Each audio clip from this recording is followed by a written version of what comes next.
There we go. Hey. Oh. Yeah.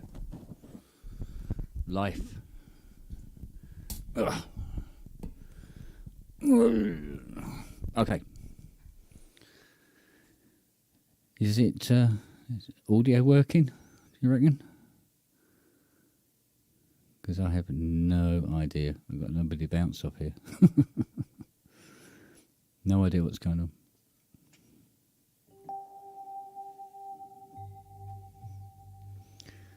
No. It's all good. Cool. All right, okay. Yeah, we've had a bit of an interesting day. We had to get all the electrics sorted out tonight rather than have the house burned down. So, because of that, we're a bit late back. But it's all good now. So, finally get to sit down. At last. Oh.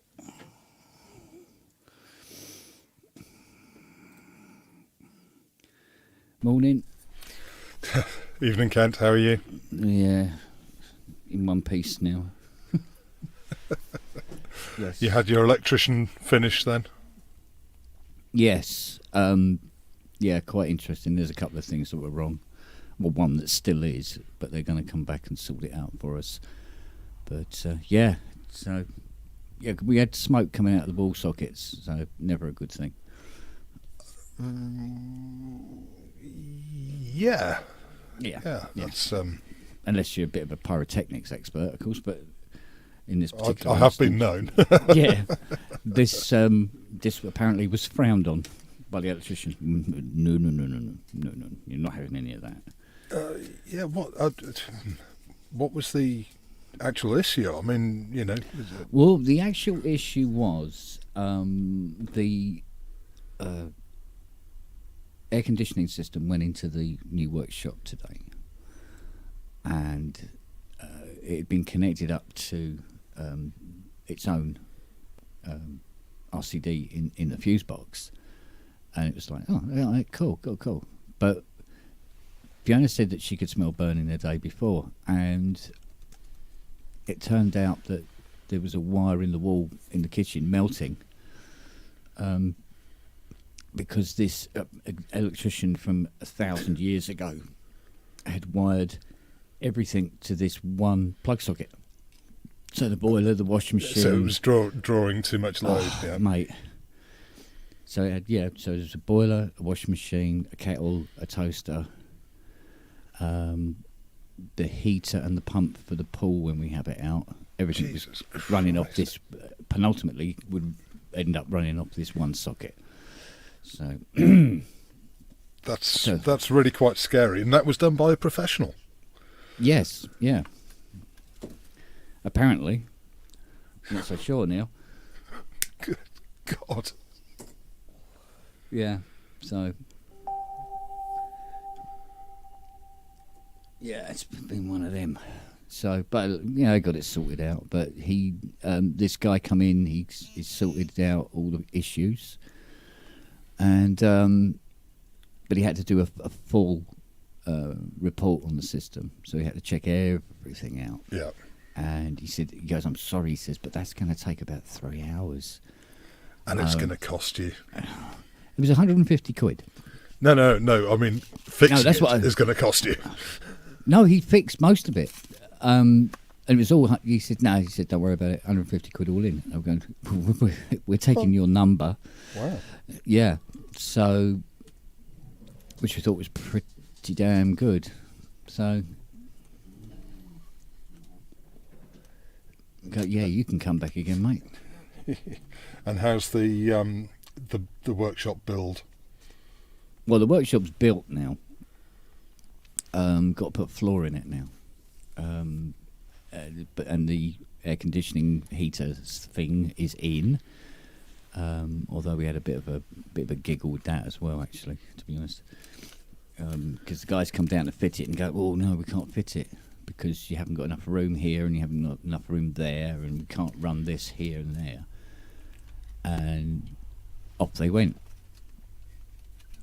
And then Fiona went, she goes, no, they could just hand the pipes out the windows and pass them along. It's not a problem. So she phoned up their boss and said, no, they can fit it. So he phoned them and said, go back. So half an hour later, they turned up again. Go, all right, we're going to fit it now. There you go. Unbelievable. Yeah. What didn't help, it was about minus 4,000 out there. And for a while it was snowing as well. It's like, really? Well, yeah, I mean, we had summer last week, so... Yeah. Well, we're supposed to be getting a heat wave in April. We're supposed to be all baking our asses off. And you go, well, if today's anything to go by, not so sure. Well, I mean, to be honest, this weather isn't uncommon. I mean, I can remember a couple of years back, I think we had snow in the middle of April. So yeah, but if you go back 40, no, it wasn't like this at all. You know, all the leaves had fallen out of the tree by beginning of October. Whereas the trees around here now, they're not dropping. Some of them have still got leaves leading up to Boxing Day. Well, we had a very, very mild winter. Yeah, but we've had quite a few in a row, really, when you think about it. It's becoming the norm now to have a very mild winter. So definitely seen the some of the effects. I think it also depends where you are. I mean, I'm quite close to the coast, and last winter was pretty brutal. To be honest, it certainly nothing compared to this winter, which was just like autumn continued. Yeah, you know, we where I am, we haven't actually had a really hard frost yet. Yeah, no, it's we get pockets, I suppose, every now and again. Apparently Peterborough really got it bad today. There's loads and loads of snow, whereas we got a couple of flurries. You know, it's nothing major, but it was snow nonetheless. So yeah. We have another visitor. I'll get the right mouse in a minute. Hang on. There he is. Good evening, Andy.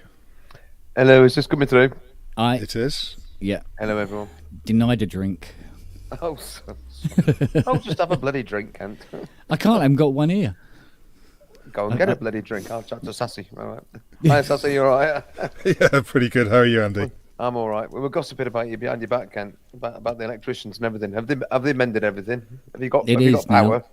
Yeah, we are now sorted. No risk of the kitchen bursting into flames for no apparent reason. Oh, yeah. So, I'm going to just give us a sec. Messing about with my phone because you know it is. I'm modern now. I've got. Yeah, it's a touch screen as well. It doesn't have buttons. I know that screwed my head up for 3 years. That did, Sassy. I didn't know how to use it. Yeah. Where'd you plug that into the wall? How do I dial the number in? It's like you think I'm joking. It took me bloody ages. I've just about got there. Yeah. Yeah, it's weird because I've got a mobile phone, but I think it's in a drawer somewhere. But to be honest with you, agoraphobics and mobile phones, not good bedfellows, really. Well, doesn't exactly. really work. So, although the amount of people say, "Oh, have you got a mobile phone? We'll send you a TikTok video or yeah. Got an iPad. It's a big phone, isn't it? Basically. So yeah, use that instead. What? It's been an interesting week for news. Mm. The Behringer VCS3, I thought looked very interesting. If they deliver it, that response from Kent, you go. Well, it's funny because I had this discussion several times, but I want to put this nicely, and I can't think of a way of nicely putting it. So, VCS3s as a instrument are okay. Are they musical? No. Are they meant to be? Probably not. Right. It's But a the bit of one lab thing- equipment. Yeah. Now the Basically. thing is, but Behringer's clone. Yeah, okay, fine. Because let's face it, there's very few of us that can nip out and spend 12, 13k on a VCS3.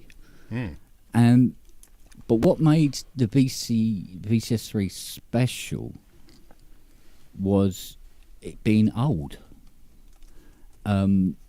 So even the ones that Robin was making, be it very, very slowly, and they're made from the same components, they still weren't viewed with the same kind of reverence, even though it wasn't even a clone. It was actually, a new one. Yeah. There was something about it being old, clanky, and all over the place, and each one had its own little character and all that sort of thing. So there being a clone out there is not going to affect the prices of the VCS3 at all.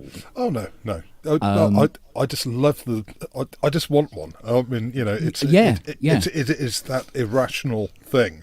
Yeah. In that absolutely. I love old lab equipment. Yeah. And it just sort of fits my mindset. And to be honest with you, I think Behringer producing this, good on them. It gives other people a chance, because it's not about, with the VCS3, it's weird. It's not about the sound. It's about how you operate it, and that's where you get your weird, crazy shit going on. So by them providing, the same equipment, shall we say, with that technique available to people, yeah, cool, go for it. And of course, it's not going to cost the price of most Buicks. So, yeah, go for it. I think it's a good move. Yeah. But weirdly enough, Bloody hell. what I didn't like about, but I saw the photo of it and immediately didn't like the fact that they've built them in that. What's the cheapest way we can put this together? Where they got the screws in the side. Yeah. Where there's supposed to be screws on the inside of the panel, and you go, yeah, okay, you're not harking back to the build of they're it. not built. It's not a high end bit of gear. I mean, it would probably be quite expensive for Behringer kit, but greetings. It's putting something in the hands of people that none of us would be able to get. All right. Evening, Grace. Evening, Robbie. Hello. Hi, Grace. How are we doing? Hello, Yeah. Bobby. We're not on fire. Put it that way. Good. I think we can hear you, Grace. Speak up. You hear me? Always a bit quiet. Be it Oh, muffly bit muffled. Yeah. How's Come this on. going up to the fucking hertz? 11. You need 11. someone to do front of house, I think, Grace. But I just thought I'd jump in and say hello. If you don't Greetings. mind. And thank you, everybody, for what a warm reception that show got. And I was a bit overwhelmed afterwards, actually. I didn't realise quite what was going on, but it was. I was surprised you hadn't come on here before now. Yeah. I just sat in the chat. One reason I only just bought a webcam when Dom asked me on the show. I got microphones, not cameras, darling. Grace, you've got the best bloody video camera going sitting in that room. What? And you. It won't plug in. I haven't got one of those. What are they called? Those things they use. The black magic boxes. They called the ATEMs. ATEM. That's it. Yeah. Mm. No, but you got the camera. That's amazing. I haven't got, unfortunately. Well, you're basically where I was about a year ago, because when Robbie asked me to come onto his show, I went, I need a microphone. I need a webcam. And hobbling around to see what I could put together. We still can't convince him to get any lighting, though. What? Apart from your irradiation from your multiple computer monitors. Look, mate, I could turn the light on in here and it'll dazzle everybody. Can you turn your mic gain up a bit, Grace, please? More. Yeah, please. Let's do that. How's that? Oh, that's Yes, that's great. Thank you. Yeah. Oh, dear me. you turn yours down, Robbie? That was Sorry. Bring out your dead. This happened. Yeah. Oh, you can't. Oh, you've not, have you? Oh, You Yeah. tested positive. Yeah. You've kept that just to waft it around, haven't you? That's just. I'm proud of my tests. Oh no, you finally. You caught it deliberately so you could have the deep, sexy voice. Yeah. Yeah. Oh yeah. Yes, I didn't catch it for some of the symptoms that they didn't warn me about. Mm-hmm. I shan't go into great detail, but I can see why when I had gastroenteritis at the beginning of the year, they thought it might be COVID. Because Really? some of the consequences are very similar. Interesting. Yes. And, yeah, Matt says, "Oh crap!" Yeah, Yeah. Basically, yeah. Whoa. At the end of No, 20 actually, I've been very lucky with this. I didn't get that. I just felt rough for a bloody week. Yeah. Hey, the thing is, it seems that COVID just makes you ill in whatever way you might get ill. If you've got intestinal problems anyway, if you get that bad, I have digestion, IBS. or you have- yeah. So then you're gonna get that worse. Oh, well, focus on whatever weakness it is you have. Oh Yeah, well, Right. I'll have a heart attack tomorrow. Yeah, No, great. We'll give you a good send off, Robbie. Don't worry. Yeah, cheers, thank you. Yeah. Well, Bury me in a Fairlight. Yeah. At the end of 2019, I was really, really poorly right before Christmas with both ends of my digestive system in serious trouble. Oh, God. Sweats, fevers, horrible cold, hack. Or every symptom of every illness you could want, all on top of each other. And in hindsight, having never had COVID, I wonder very much whether I had a version of that. Quite possibly. It's very possible, yeah. And we'd just been to Bosnia, though, so I was sort of Wow. excusing the fact that having been to Sarajevo to do a gig. But, Oh, God. Yes. No, I picked it up. I did the stupid thing. I went out Saturday night with some old school friends I haven't seen in 40 years, and it was a lovely evening. And we did exercise a degree of caution. You know, we went to a couple of drinking establishments, and one of them we were out in the backyard. The other one we sat by the door, which was open. So he thought, well, you know, we should be okay. And then we went for a curry. And it was only on Monday I started feeling a little cough, and I get this thing called post-nasal drip because I have sleep apnea and I wear this mask overnight. It just is something, it's like a little side effect of it, and I thought that was it. That was all it was on the Monday. And then on the Tuesday it felt like it had gone down here, and so I thought, I better do a test, and I got the first one, and it was a really, really faint line, and I thought, oh, maybe I haven't quite got it. But no, the thing said, yeah, if you've got anything like faint or strong. So I did one this morning just to confirm, and you know when you put the drops on and you start seeing it soak up the strip, as soon as it got to the T section, there was this massive big deep red line. Okay, yeah, I've definitely got it. So. Yeah. Yep. But symptomatically, I feel like I've got a really, really mild version of the flu. I haven't had a sore throat. I've just got a little bit of a cough. The voice is a bit screwed. My nose is a little bit, you know, not blocked, but just congested a bit. Yeah. And the other thing, which we won't go into detail, other than that, and a few achy bits, you know, like you get when you're fluey, I touch wood. If this is as bad as it gets, I have been extremely lucky. So yeah, there for the grace of you, whoever you believe in. Yeah, exactly. I think that's where you go. I think those vaccines actually work. Oh, absolutely. They don't stop you necessarily being ill. They stop you Absolutely. being very Really ill. Yeah. which is good. So Yeah, no, I'd like to think it's either a combination of those and a low viral load, because you said we did take, you know, we didn't mask up completely, you know, and the thing is, what's the point? Because no other bugger was. It was just literally going around Stamford town centre. It was just like any Saturday night in any town centre ever was.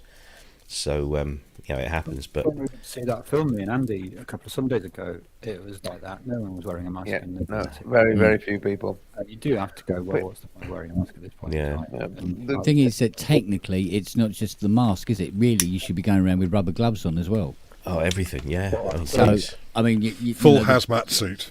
Yeah, Yeah. because the barman hands you your pint and you take the pint, thanks very much. and if he's got it and doesn't know about it, Yeah.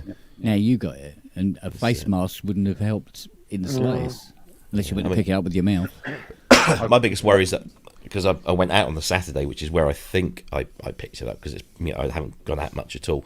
I then on the Sunday, because it was Mother's Day, I went to see my mum and my stepdad. And my stepdad has cancer, but it's not seeing him off that much. The doctor reckons he'll actually die before the cancer kills him, which is cool in a way.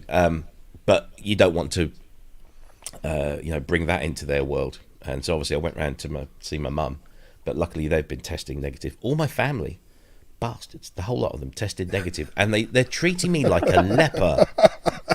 Well, And it's really unfair. you've got your own little leper's cell to retreat to. Yeah, My it was daughter. more than usual. My kids actually, like my daughter says, "Oh, if I could get it, I'll get a few days off, extra off of school," and she wants to get it. And I'm like, "Are you insane?" Well, Yeah. so, and she's got asthma as well, so she really doesn't want it. No. So there you go. Well, I think you should start your own sex chat line while you've got the voice. Yeah. Make a few bob. Yeah, I'm sure they'll 2 minutes of Barry White and then 5 Yeah. minutes of not very sexy. For the deep voice. Yeah. Very white with the flu. Can I at this point just say, I think we owe Grace a massive round of applause for an amazing show on Sunday night, because it Yes. was Yes. just brilliant. Yeah. I have been and watched it back, Yes. and it really was brilliant, Grace. It wasn't just me watching it through rose-tinted spectacles. So thank you, really good, Yeah. really good. It was great listening. It's fantastic. Well, there are more stories. They're not necessarily as easy to do in public, some of them. You ever get you up here for Synthfest, I can tell you some in person. Yeah. Well, we have shows like this for those ones. Yes. Yeah. Actually, I was expecting Over the Hill, Tonius and Far Away to drop in at some point. It's in the chat. He's all right. Yeah. He's in He the did. chat. He did say he was going to come in. Oh, jump in, Richard, if you can. It'd be lovely to see you. We mustn't give him a hard time about chords and music theory. Did you see all that on the Sonic State one? People in the Yes. chat giving it Oh, yeah. much. Oh, shut up! I watched I, it. I- Here he I is. haven't seen it yet. Where's my buddy? There he is. Totally erroneous. Evening, Richard. Evening, Richard. Yeah, chords are for pussies. Music theory, please. Here. Oh, we got some echo going on. Everybody is so great to see you. And Grace. Oh, we got some echo going on. Oh, I think you've got YouTube running in the background or something. Get some in-ears going. I'll be right with Yeah. All right, buddy. Spot the pro musician. I was just going to get my in-ears. Specially Hi, molded. Jim. Hi, hello, Jim. Jimmy boy. Hi, Jim. You all right? I'm good. How's everyone? Yeah, very good. There we go. Yeah. Okay. Now. Couple of £100 lighter. I just put an order in for one of the Sonicware. What is it? PPSs. The sample track. Yes. Yes, yeah, I was straight in on that this morning. Just grabbed my phone because it launched at 4 a.m. UK time. So I was like, oh my god, how many are they going to put up for the first batch? And luckily, it's not quantity; it's a time, isn't it? Yeah. What have you 5 ordered? days. I missed that. So, new Sonicware. sampler. It's like a handheld Portable sampler with sequencer, and you've got 13 tracks. 10 of which can be anything that you want, whether it's MIDI or sampling or drums or whatever, and then 3 are just pure audio, so you can just maybe record your vocals on those. Yeah. And it's just brilliant. It's a brilliant little thing, and if you get it now, it's about 229, 230 quid, something like that, which is stunning for what you're getting. Yeah. It's a Digitact killer, really, isn't it? I think so, and so people have been comparing it to that, and what's that new M8 little handheld tracker Game Boy type Yeah, thing? Jim, you were going on about that. Yeah. thing. The M8 is awesome. That's it, yeah. But Yeah, that's $550, so that's like twice the price. But it also has synthesizers. Well, you get one of these for 24 quid, and you put the M8 on this. Oh, you can put it on there. What is that? No, can't hear you, Rich. This is a Looks like a teensy. spatula of some kind. It's like the size of a piece of chewing gum. Is it a team? Right. It's basically a headless M8. So the software for the M8 is on there, along with a 64 gig micro SD card with loads of samples And how on do you and stuff. how do you interact with that? Is it all software? Basically, you just plug it into USB on something. Just a little Okay. quiet. See if there's anything I can do. Obviously, echo cancellation wasn't doing very well.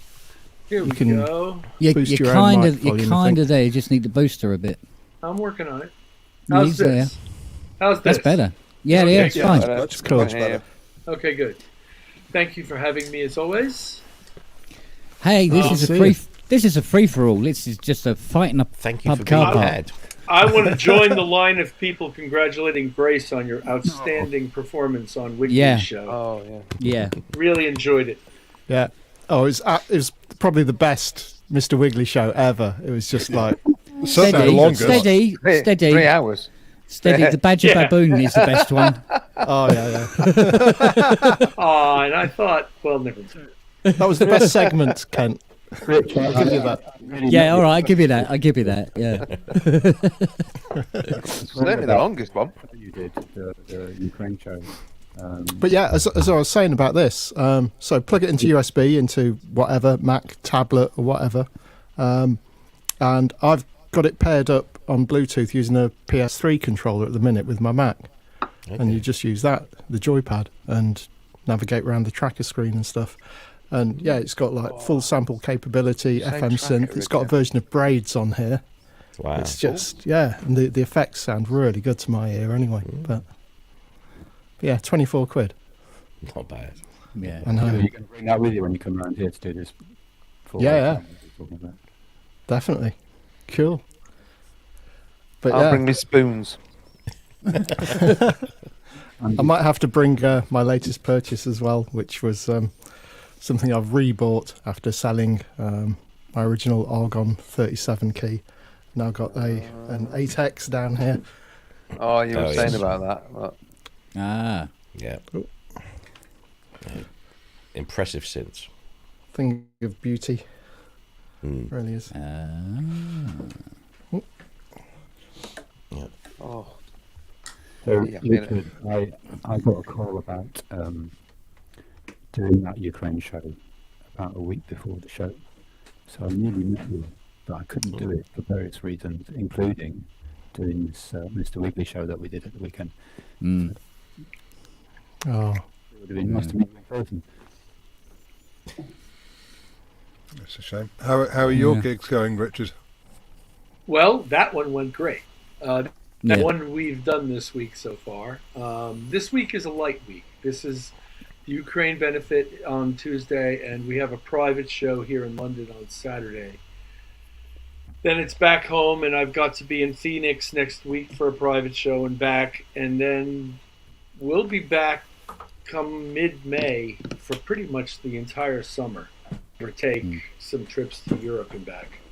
So it's going to get crazy, but right now it's not too crazy. It's a little bit. I just had a nice social evening with a dear friend who's a bit ill, and How is he actually?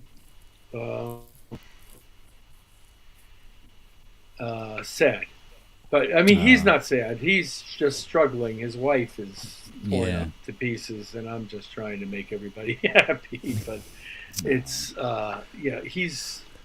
it's my friend of over 25 years, and he's ravaged with Parkinson's now, and it's beginning to affect his cognitive ability in addition to his physical manifestations. So it's very difficult and very sad. And while I'm sort of not on the subject, Robbie, I wish you a really good and complete healing. I'm Thank sorry to hear you. about your illness, buddy. Honestly, compared to some of the reports I've heard from other people that have had it, I think I have got off extremely lightly, and so I'm happy to take it. I actually feel better now than I did this morning, so that's good. Well, I've been told that I simply must inform you that I met Peter Gordino today, Oh, ledge. who I What didn't a know, ledge. know, but He's a it was really a very sweet guy. very gracious guy, and I really enjoyed meeting him. Yeah. Is anybody else hearing echo? Yeah, Yeah. somebody bought in an RE201. Didn't tell us. Oh, Grace Oh. is gone. There I you was go. going to ask you, Rich. I mean, I don't want to sort of dwell on the downer, but I'm imagining last weekend was pretty weird for you. Well, yeah, it was. First of all, I never knew Taylor Hawkins, and I'm embarrassingly unfamiliar with Foo Fighters material in general, though I've liked everything I've heard. So I have a great respect for a great many people who loved him dearly. So my sympathy runs deep. As far as us being in Bogota and opening the show that they were supposed to have, we didn't know when we went on stage that he had passed away.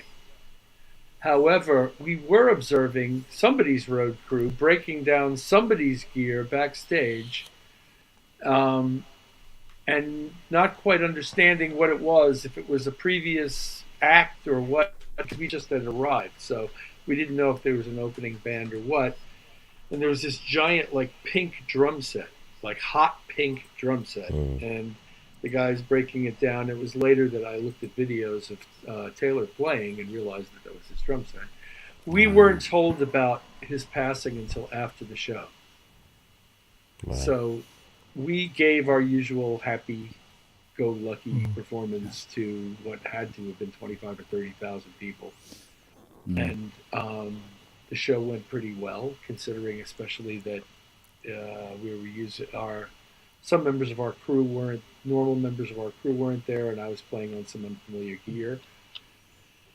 But it all worked out, and everybody had fun until we got off stage and found out that the Foo Fighters weren't playing and that their drummer had died.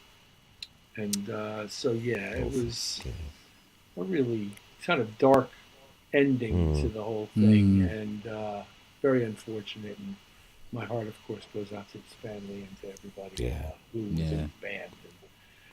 And, it's not the first time sudden tragedy has struck during one of our gigs, and we had to deal with it. It's, life goes on, and whether you're gigging or not. So thank you for asking, Robbie, and it's all right. No, I immediately, because I knew you were out there, and when I heard it, I thought, that's the same. Wow. Because it was the same show. Yeah, exactly. And Same show. I mean, I'm a massive Foo Fighters fan. Love them to bits. Seen them. I've only ever got to see them once, and sadly, it was at Milton Keynes Bowl, which, if anybody knows, is just like a huge expanse of open space with a kind of a semicircular banking, and we were right at the back. We'd actually booked to go and see them at Wembley Stadium, which I would have preferred, but Dave Grohl decides to fall off a stage in Sweden and break his leg, so that gig gets cancelled, and they reschedule it for Milton Keynes Bowl, which is like probably I think it's 50% more capacity than Wembley. So we were like miles away, and Dave was in his throne, but Taylor sung, he always did one or two Queen numbers. And as a drummer myself, I mean, I've always admired him. He's just a unbelievable force of nature. Very kind of cultured touch, but with immense power. It's sort of not quite Bonham-esque. I think Grohl's more Bonham-like. Taylor, but you've got to be good. If you're going to be Dave Grohl's drummer, you've got to be absolutely the best. And I think, he was. And it's just tragic, because every time you see him, he's so full of life and happiness, and never, always smiling. And world's going to miss that smile. Yeah, definitely. the stories that have been coming out about his, generosity. The fact that he would go to his local pub on a Tuesday night and he'd just jump up on stage and dep for the drummer, and it was, he was just a really cool guy, a proper cool rock and roll, a classic, just horrible. Some of the tributes Oh, I'm sorry, Sass. Go ahead. No. I was just some of the guys in the chat were asking if you've played the Phantom Zero yet. Yes, I did today. I And? was at the Roland office here in London. Ooh, get you. And what's it like? Well, we spent more time on the actual Phantom than on the little Phantom. So it's great. First of all, it's great. What's it like? Yes, it's a plastic chassis. It's everything you think it is. It's got all the capabilities they say it's got. It's got all the processing they say it's got. It does the feature set that they describe. But their guy started us off. I didn't even realize that I was on the actual Phantom instead of the Phantom 08. It was on a Phantom, or this was Phantom, I guess, 7 or something that we were playing. And we were already completely blown away by that by the time I realized that that's not the 08. The 08 is the one over there. And then we went and played that one too. I certainly preferred the Phantom. The Phantom O series, however, did offer tremendous bang for the buck. And I think as a retail product still makes sense to me for all the reasons it did before. But for my own purposes, I think it's pretty likely, based on what was said today, that I'm going to be playing a Phantom, or maybe two, pretty soon in this band. Cool. Because I was blown away by it. Wow.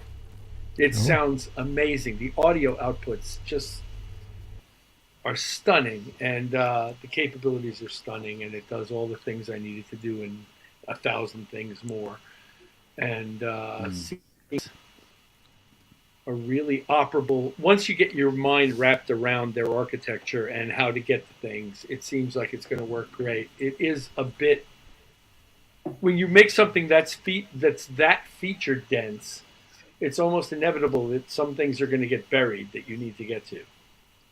That said, with any given scene playing, there are live real-time enveloping and filter controls on the front panel that are very, very useful and easily assignable, and I found that to be really attractive.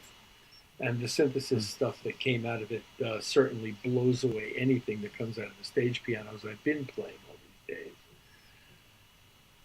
And the other Rompler stuff worked well, and the drum, they have this great, they have a set of 16 selector buttons for sound categories that also double as Roland drum machine buttons, so that you can do drum programming by using them as representing stick notes, like an old 808. You can just call up a kick drum, boom, boom, boom, boom, call up a snare drum, backbeat, call up a hi-hat, and hit play, and you've got a drum pattern. And I think that is just such a cool workflow. Not that I necessarily need it for that, for my purposes, but there's just a whole ton of cool stuff that it does, and it hosts all kinds of stuff, and will import sample sets if it doesn't have the ones I need, and has outputs, and seems to be very solidly built. And they seem quite keen to have the keyboard players in Chic playing their flagship product, and I am all too happy to accommodate them on that. Yeah. Not only that, but they're promising us the moon in terms of the add-ons and any cloud-based stuff we might want to use, or any of that. Like they're being most accommodating, which has never happened before with Roland, and certainly never in the U.S. But we don't have the same visibility in the U.S. as we have over here, which is turning out to be working. Yeah, that surprised me. That did surprise me. Oh, it's a surprise. Yeah. Oh, we can't get arrested in America. No, I'm just kidding. That's not true. But we don't sell out arenas in 3 hours in America anywhere, not even in New York, and we do here. And we play. Why is that? Because those people, generally speaking, just don't care that much about this music the way the people over here do. They don't really take to it as well. We're working our asses off to try to correct that by doing opening act slots on major arena tours since 2016. And we've done a lot of them, and we're going to do more of them this year. Apparently, we're going to do Duran Duran in August, and we're going to do hopefully another Cher tour in the fall, if she does go on tour in the fall. So we've played up and down North America trying to balance that with what's going on over here, but it's still not even close to the same. And Roland in America just doesn't seem the least bit interested. How And never odd. has. Yeah. Can't you get your endorsement though by the UK half of Roland or through that office? I'm sorry, Grace? Or, can't you? Oh, it's not working. Bollocks. We can hear you. I hear you. Yeah, we I can hear hear you. I you. hear you. Go You ahead. might Try actually again, might need to please. turn it down a bit. No, essentially, Yeah. Roland UK are doing what Roland US should have Should be stepped doing. up to the plate and done. Yeah. Well, Yeah. I don't look at it that way. I just am grateful for somebody's generosity and the connections that were made to support it. But Yeah, but you know what I mean. It's sort of like Roland are being, because we were talking about earlier about using the artist to promote the gear again, like it used to be back in the day.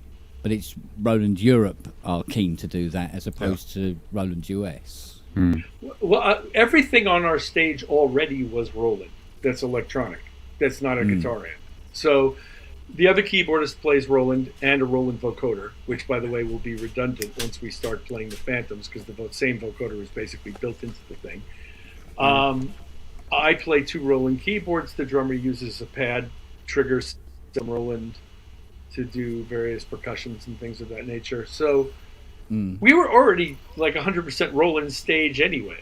It's not like they had to convince us of anything. We had already bought the stuff and used it. So we're kind of a good fit, and the fact that we have a very positive profile over here, I think, can suit their purposes. And if I can get all this done in time for the tour that starts in mid-May, that would be pretty fantastic for everybody.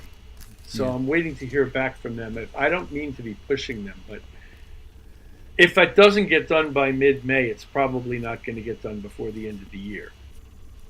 Because there's a good week, 10 days I want to spend on this instrument, learning it and programming it before I take it on that stage. And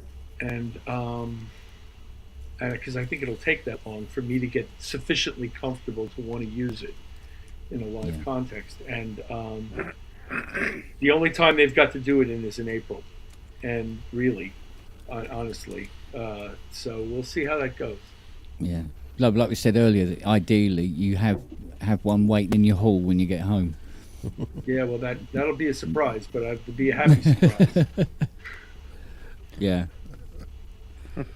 I'll be Mind you, happy. that's not all the spending we've done this week, is it, Richard? No, well, Rolly decided to release a new seaboard, and the one I've got is ailing slightly, and I can't seem to live without one anymore. So Yeah, I because went essentially ahead- what we've done is become, But- yay, we bought another keyboard, but this one's grey. yeah, and you're not going to see it until Christmas. USB-C. Yeah, and you're not going to see it until Christmas or whatever. Yeah, was it 8 months? I think we got to hang around. Marvin. Evening. Robert. Yeah. Robert. Kent, I thought you said you were getting yours sooner. Or Yeah, were I you thought I was, and then I got the email saying, "Oh, actually, your batch 2, it'll be with you in November."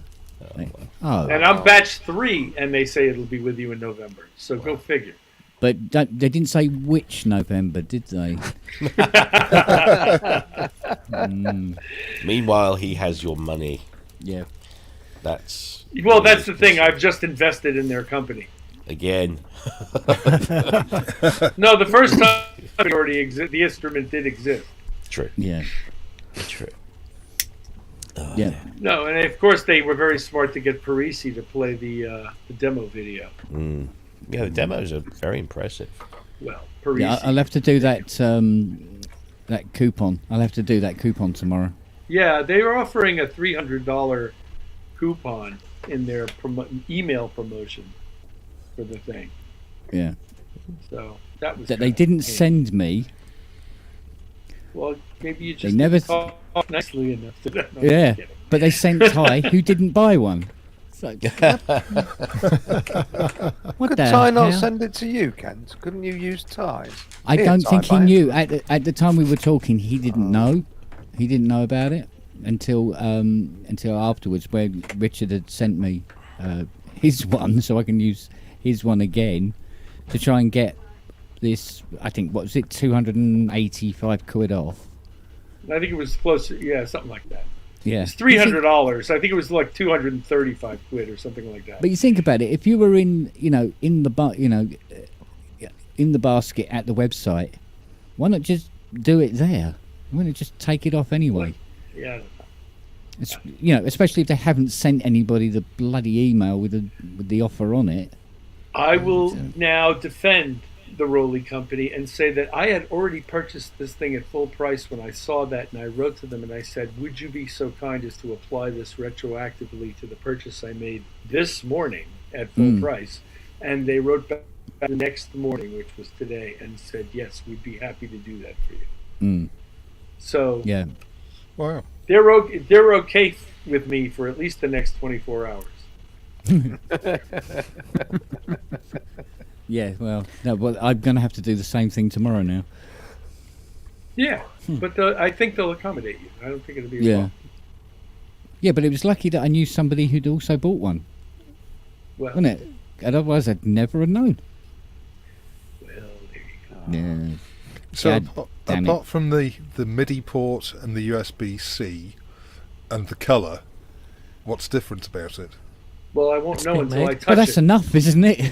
But I the won't- keys are a different shape, aren't they? Yeah, they have some kind of little that kind of runs down vertically along the keys that allows you to supposedly find pitch more easily and take it a little more out of the hack-on continuum realm and a little more into something that they think people might be able to play in tune. I don't care about any of that. Well, it was pointless Give me anyway. one that There was works. it was pointless anyway, Rich, because there's a slider for that, isn't it? There's the And resolution. I finally got And So I you- finally got Equator 2. So I'm Oh. glad I didn't spend up on that anyway, because I have a Yeah. serial number for Yeah, I Equator bought 2 that. now. Steve Elbow said they just added frets. That's what they call it. Yeah, Kind yeah, of frets. yeah. They're not So- that big. You could. You Well, might we'll want know to say in November. they added railroad ties. Yeah. We'll get to November and we're going, oh, I can't get on with this keyboard.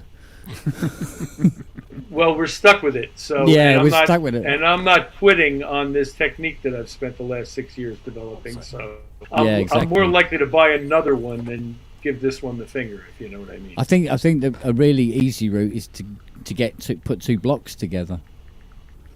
I think that's a little bit more friendly in terms of playing. No, I don't like playing the block half as much as I like playing the rise. I mean, in terms of being able to hit that note. In terms of anything, I just find the block Yeah. to be unnecessarily tight feeling and not fluid. I can play it, and I Yeah. have played it, and I'm Yeah. glad I've got one. Don't get me wrong, but it's not a replacement for the rise, Oh no, and it no. and it doesn't have a top octave note. It's got 24, not 25. Yeah, that is ending on a B is a real bitch. Yeah, it's a real bummer. Yeah, for us C minor players. It's all like, what? No. But it'll encourage you to write with a major minor 7 chord. Yeah, I'm gonna move it, gonna mix it up a bit. You know, a C and an augmented triad above it. There you go. It's going to be chord gate again any minute. Not playing Vangelis' China on that one then. I like to play an inoculated seventh. Inoculated. Inoculated. So, Yeah, I'm more of a depraved E kind of guy myself. For those of I you watched- keeping score at home, a major minor 7 chord has got a minor third and a major 7 in it. Cheers. yeah. I watched the Sonic State stream back. I can never watch them live.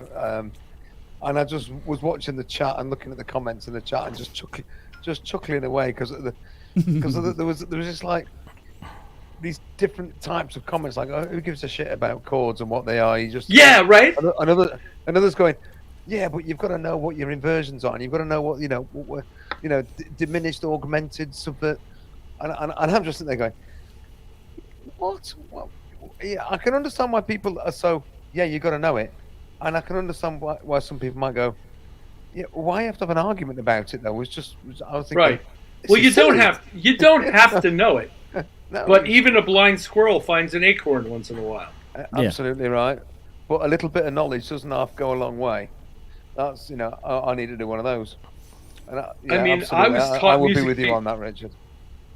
I was taught music theory from the age of 5.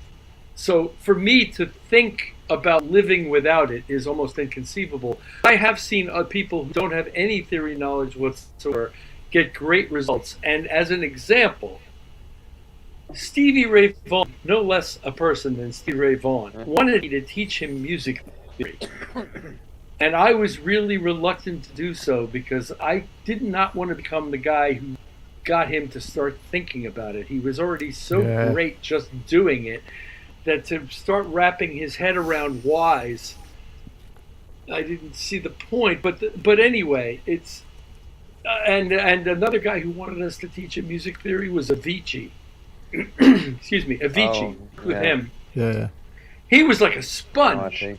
Niall and I are speaking music theory, and he's like, the next thing you know, he's doing what we just said. Yeah, he had an amazing ear though, Avicii. Just he did straight off the bat. He did, and incredible to watch him work. It's interesting about different approaches, teaching and learning and that sort of thing. Because obviously that's my day job and stuff. But I remember reading somewhere, George Gershwin asked Maurice Ravel to give him lessons. And Maurice Ravel turned around and said, "Why would I want to turn you into a second-rate Ravel when you're already a first-rate Gershwin?" Very good. If it sounds good, it doesn't matter what you're playing. It comes back to that thing you were talking about, Richard, about, it's all about the player, the person. That's what really matters and what they're trying to communicate. I think so. But I wasn't really trying to be the music theory Nazi of the group, and nor was I trying to assert that people who don't have extensive theory knowledge are utterly incapable of creating great music, because none of that is true. But I rely on it heavily. I recommend it highly, and I think it's really a great starting point for somebody to create something cool. But there are other ways to go about it, and it's not for everybody, and I get that. Yeah, I'm an equal opportunity guy, I swear. Oh man. Well, don't forget there are still many people who just play one-fingered monosynths. And as long as they're having a good time, I'm all about it. Yeah. I've worked diligently to try to make all 10 of these things seem to work where I need them to, and to some extent they do, and to some extent they don't. But I'm happy to settle for it. It's all good, and especially now that all these tools exist to make it easier for people without that kind of skill to be able to apply other kinds of skills to music creation, and that's a good thing. Yeah, it always seems to be a little bit of pain involved. I mean, to get my C to E. Ow. What, a 10th in the left hand? Yeah. Yeah, well. Wow. Listen to like a guy like Tatum or Peterson walking them chromatically. Yeah, I know. Yeah. It's unbelievable. Well, they had hands like dustbin lids, those guys, didn't they? They were like... with their hands? Oh, and little diddy little Yeah, hands. I got diddy little hands, and I had to get it so I could get my thumb and my little finger to be horizontal. And it was like, ow! And I had this, 2 blocks of wood stuck between the hands, just so it stuck like that. And I left it like that until I couldn't stand it anymore. Then I'd take it off, and then I'd do it again about an hour later, and that went on for about a week. But then I could do it. And I could go over and do it, Octave 1 I can manage, octave 2 no chance. It's just I just about manage it, but I press every single key in the octave by doing that. So yeah. But it was I'm trying to remember why I was so intent on doing it. Why was I doing it? You were playing Scriabin or something. I was playing, or I was learning to play.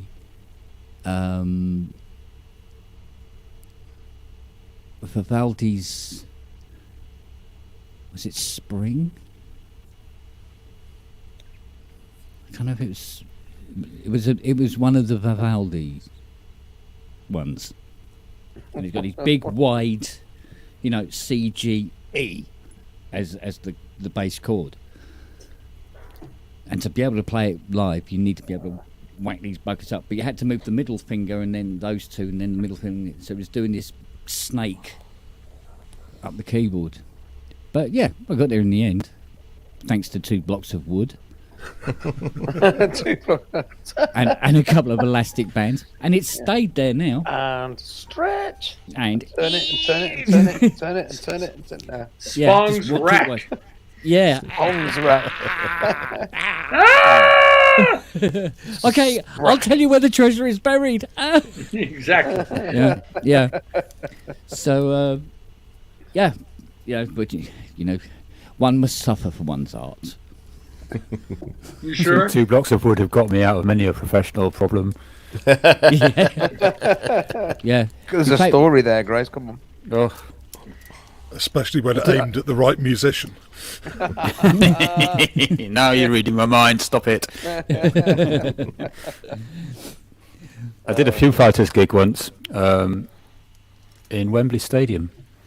And it didn't involve blocks of wood, but I was came in as the extra pair of hands on the monitor system. They had Ian, the monitor engineer, and they had Dribble, who was the touring monitor tech. And then because it was Wembley Stadium, they drafted me in as well. And we spent 3 or 4 days there to do 2 shows. Let me remember. They had an ego ramp, a thrust stage, out from the front of the stage right round to the front of the house tower, and the ramp went all the way around the back of the tower, so it had a little loop at the end. And Ian decided he wanted wedges all the way along this ramp, which involved me slinging out about 50 wedges and cabling them. Wow. Just to do this thing. And then once we sound checked, he decided he didn't want them anymore. So that was my afternoon spent putting them all away again. I love doing my loadout before the gigs even happened. It's great.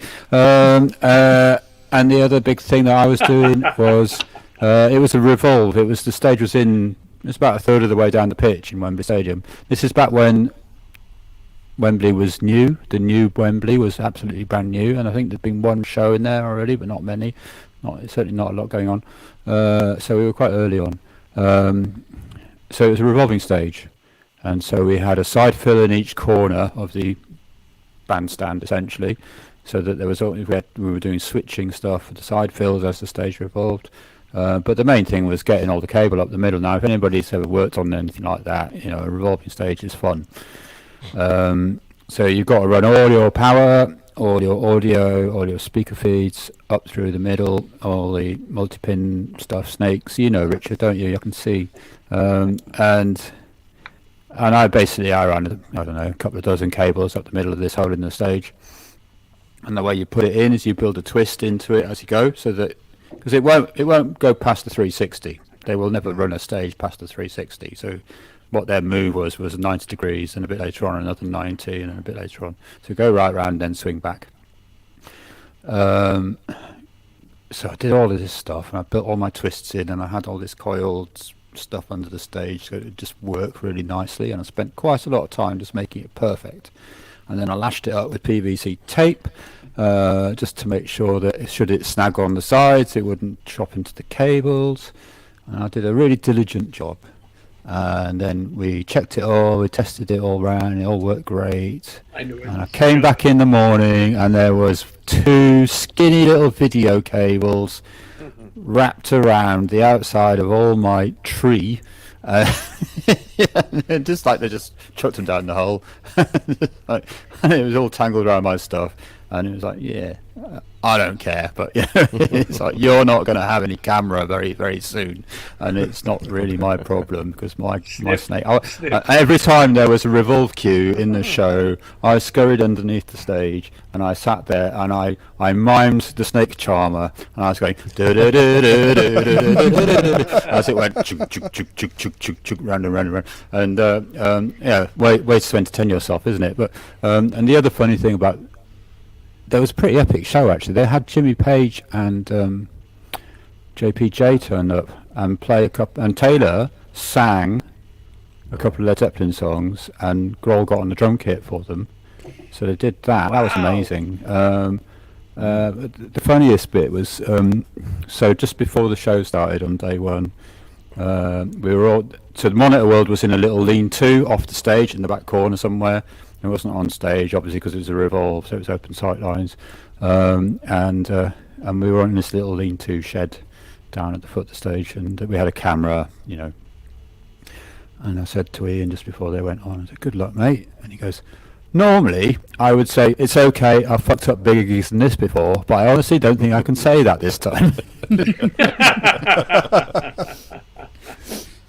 Wow. Good answer. But yeah, early Wembley show that was. Yeah, that was great. It was a good show. Crazy. I just like the ego ramp bit. Yeah. Yeah. Oh, In your travels, Grace, have you ever come across a guy called Tiny Edwards? Tiny Edwards. Yeah.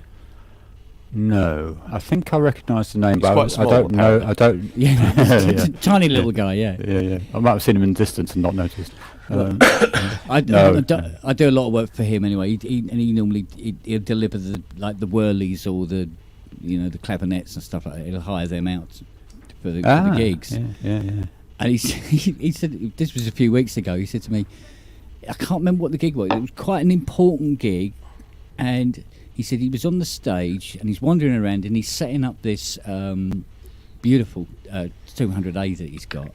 And he said, and he noticed over on the side, he said, there was this young guy and he was wiring up mics and stuff, and he's setting stuff up, and he's looking and he's gone, what is he doing over there? That's weird. And he's gone over and looked after this guy's buggered off, and he's mic'd the theremin. he's got this mic pointing at the rod. He goes, "Oh, that'll work." Get a drumstick and whack it, right? Yeah. It's like that. There's a meme, isn't there, where somebody's mic'd up a Roland SPD. Oh yeah. The pads. Yeah. The sound you normally never To want get the to hear. transient. Yeah. Yeah, I oh, like God. that, miking up a theremin, just so you can hear people cursing themselves when they get a picture of them. So you hear the whoosh of Which your is hand. always, yeah. Yeah, it's the ambience. You might getting the ambience of the air as you waggle. Yeah, my God. Grace, I've got a question for you. Oh no! Did anybody spot the book? What, on the vid? Did anybody? I don't think anybody. No one's spotted the mentioned book. it. No one's mentioned it.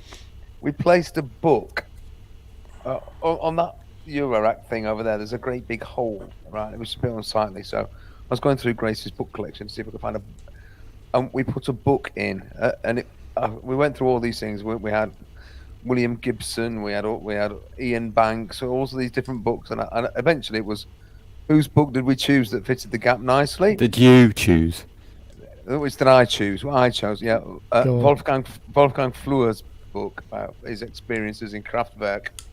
It was nicely placed. And if you watch the video, you can actually see it. It's there. It's pretty obscure. I think it's in mirror writing, so it might not be that easy to spot. Right. Yeah. Okay, so what we've said, what we're going to do now is we're going to hide a book in every video. Little Easter egg. Yeah, but there's probably some poor bugger has been on Thoman searching, looking for that module. The I Was a Robot module. Fantastic. Yeah. I'm trying to compare it. That's it. I can't find that module anywhere. Yeah, it's the Kraftwerk module, you know that Yeah.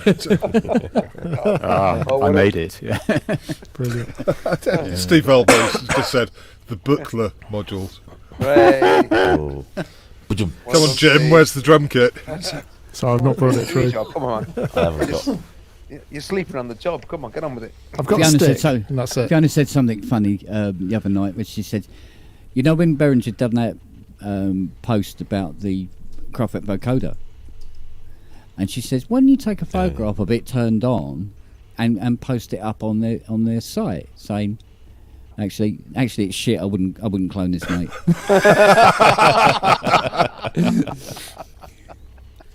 Well, should have.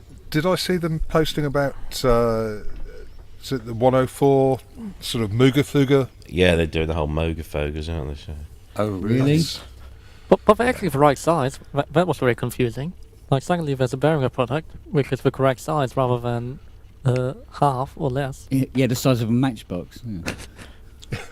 Yeah, but didn't Moog only stop doing the delays because they ran out of the BBD chips? So either it's a different BBD chip, or Cool Audio has decided to make the one that is actually used in the... Yeah, they probably cloned the chip because they used those guys. Behringer uses those two guys. MN1009 or whatever. Yeah, 3009.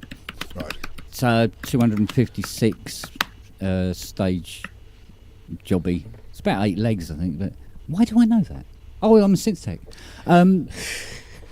But there's these two Latvian guys that do a lot of chip cloning, and they do a lot of work for Behringer.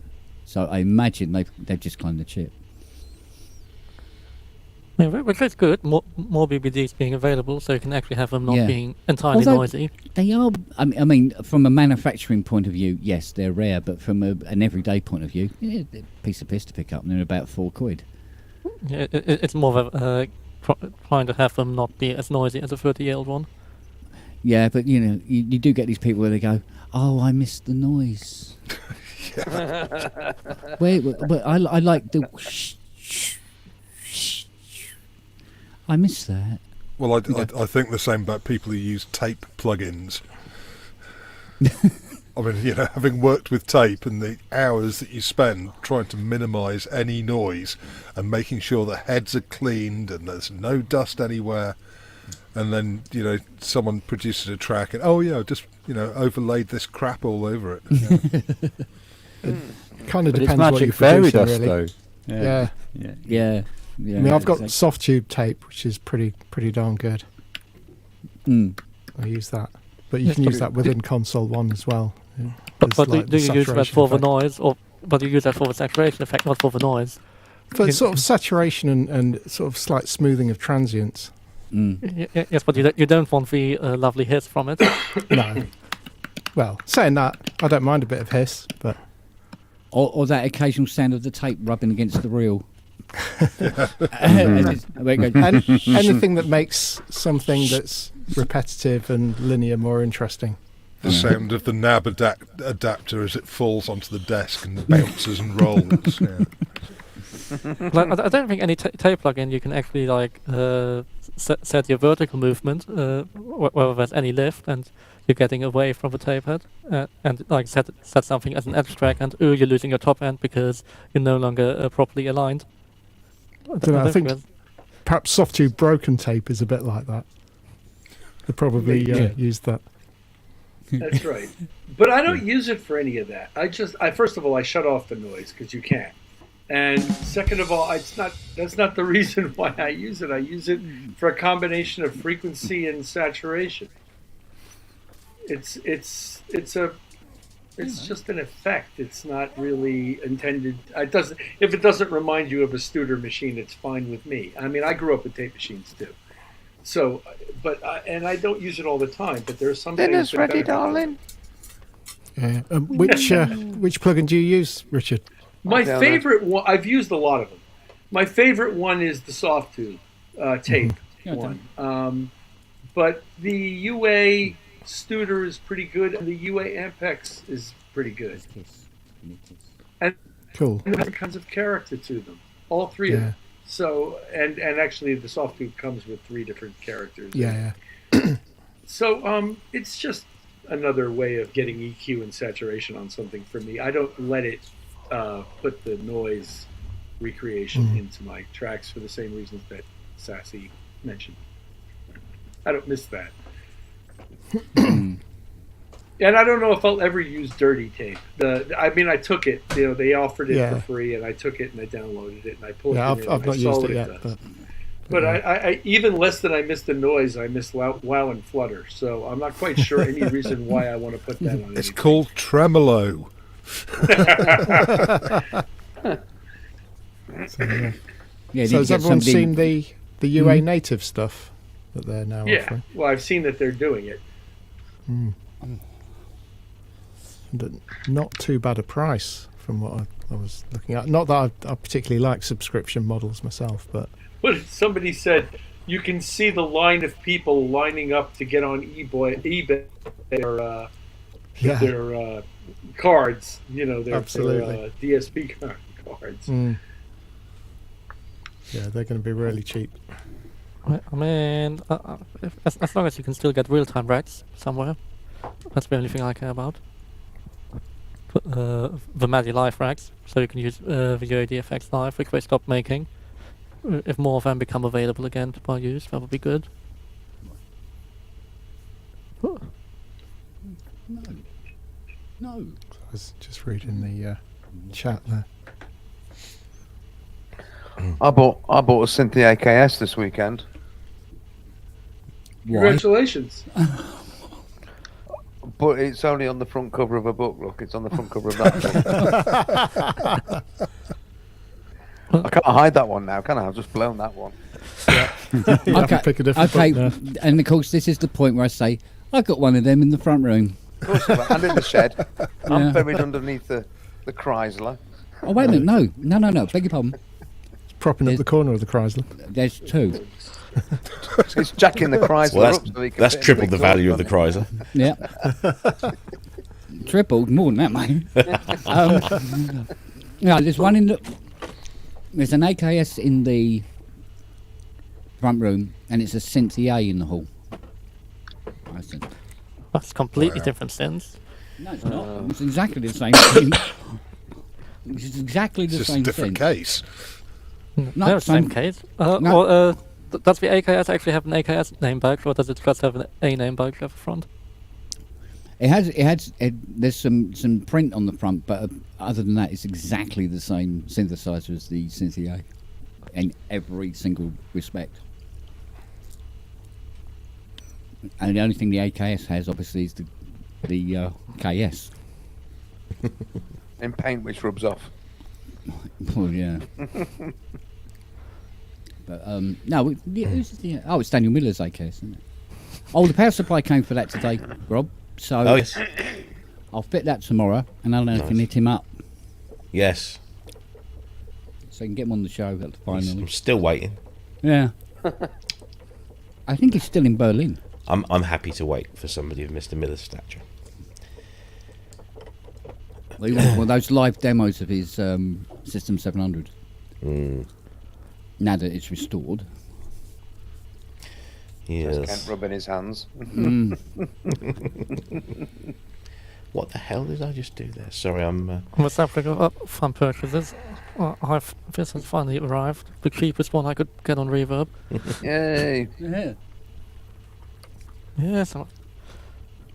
When And you say surprisingly, it's the actually cheapest working. one, Yeah, it's the when you cheapest say one I the could find. cheapest one, how expensive was it then? 200 including delivery. That's pretty good, actually. That's alright. Yeah, and it's like actually working. The only problem with it is the main output having desoldered itself somewhat from the circuit board. Arteria things desoldering themselves. Never hear of it. Says he with a controller that's got a desoldered USB port and keys that spring up willy-nilly. But I can't complain. Is that not the fault of the USB ports themselves and the fact that they're just basically crap and it's just a crap idea, full stop? USB sockets should be through hole. Yeah. Yes. And these aren't. End of story. Yeah. Yeah. Well, the USB, the square ones, is that Type B? B, yeah. Yeah, standard B. They're through hole, aren't they? So Or depends. They should at least have the through holes prongs to. They're not on the Rolly. No. Well, they don't even have a prongs they're to not. solder them into the board on the side. No. You They're do wonder- SMT mounted, and they are been the bane of my bloody life. you do wonder why, when audio sockets can have nuts, external nuts to tighten them against a case, Yeah. why didn't they do USB sockets like that? Well, you They can probably get never them. envisaged them being used as MIDI and power ports, because that design goes back No, to... you can get whatever, them. Neutrik does make through plugs. They're just fucking expensive. Yeah, the Anaglyph's got her USBs mounted in, like those plates that you have for XLR plugs. Mm-hmm. Yeah. Yeah, so it's basically that's what that is. Yeah. the overpriced Matrix. Yeah, exactly. Yeah. I mean, they are lovely and they're nearly indestructible. They won't go but wrong. they are really expensive for what they they're are. pricey, aren't they? Yeah, But it's consumer technology adapted for professional/semi-professional usage, isn't it? Once again, that's what the USB thing is, and designed for consumers. Yeah, I mean, what's nice about those is if you put those in a rack, then if you do break one day, you don't have to get a shit USB hub that's somewhat buried in the rack with however many other devices plugged in. That's why all those panels exist, isn't it, Robert? We know this. Yeah. It's like all this stuff. Panels. Any digital mixing system should have panels. Or either putting everything onto Ethercons, or also put all your fibers onto fiber headers. Onto the nice Nitrix. Yeah, that's like you rarely see a Digico nowadays with the big HMAs anymore. Yeah. It seems like everybody I deal with, they've swapped to the Nitric opticals. And that's absolutely. Britannia Row, who I do a lot of work for, everything's panelled. The less you plug into the actual chassis of a console or a rack, the happier they are, because it just guarantees its longevity. And obviously these things cost a fortune. We think synths are expensive. But, the HMA fibers, they're like disaster. Yeah. And there's only one person in the UK who can terminate them. Mm-hmm. And if you want to learn to terminate them, it's like a $2,500 course in the Czech Republic. And you need to have the correct NATO security clearance to be allowed to do it in the first place. Wow. Do you know what? I think Fiona makes the best chips in the world. No, actually, she cuts better than Uli. She leaves the skin on. She cuts them up, and then they are cooked in a roasting tin with rock salt and pepper and goose fat, and they're they are absolutely beautiful. That's My gourmet compliments to the chips. chef. Yeah. Goose fat, huh? Right, Yeah. Jim, you've got an Argonate. I have. Richard's taken out shares in Roland and Rowley. Robbie, what have you got then? I'll show mine. My new purchase is very dull, but I've got that. Robbie's got a new virus. It's Yeah, landed. It's landed, Grace. Does that? Where are we going to put the book then? Hang on. We need to put the book somewhere. No, it'll be in a different case. There'll still be room. Yeah. Well, you're bringing 3 cases round next time. Bloody no. You've ruined the bookcase. Ruined the bookcase. No, I'm going to get a bigger book next time. You watch. Okay. Oh, Robbie, I remember when we did the show last Friday. Yeah. Do you remember? There was a low hum, Look at it. sort of like Does a it look like he drone. remembers? A low hum and drone. Yeah, low bassy drone for a while. Honestly, I don't. What was last week's show? Who was on? That's beyond my abilities at the moment. Thank you, Siri. Eric Norlander. Your name's Eric my Norlander. God, artificial Yes, intelligence. Eric Eric Norlander. Norlander, yeah. The world. I don't remember there being. Well, because I was listening to what Eric was saying, and then I noticed that there was this sort of like going on in the background, and I went, "What the hell is that?" And I looked down because I thought, "Oh, what's oh no, it's not me." And then I looked over here, It's a dog. and where I had my dinner, she was resting her chin on the keyboard, just staring at my dinner, Bless her. playing 3 bass notes down here. It's like that. Because I go, what is making that noise? Honestly, I'll have to go and look back at that. I honestly don't remember. But Yeah. yeah, right now, I had fever dreams last night, which I hate having but love having. Do you know? Because I love dreams. I never have nightmares. Last night I was dreaming that I was having to give a presentation on 2 particular things, and I discovered that these 2 things were somehow intricately linked with each other and the same, and it was just a profound sort of realization. And I got to that point about 3:30 when I woke up, and you know, when you're sort of having like a fever dream, you sort of bounce around between the unconscious and the awake, and until you get to that point where you can actually wake yourself up and get out of it. But I was kind of in this infernal loop, and it screwed my head up for the rest of the day. What was this thing? But ever since I've been on beta blockers, I have 3, no more, no less, I have 3 vivid separate dreams every night. All about different things, but there's always 3. And I generally remember them. And it's brilliant, because I love having dreams. I love living in that little world. It's brilliant. I wake up really disappointed that damn, I'm woken up. So either that's your 3 REM cycles, yeah, or you're having 3 in one succession. Well, obviously, because I suffer from sleep apnea, so I actually generally sleep, very well now because I have the treatment for it. But since they put me on beta blockers, my dreams have been very specific, as in, there's 3 of them. They're like chapters. They're not connected in any way. It's just like 3 episodes of a non-connected TV show starring me, which is just bizarre. But I love them. I wish somebody would invent a way of capturing dreams. I would love to learn how to induce lucid dreaming, because that it's apparently like you Shuang can Tzu. do. Am I a man who just dreamt he was a butterfly, or am I a butterfly who's now dreaming they're a man? Exactly. Yeah. No, I need to do some lucid dream training. I would say the first one. To be honest with you, because I can't see how a butterfly could imagine what it's like to be a man. How do you know that? Exactly. Ah, yeah, well, okay then. Yeah. All right. Now you see, you've thrown grains of doubt on it. Now you just ruined it. I don't remember my dreams through the night at all. I really don't. I don't. I have really weird dreams, particularly on a Saturday morning. That's when because I wake up at stupid o'clock because I get up early. So on a Saturday morning, I wake up, and then I'll go back. I'll get up, poot about for an hour or 2, and then go back to bed. And it'll be that half wake, half sleep state, and that's when the dreams are really vivid. Yes. And peculiar, and sometimes quite unsettling. I don't mean nightmare kind of things, just unsettling. Why on earth was I doing that?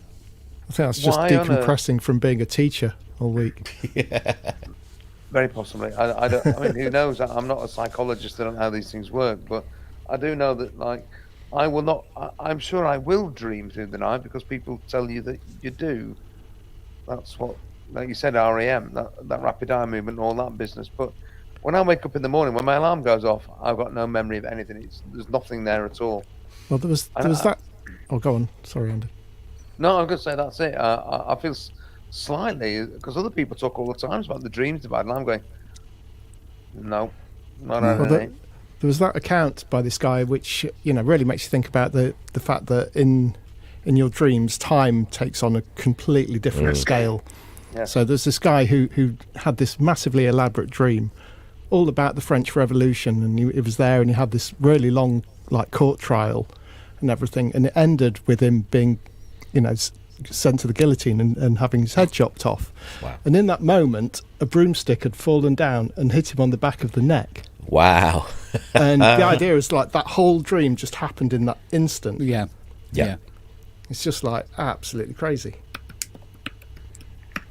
Yeah, it's those kind of triggers, because I really, whenever I can remember a dream that I've had, if I wake up in the morning, I do spend, like when I'm having my breakfast, I think, where did that come from? What triggered that? Because you'd invariably find something that happened, and it might have only just happened very briefly during your conscious waking hours, that then germinated into something. And it's because, as far as I'm no expert in the field, but as far as I'm concerned, dreams is just your subconscious processing stuff that you didn't process when you were conscious. So it's just allowing you to kind of process all that stuff. And I do not believe for one moment that there's any secret hidden meaning behind dreams, that if you dream this it means this, or you dream that it means that. It's just your brain just processing all the information, because we're taking in stuff all the time that we don't even realise we're taking in. I think Freud would disagree with you if you read Freud's interpretation of dreams. Bring Mr. Freud into this conversation. Not Freud's been, So tell me about your mother. Discounted. Yes, That tell me guy about was your mother. completely fucked up. And anal retention and Or little hands and other fun stories. It doesn't matter Indeed. what it is you talk about with Freud. It all comes down to you wanted to have sex with your mother. It's like, what? How did we get to here? I just have a pain in my foot. Isn't that most psychologists though? I mean, but have you seen Freud's furniture? I mean, He definitely wants if you to have like sex with his mother. Just because he did doesn't mean everybody else did. Yeah, there's definitely projection there, wasn't there? I think Jung would have had a field day with Freud. So He'd have broken him. Well, wasn't Jung Freud's student? yeah, Yeah. Yeah. he was actually. But I heard that Freud was a synclavier user. Was There you Jung go, into that- Fairlights then? that says it all, The The doesn't opposite it? of Robbie, you know. Yeah, definitely. Yeah, that definitely figures. Yeah. Yeah. But I mean, going back to dreams and stuff, if you view yourself as like some sort of biological computer that's just sort of running code, and you need a reboot every now and again, Yeah. and a lot of that stuff just that happens during the day gets committed to sort of hard drive. Some of it's just in RAM, and just reboot and yeah. I had a really full-on dream this morning, actually, about my dad, who sadly died in February, and I hadn't dreamt about him at all since then. And then this morning, it wasn't a bad dream, it wasn't an amazingly lovely dream either, though. It was just a dream, and he was in it very prominently. It didn't really have much significance in itself, but it's the first time I dreamt about him since he died, which was a bit unusual, I suppose, but it was very notable that he popped up. I don't know why he popped up. I have no idea why he popped up. Weird. I've never ever dreamt about my dad at all, ever. Well, I never used to dream at all because I used to consume loads and loads of cannabis. And it stops your dreams in its tracks, doesn't it? But that's all gone, and I'm loving my dream life again now. It's fantastic having it back, actually, and I really missed it. Exactly. It's essential for sort of just generally good functioning. Yeah, I think.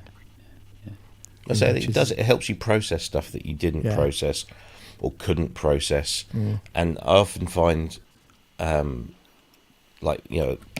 Grace, you mentioned your father passing, and mine went about 3 years ago, and I spent a lot of time thinking about me and my dad and my relationship with that, and I processed it all in my waking hours. And I don't think I've ever dreamt about. I might have dreamt about my dad once since he passed, but that's because I think there's probably nothing left in here that needs processing.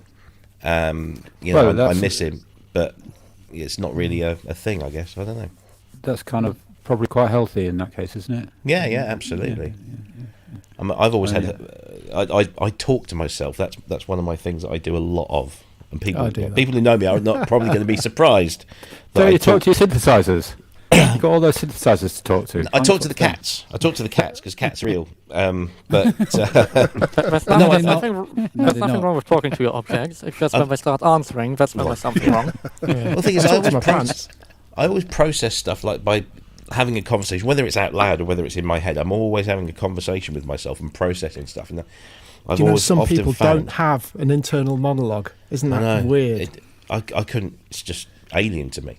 But I always find that talking to myself, whatever the situation, whether it's out verbally, when I'm at home and there's nobody around, and I can just sort of like have a conversation with myself, or in my head, and it really helps with all sorts of things. I mean, I'm a trainer by profession, and people would always say, how do you give kind of a training, a course or a presentation of something without crapping yourself in front of all these hundreds of people?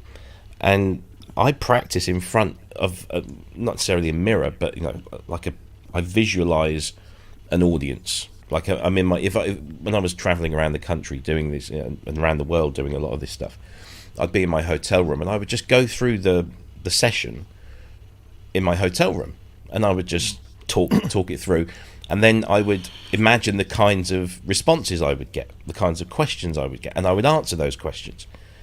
and I'd keep trying to come up with awkward questions or difficult questions, and then that makes me think, well, okay, so how would I answer that? I'm in my hotel room, so I have plenty of time to think about that and come up with something.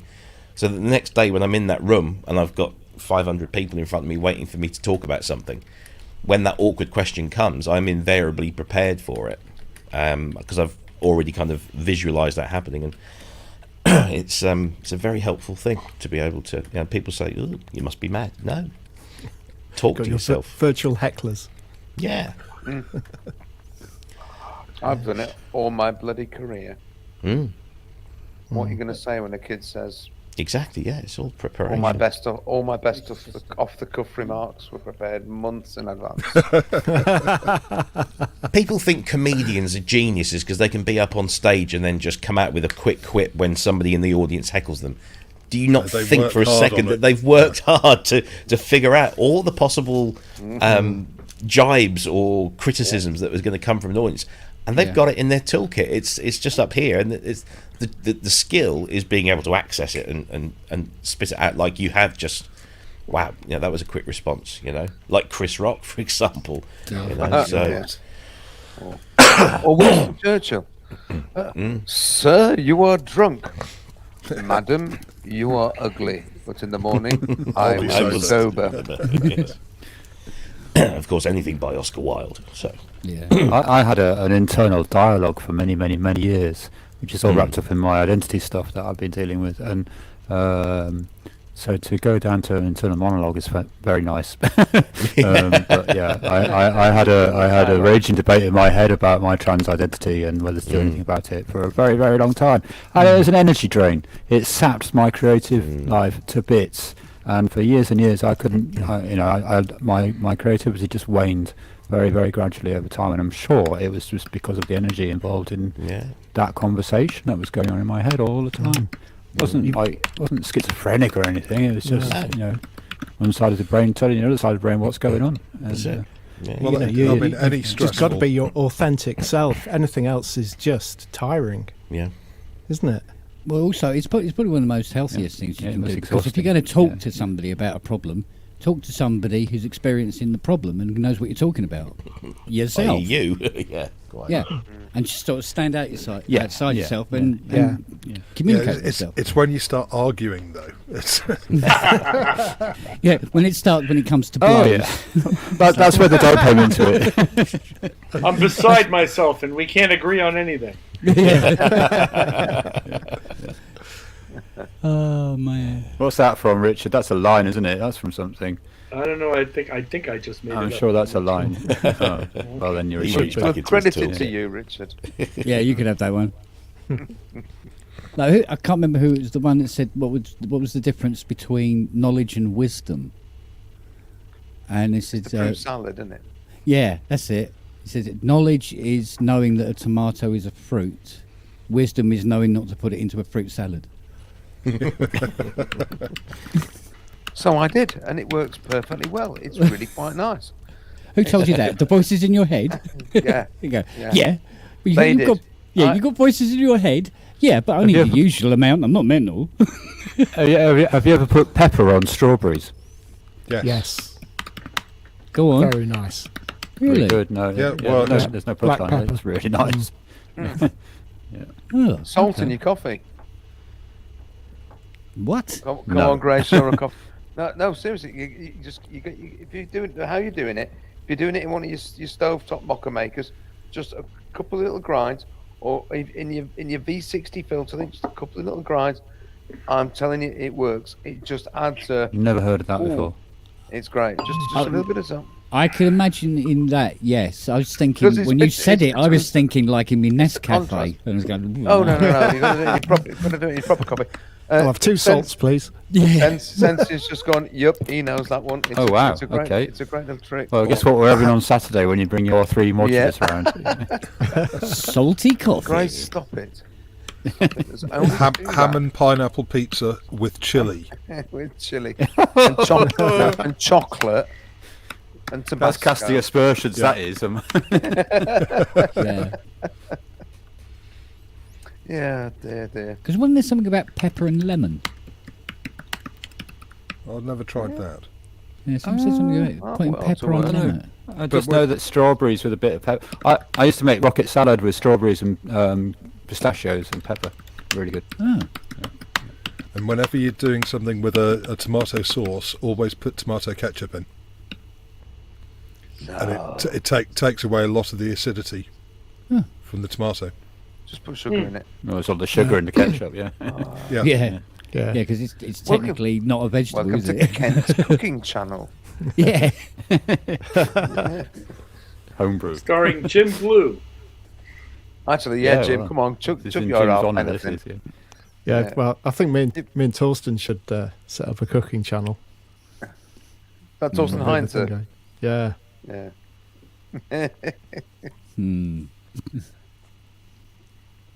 Those I just pictures love you cooking. keep sticking up on Facebook of your various culinary outings, they always look amazing. I think. Well, actually, when you do come up to Grace's, that was Yeah. a when, not an if. Yeah, You're yeah. gonna cook. You can cook for us. Okay. Sorry, listen to me. I'm inviting you to somebody else's house to cook on somebody else's. To cook in my stuff. fucking kitchen. Hang on. Without having even checked with him. Her. Get me. Yeah. I'm sorry. Yeah, but at least you're not trying to poison it. anybody. Yeah. Jim might though. Sorry, Do you know what? I must. How does the raw thing- burger sound? Yeah, but do you know what? When I was Ken's cooking favourite. those burgers, when I was cooking those burgers, that was the first time I'd ever used a barbecue. It's called ram. It was. I tell you what. If you squeezed it with the palette knife, it mooed. It was just. Right, this thing got up, looked at me, and walked off of my Said plate. moon. What it was it was meat, and I showed it a photograph of fire. That's about it. That is about as cooked as that was. Oh man! But yeah, no, I'll happily come up and cook. I mean, normally, most of the time it's just me here on my own, and I mean, it's very easy to just eat rubbish, which is why I sort of try and cook something decent and fresh every night, that I can, and make a real effort to. Otherwise, I'm just going to end up feeling fat and awful. So, Well, like I do all the time. Like I do, yeah. I've been putting a bit on, to be honest, but Got quite the orange hue behind you there.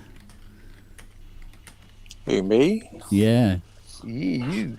Well, I think it's a bit less distracting than just bright light that I have above. Yeah. It's That's why just I don't turn mine on because of that. No, and it's a 6-foot LED tube, and there's no way to turn it down. It's actually got some perspex with some opaqueness in it to try and dim it down, but I need to put some more up and see if it helps. But other than that, it's orange. The future's bright. There we go. I just noticed there's 34 people watching this. A completely unannounced show. What's the matter with you people? Haven't you got homes to go to? It's all the usual suspects. Yeah. What else All will the you do when usual you're suspects. self-isolating? Yeah. They came to learn how to undercook a burger. Yeah. Yeah. All you need is meat and a camera. Steak tartare. There you go. Take the meat, show it to the camera. 34 nutters. Ah, you're not wrong, John. Oh Why dear. would you? Well, because we do. Oh, but this is great. That means I don't have to make up those little banner things and post them up every week. Keith, is that a Proteus 2500 behind you? Yes, it is. Yeah. Oh. And Robbie, No. Yes, brings us back TX816. how's yours getting on? Dare I ask? Mine is still in America Oh right, I didn't with realise its it was- owner, but Right. we have agreed terms, i.e., how much I'm going to pay him for it. So it's now just a case of paying him and then finding out when he's coming over, because shipping it, I really don't want to ship it. Because I don't mind the expense so much. It's just I just don't like shipping, especially. It's a long way to row. There's a long way. It's a long way for that to get broken into a million pieces. So, yeah. yeah, the owner couldn't is. you is hit up key. Simon Alexander and get it shipped to an airport if he happens to be flying in? I'm afraid that's no longer an option. Isn't that like terrorism? What's that? You arrange for somebody else to pick something up on the sly and smuggle it into an aeroplane. I mean, particularly if it's electronic. I mean, you bring the world to a halt doing that. Yeah, no, he's supposed to be coming over. The owner is supposed to be coming over to the UK at some point. They were supposed to be coming over last year, but that didn't happen. So they've got to smuggle it onto an aeroplane. But yes, he'll bring it on as his personal item. Or it is, so chuck it in his suitcase and bung it in baggage. Yeah. Well, that's going to do a real good. Yeah. Wow. My easel has Mike survived really well through baggage on the aircraft. When I travelled to a family over Christmas, just wrapped it in some bubble wrap, and then as soon as you do that and put a franchise sticker on it, airlines suddenly treat it as something special. Yeah. But is it with an international power supply that's switchable, Robbie, or is it with an American power supply? It's a US. It's a US. Then you But that's probably okay. want to give it to Ken to get rid of that piece of shit, because those power supplies are don't supply enough current for long enough, particularly with age capacitors. And I'll put a newer piece of shit in it. and a frozen prawn under the power supply. Yeah. And you wonder why I've never brought anything to you to be fixed. Well, you come here to take the stuff off me. This is true. Not to bring stuff here. Yeah. Good God, sir. And yeah, we need to change that. No, luckily, But Kenton, do you have a TX-816 lying around for Robbie? Not now. but he has something else. Do you still have that MKS70, Kent, that you were trying to get rid of? Yeah, we now know who owns that. We now know who owns that. What's that? That's crushing news. The MKS70. Oh yeah. But the MKS80. Hands up. First in the queue. Sod off, Robert. You've got we're a not sure about that one. Sod off. I'll tell you what has been happening. Has it got a programming panel as well? Has it got the PG thingamajiggy and whatnot with the wiggly bits? Do you want a blowjob with it as well? I mean, come on. you want the control panel as well? You want the PG 300 with it as well? That'd be nice. Yeah, that is pushing it though, mate. Come on. I mean, you can get remakes of the MPG-80 which are better than the actual thing. Yeah. But it's a thingy for using just using any sort of like control surface as well, isn't it? Oh my God. I am. I've got a bit. What was Robbie's phrase? Moist around the gusset. Yeah, Susie Dent's least favourite words, wasn't it? No, what I have noticed, and it's a trend now, is that various bits of equipment are going up for sale on Reverb and what have you, and the prices are getting sort of like, really? Stupid. Are you sure about that? And then suddenly these customers from 10 years ago are phoning me up going, have you still got my my thingy that I left? No. Oh, because that's worth a lot of money. Not when you left it here, it wasn't. So, and there is the small matter of the £22,000 of storage charges you need to deal with. Oh, not to worry. Don't worry about it. Sorry, wrong number. Yeah. Goodbye. But it's not only Reverb. Like Vimeo prices are starting to get somewhere. You're like wondering, what are people asking on Vimeo? Like, that's not the place where you ask for a ludicrous price. Yeah, well, there's an 80 on there for a healthy chunk. What was it, about 52, 54, Jesus. Something like that? Now, and I know damn well that if that thing sells, that's the price from here on in. That's just ridiculous, though. I mean, What are we talking about? CS80 prices. Yeah. And well, I mean, isn't there a Fairlight on Vimeo at the moment, Rob? That you're $5,000, or is it? Very keenly priced. Oh, right, some people start bidding on it. Yeah, but the acquisition king is after it. So yes, I've got a few bucks.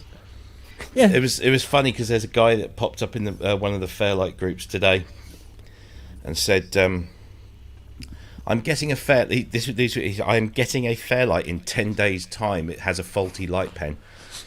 How easy are these to fix?" So after everyone told him that, not very, I popped up and said, "It's not the one that's on the Vimeo auction, because if it is, it's a little bit presumptuous that you're getting it." And he responded, "Oh, I am. I'm getting it. I don't care how much it costs, even if it goes up to 30,000." I'm like, if you pay 30,000 for one of those, you are. Well, then I know what to charge him to get the light pen fixed. Yeah. Boom. So. No, that's a nice system. That it's a I'll nice just swap system. it out with a biro. What is the fix for the light pen? Just try to find another one from the area that works. That's the simplest thing is to find another one that works, which is Yeah. they are. I'll get that as rare as rocking horse mouse poop. conversion. Yeah, well, that's what I have. Well, here, is one of these. Yeah. Is this where oligarchs are putting all their money now then? Is that what's going on? Yeah, I think that must be what's happening. I was going to get it, but it's all plugged in. It's basically a little.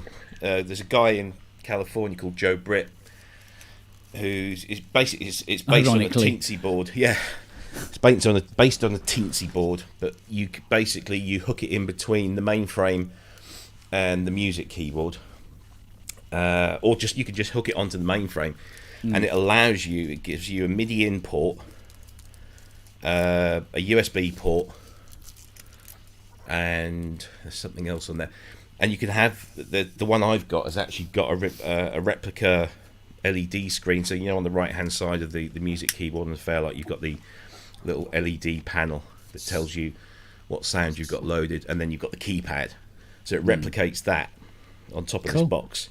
It's a genius bit of engineering. It's just this guy who's just come up with this design, and it works. So even if you don't have the music keyboard, the alphanumeric keyboard, and the light pen, you can connect a USB mouse, USB keyboard, and a MIDI keyboard, and still use your Fairlight. And of course, you can then adapt because the video output on that is just a standard composite, so you can just stick it into a TV. Yeah. Isn't the light pen just a photodiode? And then it's processed on the main board rather than. The pen itself is just a photodiode. Yes, but the actual components for that particular pen, I'm not an expert on the pens because I've never had one, because they are so rare, Probably if you were to re-engineer the pen, you'd have to re-engineer the board when it's inside the monitor, and then the whole different board. And presumably there's some sort of with a light pen you need to sync it up to the scanning rate of your screen. The light pen. So you need to have some data about that. Yeah, the light pen is just. You would work your way faster around a Fairlight using the alphanumeric, because once you've kind of got those key codes in your head and muscle memory, it's just. The light pen's an annoyance. The only thing that the light pen is kind of good for is the thing that the Fairlight is worst at, which is the old FFT and harmonic waveform drawing, because it's not even very good at drawing the waveforms. It's not very accurate, which is why they let that feature die, because it just wasn't very good. Can't you, in theory, do the FFT also just with the harmonic sliders and typing in the numbers? Yes, exactly. So you don't need the pen to even do that. You can just use the sliders, type in your numbers, and boom, there you go. So most people don't even bother with the light pens. If they're dead, they don't bother replacing, because it's pointless. Otherwise, if you actually want to use it, if you just wanted to show off and be happy about, look, I have a Fairlight, I can go to page R physically with a light pen. Absolutely. It's cool if it works, but you've got to find one that works, and then you've got to find the monitor whose screen hasn't started to have cataracts. What bubble on the outside? Yeah, with the glue, because they stuck this. When I asked Peter Vogel, I said, "Why did you do that?" And he said, "I don't know." He said, "I think they probably came like that." And okay, but they have this plastic coating on the front, which apparently was. I'm not even sure if it's true, but it's for health and safety. Just in case the tube goes bang. Yeah, that's it. But the glue that they used to stick it on the screen, eventually, I guess they never thought about, what were these things we were doing in 30 years' time. It just starts to fuzz up, and it's just horrible. And then to get it off... They can be fixed. Oh, yeah. To get it off, what you do is you take your tube, because you take your life in your own hands when you take one of those out anyway, but you get your tube, and you place it face down in a bath, and you run lots of warm water and a little bit of soapy detergent, and you leave it there for about three days, and it eventually will peel away, because if you try and take it off without that, then you screw the whole thing up. But there are new screens available, like this one on Vemia has had a new tube fitted, but if you look at the picture, the image on the screen is but like the ray gun is not aligned. Yeah, so whoever's put it in hasn't properly calibrated it all, so it will need some calibration. So you need to find a cathode ray tube tech, which are few and far between these days. Because I'm not going to put my hands in the back of a cathode ray tube. They're all electrocuted themselves in the bath or something. Yeah. It's... I mean, the voltages that sit in those things are just horrendous. Yeah. Well, mind you, today is a great day, because today we now have 100% working Profit Fiber Rev 2 from hell.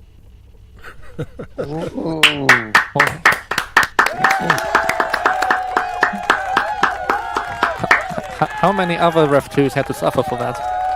Oh, none. Did you just go through all the clips you found below? Yeah, because the buggers are too rare, and besides they run too fast.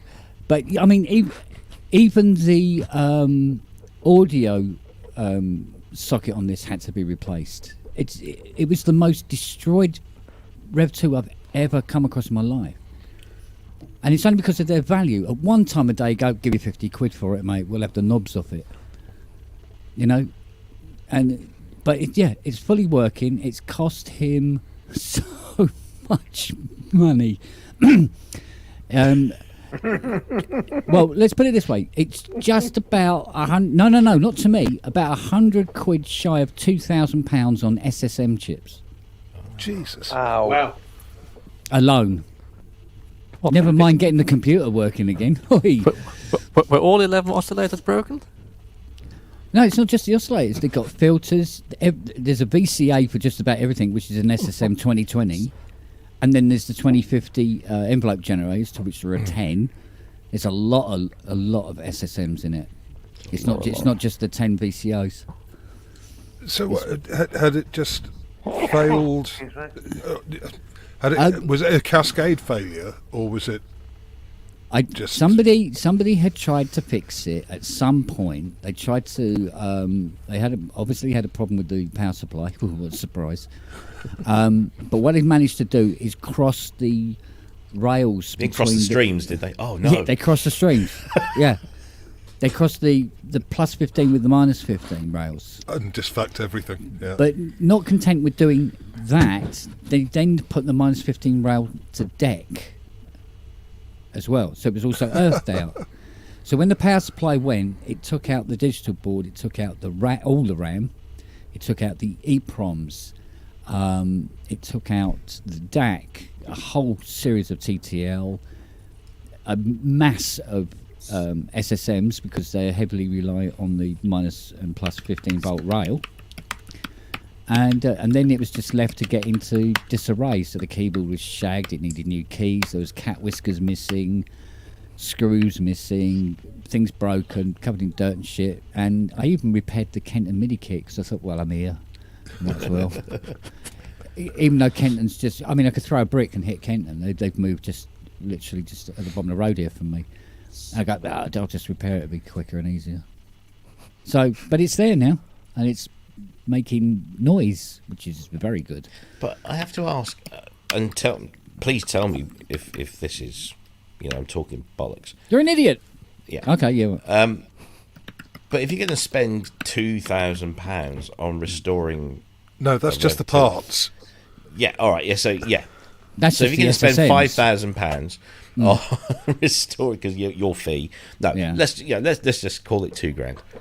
You can buy a Rev 4, a brand new Rev 4 with warranty. Yeah.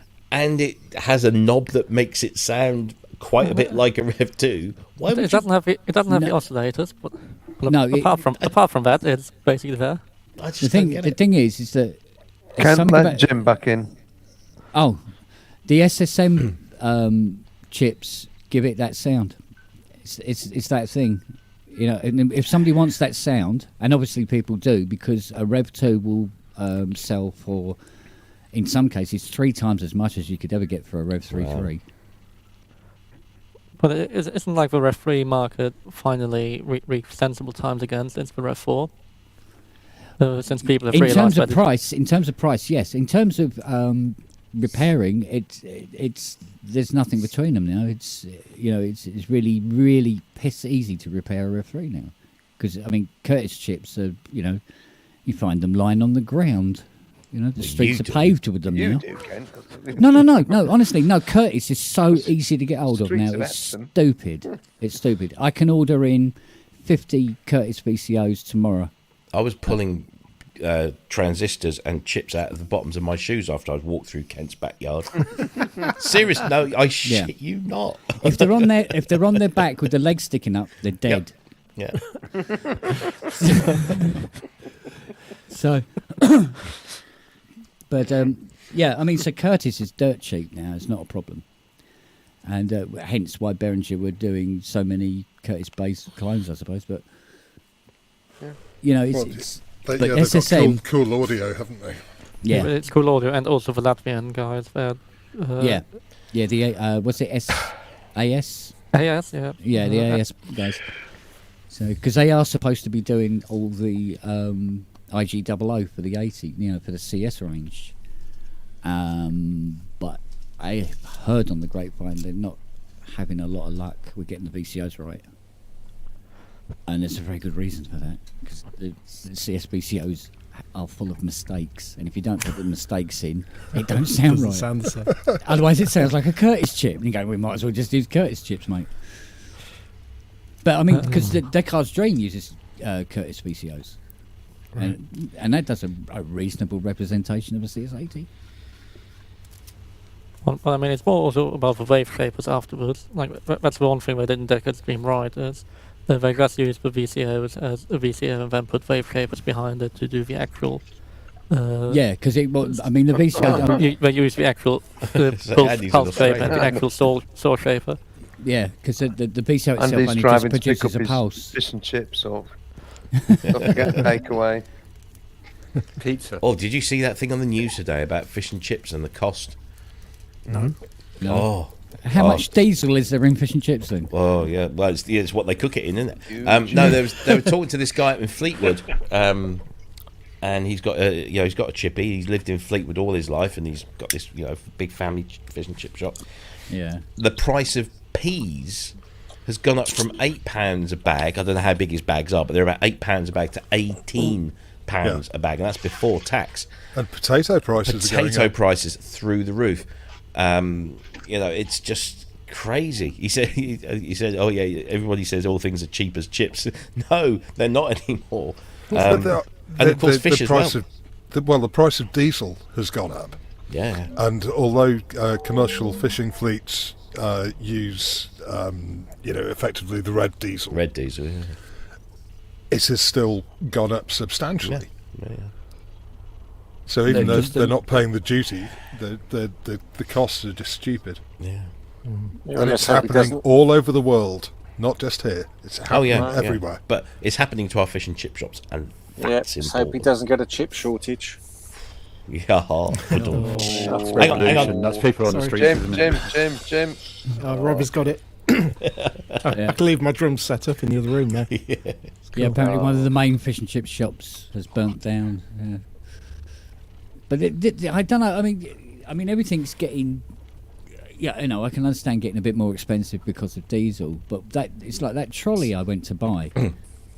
125 quid, and they go, no, do you know what? We'll put them up for 520. It's bonkers, isn't it? So you go shopping around and go, oh yeah, we got them for 125. Yeah, I'll have one of yours then.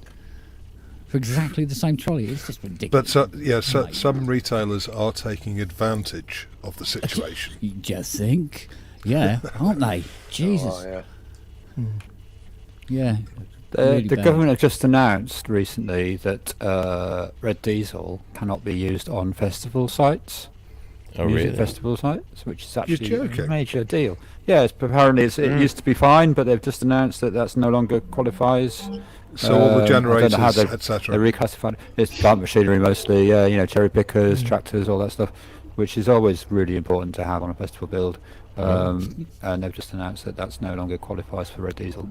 I think it's to do with the temporary nature of the sites and stuff, but yeah, it's another example of just getting messed about and Yeah. not supported. Well, just wait until the price or the hikes in the price of power start affecting high power venues. Yeah. Can you imagine O2's electric bill? Exactly. Yeah. Yeah. That's which means well, we might have to start turning stuff off. Well, how do you keep warm then, Robert? That's the Yeah, problem there. that's my isn't it? heating. Yeah, Exactly. yeah, but that's the only way I heat here. I don't think the heating's been doing anything apart from hot water in the kitchen. Yeah, I just turn on another server or the racks behind me. Yeah. So, I was going to say, talking about supporting things, last week I ducked out to write that track for the Ukraine charity album. It's out, officially tomorrow. It is up on Bandcamp right now. But it's modulatetv.bandcamp.com. It's 25 tracks by various artists. And yeah, it's Bandcamp Friday tomorrow, so all the money will go to the DEC. Right. Well, that's a good move. Jim, can you ping us that in Facebook at some point over the next hours? Yeah. Because Yeah, I won't be well, at this just- point, after 3 beers, I will not be able to remember that. Just hang on, just read it out, and I'll put it in the chat. Oh, cool. Yeah. Yeah, it's Thank you, Sassy. modulatetv.bandcamp.com. Modulatetv.bandcamp. And the album's Songs for Freedom. Can I say hello to Andy Synth Addict and ask you a question? Are you driving from North California to Kent's house to look for dead synths? I wish. This is more of a test. I actually am using my lunch break to go to Guitar Center to buy some more crap. So, I wanted to see if it actually worked. It sounds pretty good so far. Am I sounding okay? A little bit clippy. Yeah. Not clippy, glitchy. Yeah, it's punchy. Glitchy. Oh, that's good. Your audio is coming in and out clearer than glitchy than clear, so it's a little bit wonky. Yeah. I love technology. Yeah. Oh, brilliant. But, Thanks, I Sassy. may give you guys a tour. If I see something cool at the used store down the street, I'm going to give you a tour. Yeah, cool. What synths have you got in your car, Andy? Have you got anything in the dashboard? It's not a Kia. No. I got a table here. I'm moving from place to place. It might be a Kia. You don't know that. You're right. It's a black Kia. No, What are not you that driving horrible around? software that came out. Oh yeah, it was silly. I tried it. It actually was pretty bad. Actually, it wasn't. It had some nature sounds in it, and the synth was really kind of weedy and not so great. So, Yeah, because somebody on Facebook was talking about it, and I put a post saying, how many miles to the gallon do you get? And it was like, I go, oh, all right, okay, sorry, I didn't realise you're supposed to leave his sense of humour at the door.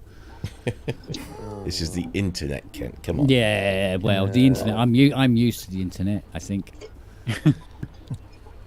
I just are you hearing the car noise? I'm curious if it's noisy.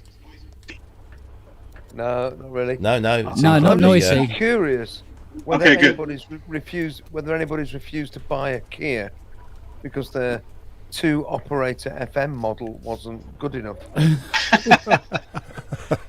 Yeah, Rob's his hand up. It was the deal breaker. You go, if the software's like this, what the hell is the car like? Honestly. Exactly. Yeah. You could have had virtual analog modelling put in there, and everyone would have been happy except Rob. But no. Speaking of synths in weird places, did you see that coffee shop in Japan that lets you play with modular while you wait for your coffee? Oh God. Really? Oh, okay. Yeah, I'll find the picture and send it later. It's pretty funny. Oh yeah, dude, that would be cool. They mount it on the How long do wall they and you can sit only- there and make stuff while you wait. How long do they take Only in you to Japan. make a coffee? Does it take longer than pouring a Guinness? Yeah. You've just patched the oscillator into the filter and got nothing from it. Your coffee. Oh, well. Well, No yeah, coffee. modular's not quick. Yeah. What was it? I saw something on Facebook today where somebody said I'd gone to a modular jam gig and I got thrown at for asking if they got any games on there. I thought, now I know what I'm going to do. The Poly and Tracker has games, right? NES games. Yeah. And what was the other one? And that had they made a games? Doom for my 1010 black box. You put Doom on there. There are some of the there's one of the tracker modules for Eurorack that has some games on it, or can have. And there's one that's And got Choplifter on the Snake OP1. Yeah, what's the one that's got Snake on it, or a version of Snake? There's some. There's Pong on the Kurzweil.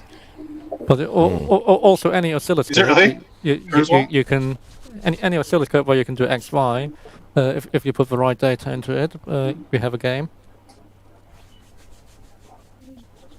I mean, if you want to play Pong on an oscilloscope, that's always a fun project to do. Try to build that in modular. UVI did a little library for their workstation, which was based on Pong, but it kind of it was like random notes, and so it could kind of be conceivably used as a musical thing, which was quite cool. Yeah, I mean, I've got Pong on the console one fader here. Oh right, yeah. Robert and Jim all know this, but you've been able for the paddles. You've been able to play Pong on D&B amplifiers for quite a long time. I mean, D6s and D12s or EPACs. They've been around for a while. Well, the D20s have even the better. They have a stupid memory game.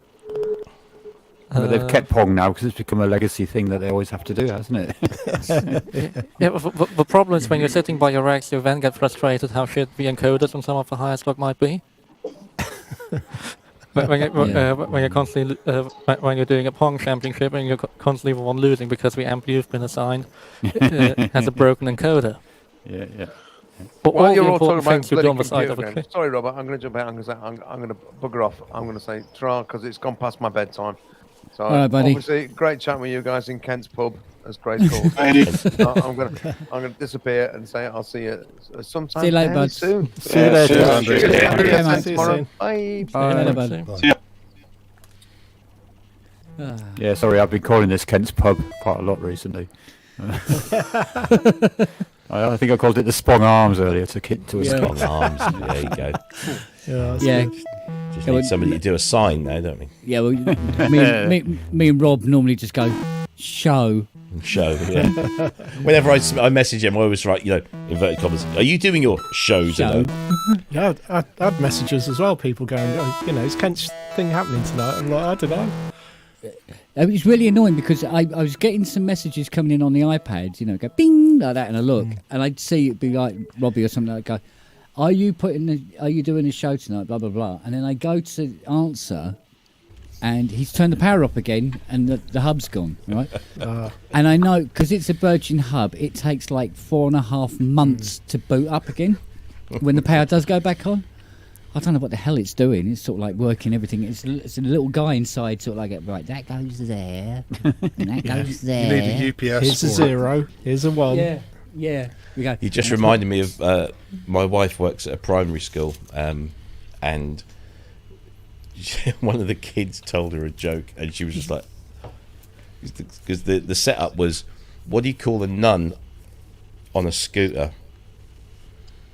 And like, this just goes to show the mentality of the adults that work in the school. They're like, no, stop. He goes, no.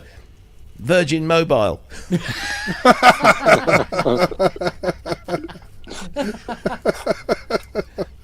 And this is a little kid, like year 5 or something.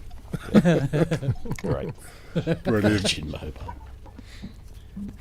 That is high quality. For those that don't live in the UK, Virgin Mobile is a mobile phone operator. So I've received some quite shocking news this evening.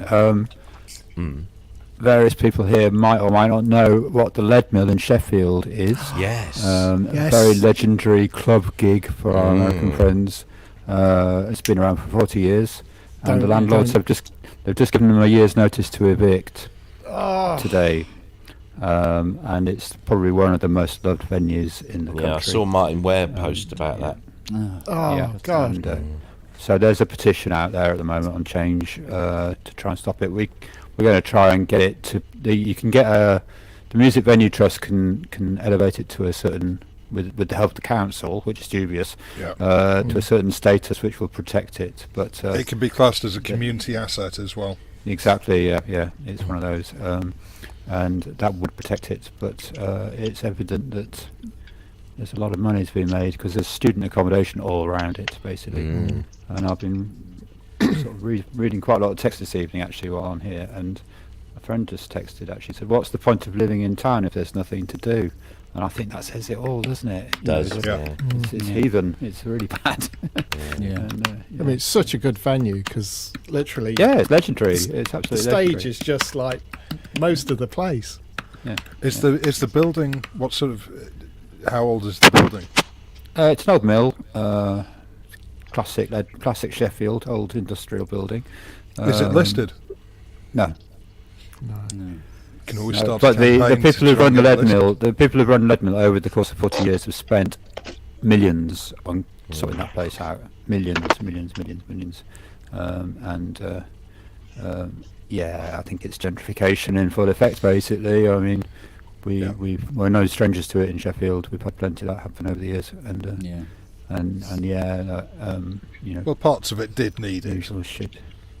Oh, lots of it needed it, but at what cost? But that's what gentrification does. Is, you know, down at heel places become cheap to rent, so creatives find a home there and do something groovy, and then people go, oh, that's all cool, isn't it? Let's go there, and then suddenly it turns a corner, and then you get people just buying it all up, thinking they're going to buy the same your vibe off you. The same happened in Liverpool. Oh, absolutely, yeah. Yeah, it happens everywhere. And it happens again and again and again and again and again. And I've had this conversation with people all over the world, actually, in my travels. The same thing. I had a really interesting conversation with a guy called Gus, who was, I don't know if he's still around, the main sound guy at the 930 Club in Washington, D.C., which another similarly legendary venue. And there were loads of condos being built just around the corner in an area which used to be crack central. And obviously gentrification in full force, and people were moving in and complaining about the noise, and it's like, hang on a minute, we've been here for however many years. And that grinds my gears when people move into it happens all the time, though. They move next to a farm and complain about the smell of the cows. Money walks and money talks, and I mean, it happened to us on a much more personal level. We used to have this underground venue, which is totally dubious and illegal, but we ran it as a studio and had parties, and everything nearby started getting knocked down. And you knew that the owners of the Club 60, and you just knew that we were going to be getting under the cosh and not getting away with what we used to get away with, and. And actually the owners got made an offer they couldn't refuse. I mean, they were friends, the owners, that's how we got away with everything that we got away with, but they were like, do you know what, this is our pensions, so we're going to have to do it. And it's like, yeah, fair dues. You can't really argue with it. Poor Artola 930 Club. But it's going to happen. Do you remember again and again the and again. Limit Club in Sheffield? Yeah. Oh God, yeah. Amazing. And Niche and Gatecrasher, they've all gone. I mean, Yeah. there's some dodgy stories behind some of those things going. Yeah, but, I've worked for some of those people, and I mean, the one good thing about Niche's Sheffield, sister club. What was the sister club of Niche? What, from Niche? Oh God, I've forgotten now. You're right. So that's a while back now. Just at the top of the moor there. Oh, what was it called? What, oh, Plug? It's gone. You're not thinking of Plug, are you? Before it was Plug. Oh, before. Oh, yeah. Oh God, I can't remember what that was called now. But yes. But yeah, I mean, the one good thing about Sheffield is there's still plenty of industrial units which are a bit dilapidated, which can be used as clubs and underground club venues and stuff. But but even that, going back 20 years, we used to go to squat parties all over the place in disused warehouses. It was fantastic, but none of those exist anymore. They've all been either knocked down or converted into something else. And, we used to do free parties out in the Peak Districts and all that kind of stuff. Fantastic. Like, you'd never get away with it now. Ones as well. Yeah, Remedy, Smokescreen, Head Charge, all those things. And Remedy. That's how I met Andy. Well, you know Remedy, you know Jason don't you, from Lampsect, but all sorts of parties. And did you hear about Matt Evans from Remedy. Yes, yeah, I heard it. Well, yeah, my friend Sophie knew him very well. Yeah. I used to live with Matt. Did you? Bless him. Oh, that's Yeah. a sad story, wasn't it? Sorry, guys. Yeah. yeah.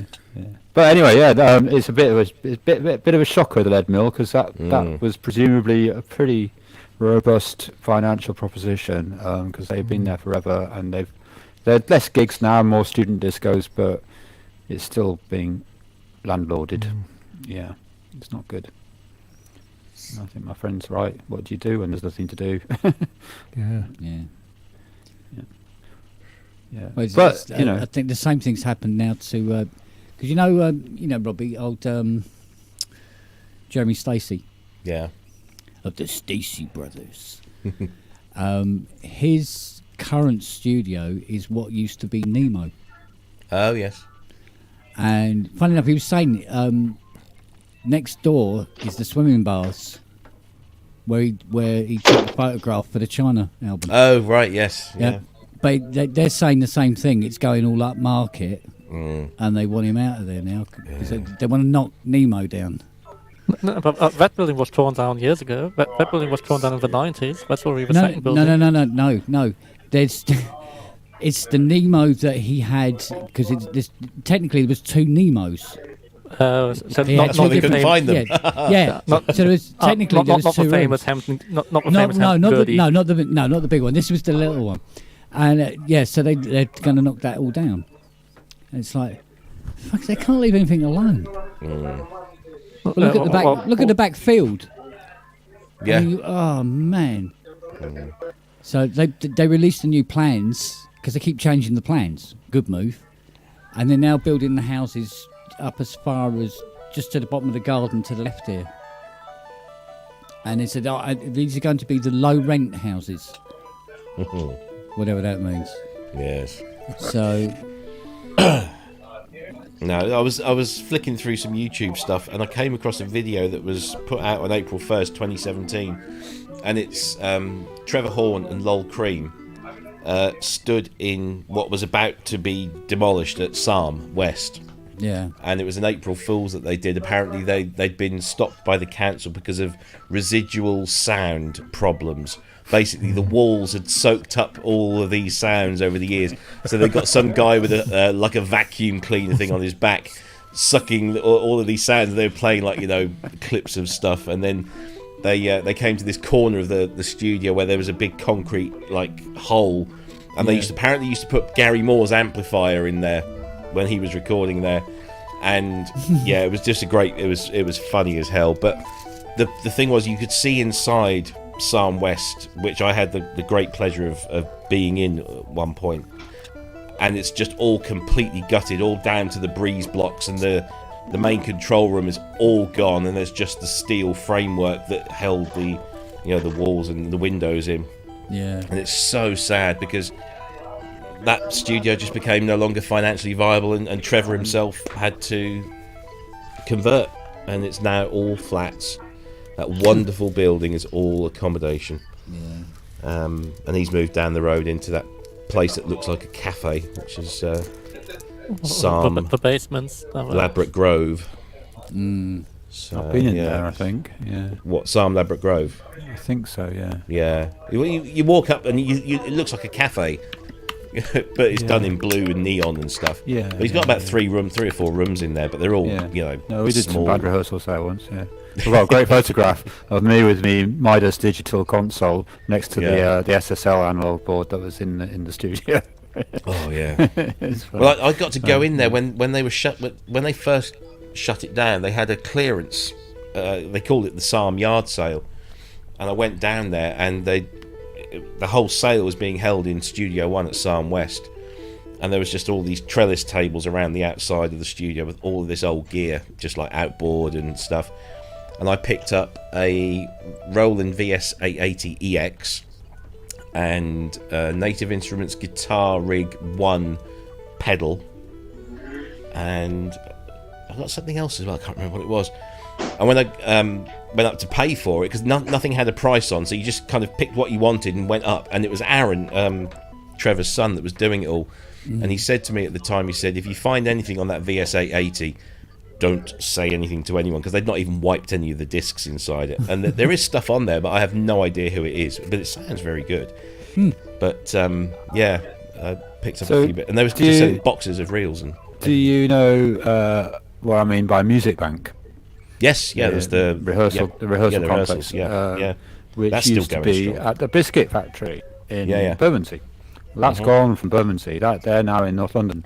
Yes, they moved, didn't they, recently? But the clearance process at Music Bank, because they had a lot of storage downstairs, and there was all sorts in those cellars. I remember having a look around there near the end, and there was one locker which was full of 2-inch tape, and it was basically the full archive of Emerson, Lake and Palmer.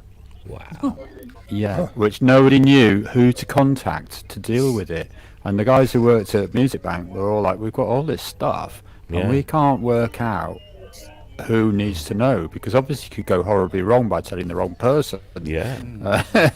And it's a bit like Kent's dilemmas, I suppose, but it's like all this stuff's like rock history. Well, Carl Palmer there's a lot of old do- Genesis gear, and it's like all sorts of stuff. I mean, who owns it? And especially when people have passed on and stuff. I mean, who actually owns it? And is it of any value? I mean, the tape will be knackered, and is it worth baking it? And all that stuff. Backline for days, instruments for days, probably invaluable stuff that's been played on famous albums, and by all sorts of characters. Yeah. Speaking of history, what's the last time you saw one of these guys? Oh, there you go. Look, there's a Darwin.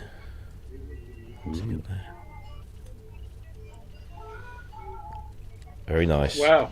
Get some prices. Now, when I was at Sarm yard sale in the drum booth and one of the vocal booths, they just got boxes of 2-inch tape, and there was nothing written on them. You didn't know what it was, who it belonged to, whatever. It all just piled there, and they were just selling it for like £50 for a box of stuff, and you got what you paid for. Sometimes it might have been wiped, or it might need baking. You just didn't know. They were just flogging all this stuff off. The only thing that I couldn't get that I really wanted was a piece of outboard that had been customised by Ped, Mark and Nash from Frankie, and they scribbled all over this, and they kept this thing, and I think they eventually auctioned it off, and it went for quite a price. But no, I'm sort of pleased with the bits I got. I think I only paid about £200 for that VSS 880 and the other bits that I bought, so not bad. There's a black sledge on sale too. Ooh, it's a sledge. Yeah. I've never seen this one. In Verac, how much was the PCM? How much was the PCM 41 in Verac? It's like out of all the things were most interesting. Don't worry, I'll get you on the shipping. Which one was it? Manny's put in the chat. Live gear porn. My upcoming colonoscopy should be as exciting as synthetic speed. One rack to the left. The lexicon that looks a bit weird. Below the Roland. Oh, this one, yeah. Yeah, PCM 41. Does it have a price tag on it? It does. 1100. Do you know, I really didn't like the MIDI verb, so... Well, they're good doorstops. They're quite good to throw down a staircase at a person. Out of experience, I can tell you it hurts a lot. Well, we're all excited that we're going to get this digital reverb, effects processors did reverb and everything like that back in the day, and we tried it out, and I didn't like the reverbs on it at all. Also, you can't set them. Well, also on MIDI-verb too, you can't set any times. You just choose a preset and choose a drive add. Yeah. These are fun little guys. Wow. Oh God, have you ever tried taking one of them apart? Jesus. What a bastard they are. I have one that isn't broken yet. It's about the Bad Gear episode waiting to happen there. These two as well. This speaking of D-beams, well, good D-beams on it. Did you know all that 90s gear and early 2000, none of that gear was designed to ever be taken apart by a human. I can imagine. Yeah, it's... was it an MC 909 here? Oh God! and he had one switch that didn't work, and it was 4 hours taking this bugger apart to replace this switch. Oh, VP 50. And put it back together again. Where are you, Andy? Guitar Center. My favorite local Obviously. music store called Starving Musician. Oh, okay. He's in his basement. Yeah. He's in Guitar Well, Center, so as you there's a can guy- tell by the huge lack Huge of amount of guitars. Yeah. See, over here in the UK, that's completely different because all the music shops have got nothing but guitars. Yeah. And like a tiny little corner of keyboards. So There's a local customer here who died recently. He had a little bit of everything. And a lot of it's gone and sold by now. Well, but in I the bought shop some when of you saw the prices. No, he was a collector. He had, like you can, he had them in his bathroom and everywhere. Oh, right. Yeah, but mine's not from design. I actually bought it. That's how I got my Waldorf XT module. It was here, and it was something that he So sits what do you around just hang around there and wait for people to die and then pick up cheap gear? Or pretty much. Yeah. Any PCM 70s? is there a Fairlight there? No. Yeah. I mean, if you No, want just like the PPCM Grim Reaper 70s, You have and a- the sickle? but like You if you have a want Top 10 PPCM in the back. 70s, It's or about, if you want, it's about $1,200. Top 10. So, but like cheap Lexingtons in general, try out hire companies that might still have them lying around. Yeah. Like PCM 70s, were used for days. I mean, 480s as well. Yeah. Well, BBC still hires 480s. Or well, Radio 3 Oh, yeah, at least. yeah, They still hire 480s all the time from FX. Yeah. there are still a few tucked away in a lot of sound rental companies, I think. Yeah, There's still clients who want them, aren't there? So Yeah, and I know many where when I try to hire one, where it's just like, well, with Autograph, because I know them really well, it's just like, well, can I quickly have a log? And it's just, as usual, he was not available. Assistant, main hire person, okay, he was just like, yeah, sure. And I'm like, a day later, no, you're not allowed to, we're not allowed to hire this out. Oh. I've had at Brit Row, oh, you're taking one of these out on this. Okay, they get it out of the box, give it to you, plug it in, and of course it doesn't work. And it's generally a lark or a lark cable is the first one of those. But anything that would have been state of the art 10, 15 years ago is post-digital consoles is just like sits in a box most of the time and doesn't get looked after. Also like the graveyard, the rack of Eventides. Is always very sad to look at. H4000s, 4000s mainly. Yeah. But because they're still amazing. I mean, when they work, they're still amazing. Oh, they're phenomenal. I love them. Yeah. If This is anybody wants a retired. pitch I was shifter, gonna watch this back. Yeah. I miss the days when it used to be $2 to the pound. It was really easy to work out the price of something. Yes. Yeah, we don't. Yeah, I'm sure you don't. Yeah. So next time I'm in Tokyo on a day off, I'm going to live stream. I'm going to join this stream from 5G Music. Yes. And Oh, give you a God, poke around 5G. That's a phenomenal place. It's the ultimate synth cave, isn't it? So. Yeah. Isn't that where Nick did a video from a couple of years back? I believe he Yes. did. I haven't watched Yes, it. he But, did. Is that the shop where they don't have the prices on the things? Yeah. And you Well, go no, to no, the actually, when I counter- was there, I've been there a few times. The first time I discovered it was 10 years ago, and everything was priced. But he wouldn't ship. He was like, you come and get it. If you want it, Yeah. I'll sell it to you, but you got to come and get it.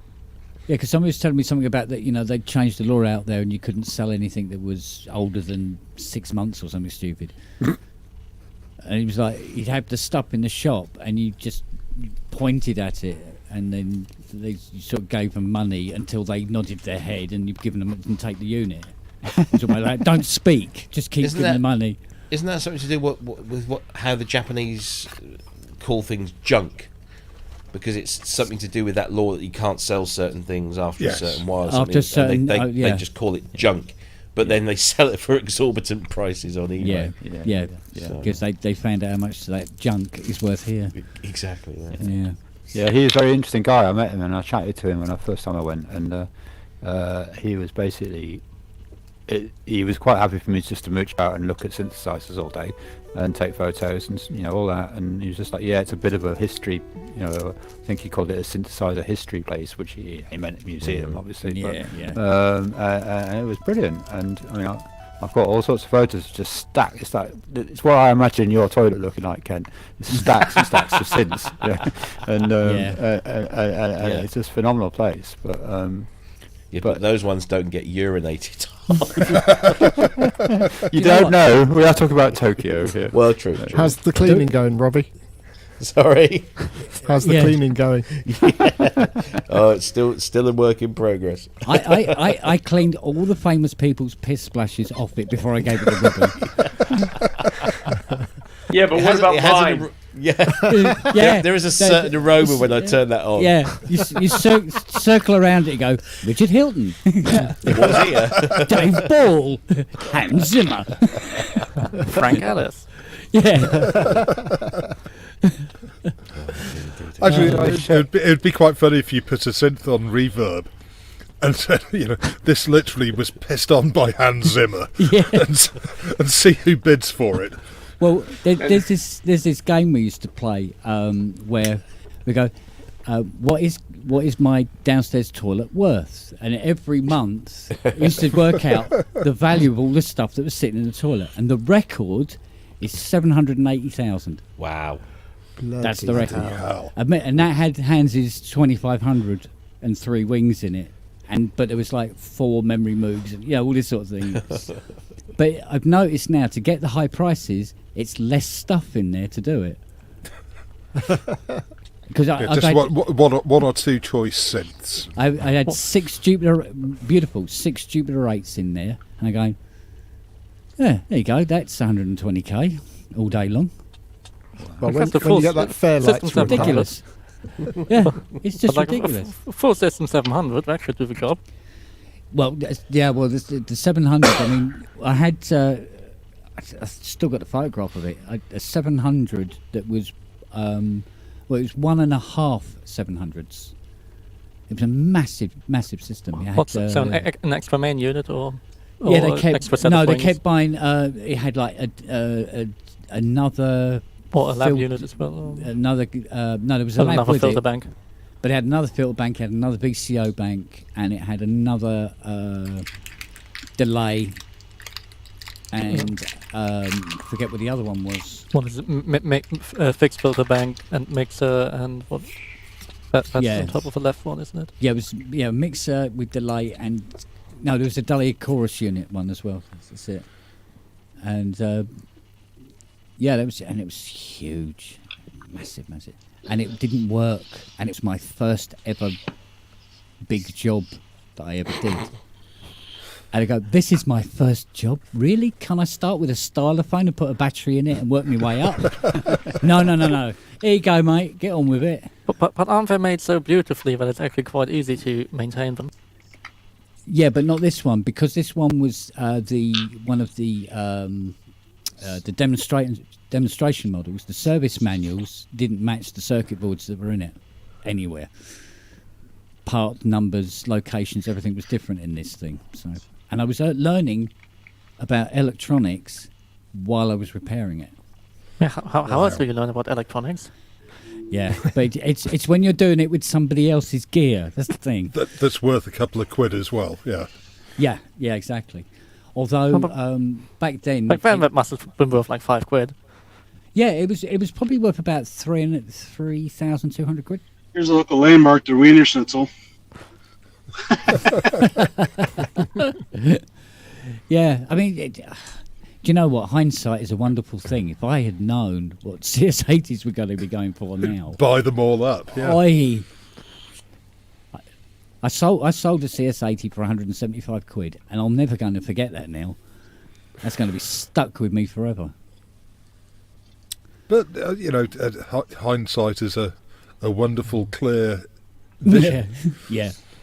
I mean, who would have thought, even back in the 90s, that the analog synths that were literally being thrown out would be worth what they are? I mean, Yeah, I was stupid. yeah. I was drooling over stuff at Guitar Center when it was new in the 80s and 90s, and then I hear about Richard Devine going to pawn shops getting a mini Moog for peanuts.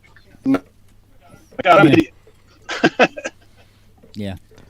But it's like Martin in Switzerland. He pretty much most of that entire collection of American synths what was just bought in Florida and California in pawn shops, and he was just like, Jupiter A, $200. Nah, that's too much.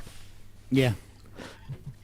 Yeah. And that's why that's like the main reason he doesn't have a Jupiter 8 in that collection. It's just like he didn't want to spend $200 on it back in the 90s. Well, there was a time in the early 2000s, really early 2001, 2002, that sort of time, where nobody really knew what a Synthex was, and you could pick up a Synthex for about 350, 400 quid.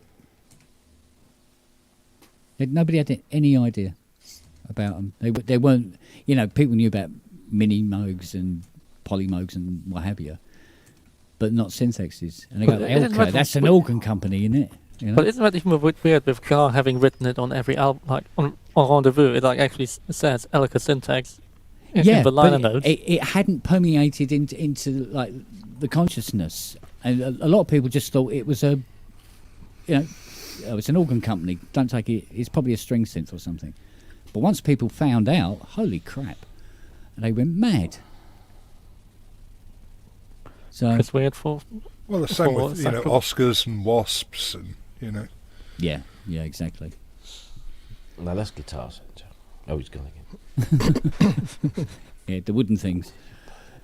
Speaking of going, I'm going to call it a night.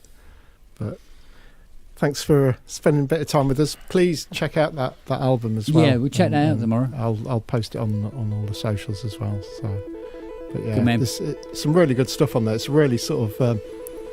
It really sort of holds together as a body of work. There's like such a similar vibe running through all the tracks. It's kind of strange because they're all strangers, but it's all a sort of common theme. So yeah. But cool, brilliant. Well, thank you ever so much. Awesome. Spending some time All with right, us. buddy boy. Grace, I'll be in Night, touch Jim. about coming up sometime, and Yes. we'll have a jam, the three of Yes. us and stuff. It either has to be before Easter or in June.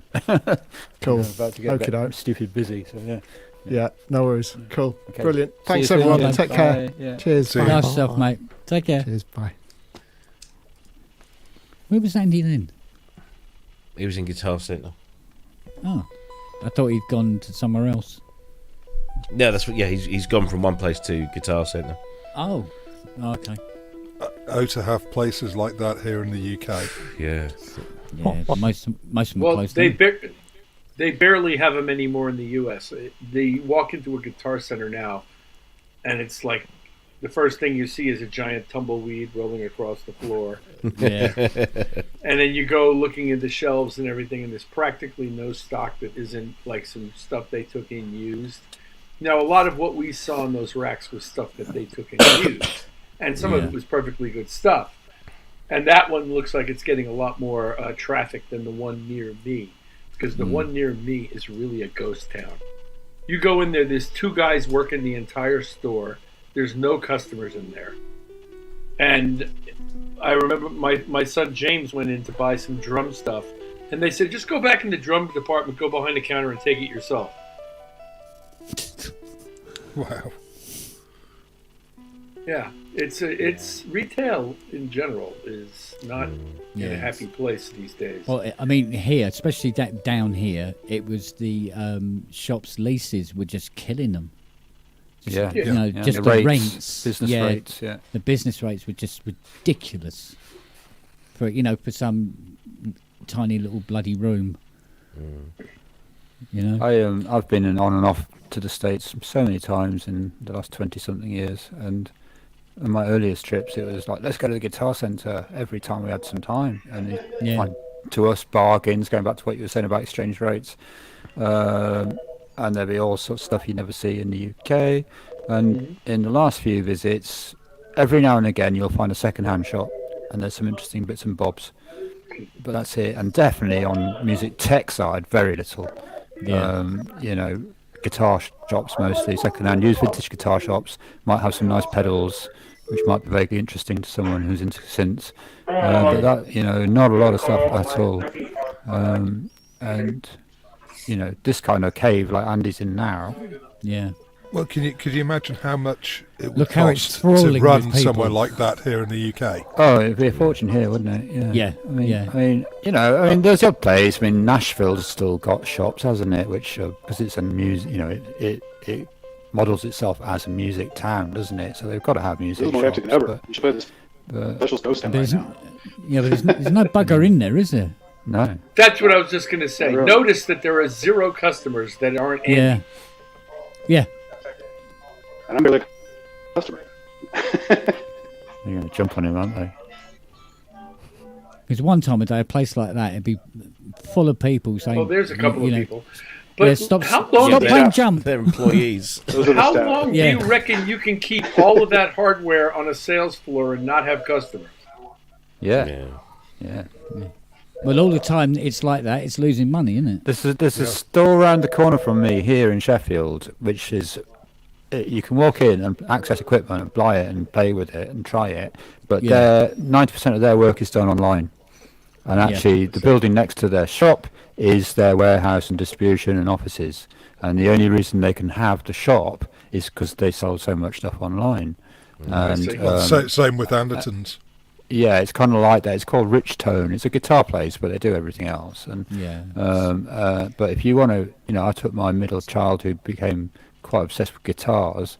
We got his first guitar there because I wanted him to just try guitars out first before making a choice. And it's like, that's what you do, isn't it? And it's like, find the one that works for you. And we've been in there and bought pedals for him and stuff. But well, YouTube now has sort of replaced that element that you used to be able to get from going into a music shop where you could talk to somebody and get advice and go, no, Christ, don't buy that one, mate. You want this one or something like that. But it's still not quite like the feeling of actually touching the thing.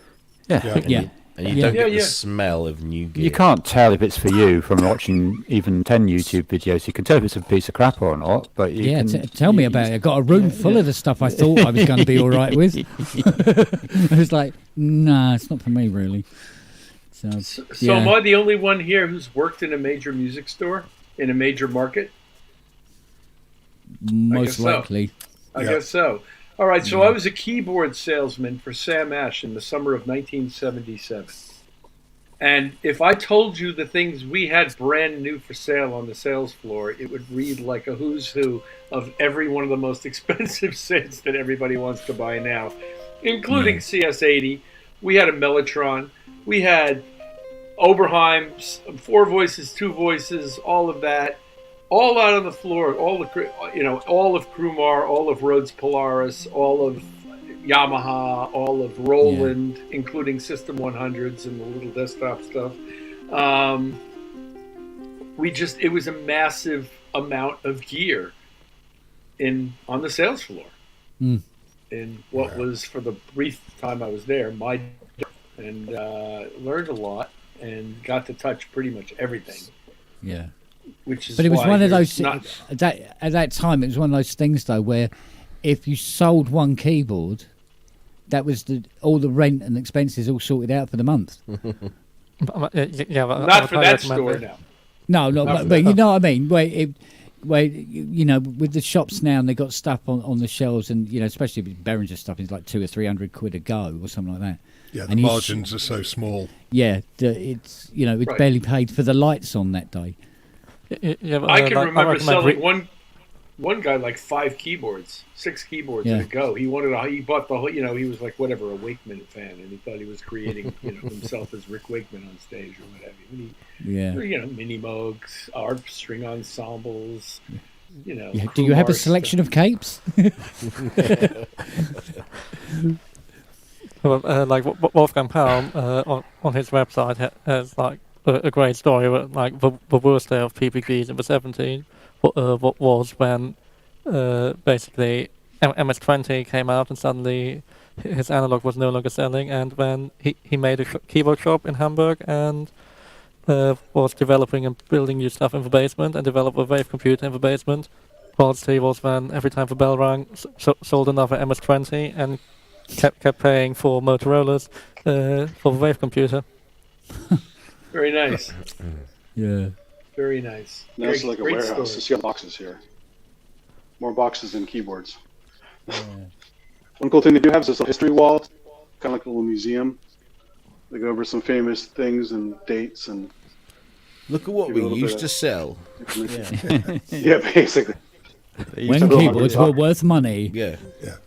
Look And at now what we're you just can't shifting afford boxes. anymore. Yeah. Yeah. It is odd though, isn't it? I mean, I'm a relative non-expert in synths. That's why I love checking out these chats, and I'm really interested in what all this expertise around me has to say on the matter. But if I want to buy something, I really want to know what it's like to use it before I spend several £100 on something. Yeah. I don't think that's unreasonable, is it? You know, and, No, not at all. And I need to, you know, I know about gear and I know about tech in general, but I'm not an expert on synths. To buy something and go, you know what, it's not for me. I can't afford to keep it. I have to send it back, and that's just an almighty pain, isn't it? And I think they must be losing sales generally as a consequence, because I can't be unusual in that regard. And you know, I mean, this particular business model works for me because I'm agoraphobic. I could never get to the shop and try the bloody thing out. However, you still have to think twice before you buy that £5,000 Korg Oasis. Yes. You go, yeah, but am I really? And you're not going to know straight away with something like that either, are you? No. You have to sit with it for quite a while. In the old days, you'd gone back to Samash repeatedly and had a few goes on it and really dug in. That's what I used to do making back that in the 90s. I'd go into was it Academy of Sound or Carlsborough as it was before then, and you would just go in every Saturday and you just go back to the same synth and you go, yeah, I'll try this week, and after a few weeks you'd like build up an idea of whether you were gelling with it or not, and then you'd hopefully buy it or not. So That's what a good local shop is for. Like where you can actually have a rapport with people, and after you bought something, they actually trust you, so you can keep something for a month and then say, lovely, but not for me. Well, that's what I miss about record shops, Robert. You know, when I was young and going in, getting music in record shops was all about. Those places do still exist. I mean, my local record store. They're not very many of them. They do exist. My local place, they know me. They know what I like. Whenever I go in, it's, oh, Rob, we've just had this in, and whatever it might be, and they'll hand it over and I'll have a listen to it. And do you know what? 9.5 times out of 10 they sell me stuff I've never heard. They just tell me, you've got to buy this, just buy it. And I get it home and they absolutely know it, because they know what they've seen what I buy. They record everything that it's on the list. Which reminds me, it's record store day in a few weeks' time, so I need to we've got an amazing record shop here, a second-hand record shop called Record Collector, which is another thing that's been going on a long time. And it's a long-standing, independent second-hand. Lots of expertise there. There are not many around though. I mean, a lot of them. The record store day thing is a great effort to keep some of them going. But again, when you're on tour around the world and you stumble into one of these places, it's like really tempting to fill your suitcase with like dead weight. And absolutely. I mean, the amount of junk we've managed to stash in flight cases to send back to the UK from around the world is crazy over the years. Yeah. It's more than when you have to carefully label it so that or you need to know who might be deprepping it half the time. Well, if you're not going back. Well, that's why it goes in the backline, Robert, because you know what's going to happen to the backline. You don't know what's going to happen to the audio gear. It's like the backline's going to be at your next gig. So I had somebody say to me a few months back ago, he says, I really wanted to buy one of those controllers that you did. I go, oh, yeah, okay. He goes, do you know where there are any, maybe? I said, I know where there's 10. Yeah, no, you got one. I said, I know there's 10, which is A-Wave in Australia, because there's no way they sold those fuckers. Oh, mate. Because I think there is, I think there is officially 5001 serial number controllers. Officially. You should never have told me. You should never have told me that. Oh, yeah, but yours is signed with your name, though, isn't it? It's true. It's true. Yours I think it says RH. I think it's RH001 or something like that. Yeah, that's right. Because there's a DS1001. I see. I'll know who that is. Chris had an 001. And It's also Stevie Wonder 001 or yeah. And we gave Everything to that Stevie owns is 001. That's right. We donated to the Bob Moog Foundation as well. They did a competition, didn't they, to win a controller. Hmm. We sent them a mahogany one and a black one. Paid for the shipping and everything. Wow. I think a raffle was the only way they could get rid of them, to be honest.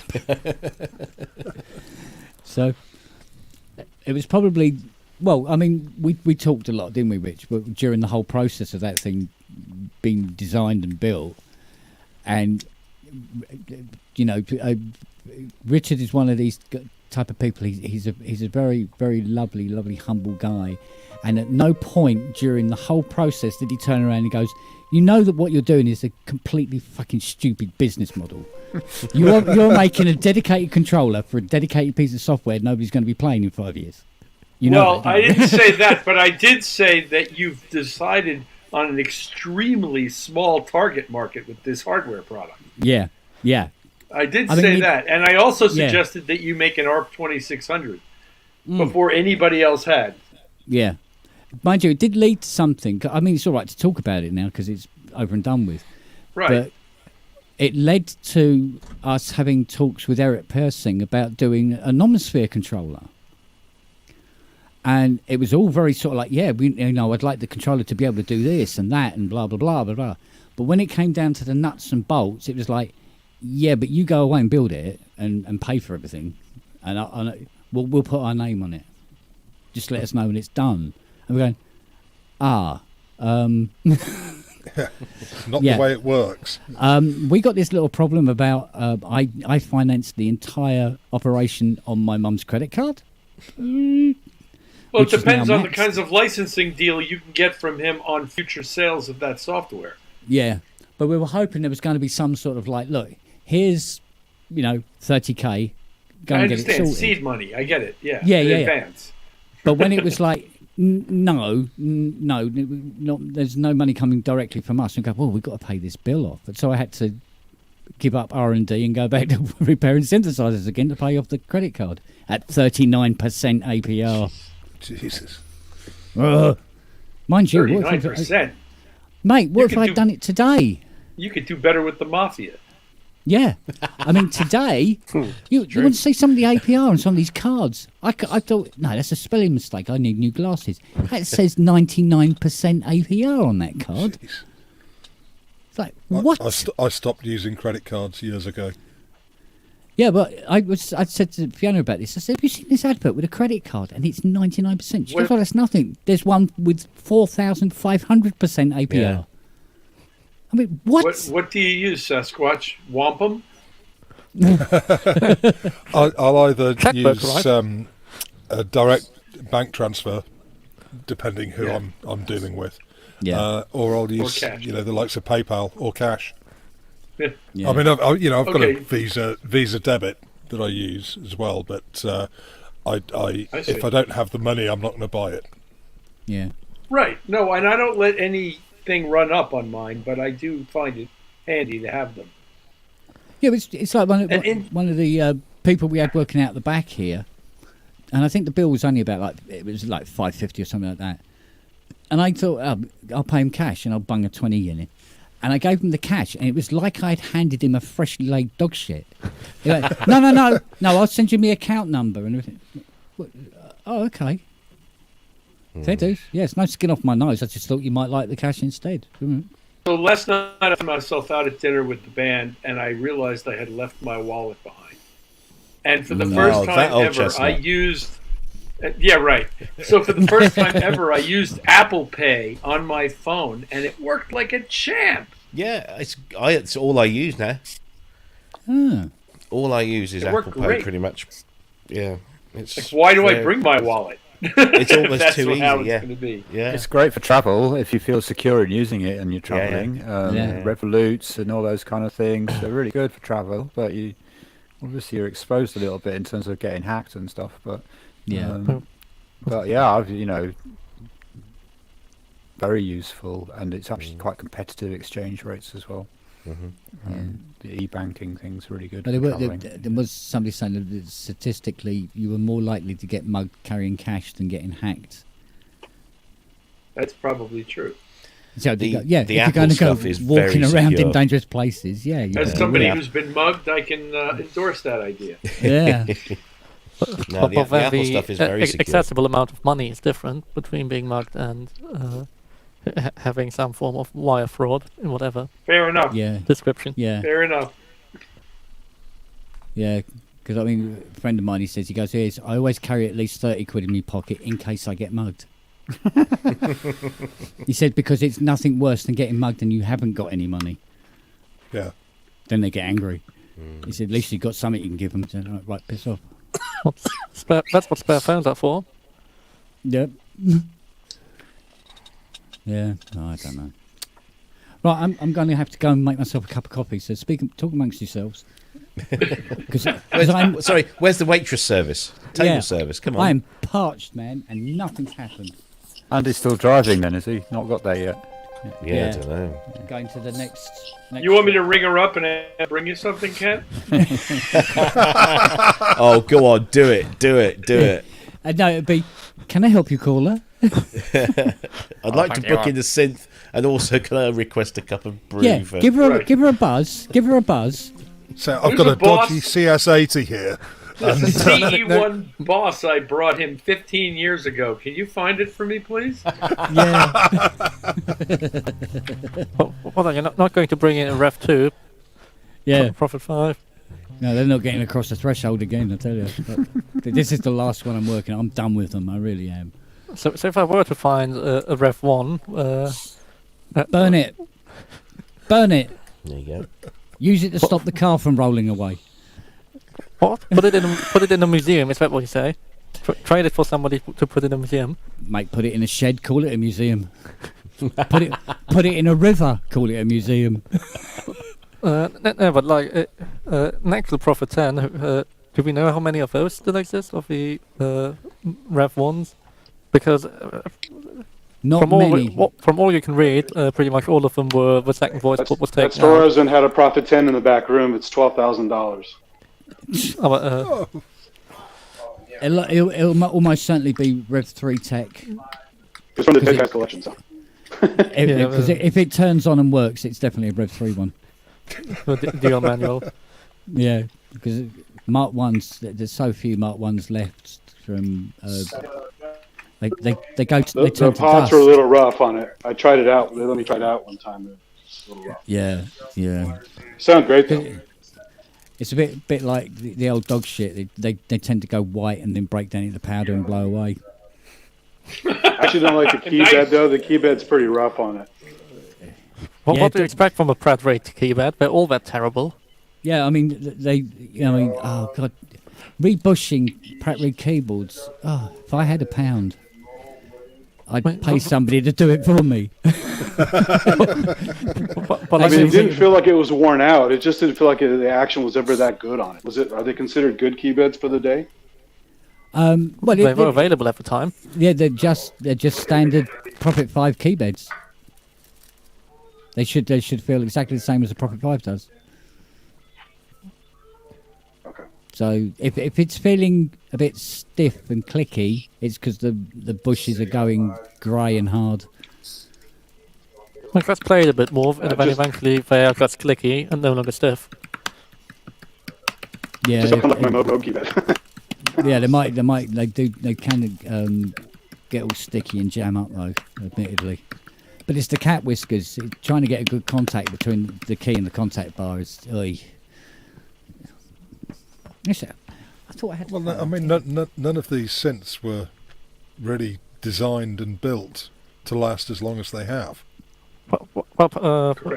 Pratt Reed, they're just the tool company that made organ keyboards that Van Moog and many other companies bought their keyboards from, and they were just made as like off-the-shelf standard plastic molding parts with no particularly thought about lasting 50 years.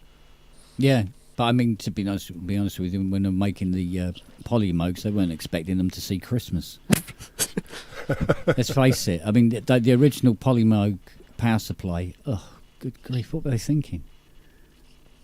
So even when they brought out the Mark II one and replaced them with the 723 divider chips for the power rails and put a dirty great big heat sink on the back, and it still troublesome and failed all the time. And then they thought it'd be a good idea to put it in the exact same power supply into the memory moog. Oh, and then they wondered why the memory moog had issues. Yeah, there's a lot of different reasons why memory moogs have issues. Using those resistor packs for the auto tune was one of them. Well, they must have been cheap at the back of a cupboard somewhere. Yeah, but they were. Them. Yeah, they were definitely cheap at the time. But the thing is, when I restore a memory moog and put it all back together, you can turn it on from cold. You don't even have to push auto tune. It's in perfect tune, as long as you replace those bloody resistor packs. How do you replace those? Do you just other ones that fit, or do you just use no? I just use 0.1% resistors. Yeah. Just replace the resistors, and then you calibrate it all up, and it's rock steady, absolutely rock steady. So, but like everything else, it's one of those machines that's just full of TTL ICs that are hard to get now. So it's all a bit iffy, and it will all come to an end one day. There just won't be any more bits left. I think that's probably going to be quite soon as well. Well, yeah. Now they're cancelling through altogether. Boy, it's not going to be long. That's I find that terrifying. Well, doing a KSR restoration on a CS80. It's going to cost more than a CS80. Yeah. So that'll be the end of that business model. Well, maybe to start learning Verilog or VHDL and start doing your own FPGAs or FPAAs. What's small FPGAs to replace a whole bunch of TTL boards?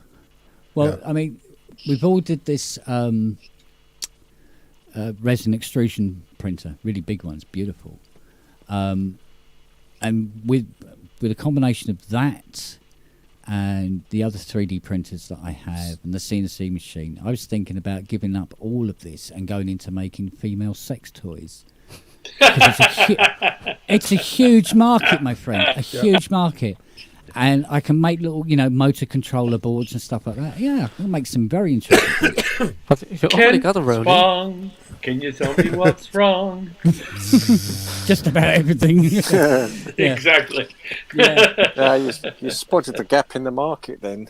Yes. There's a question. The gap in the market. Yeah.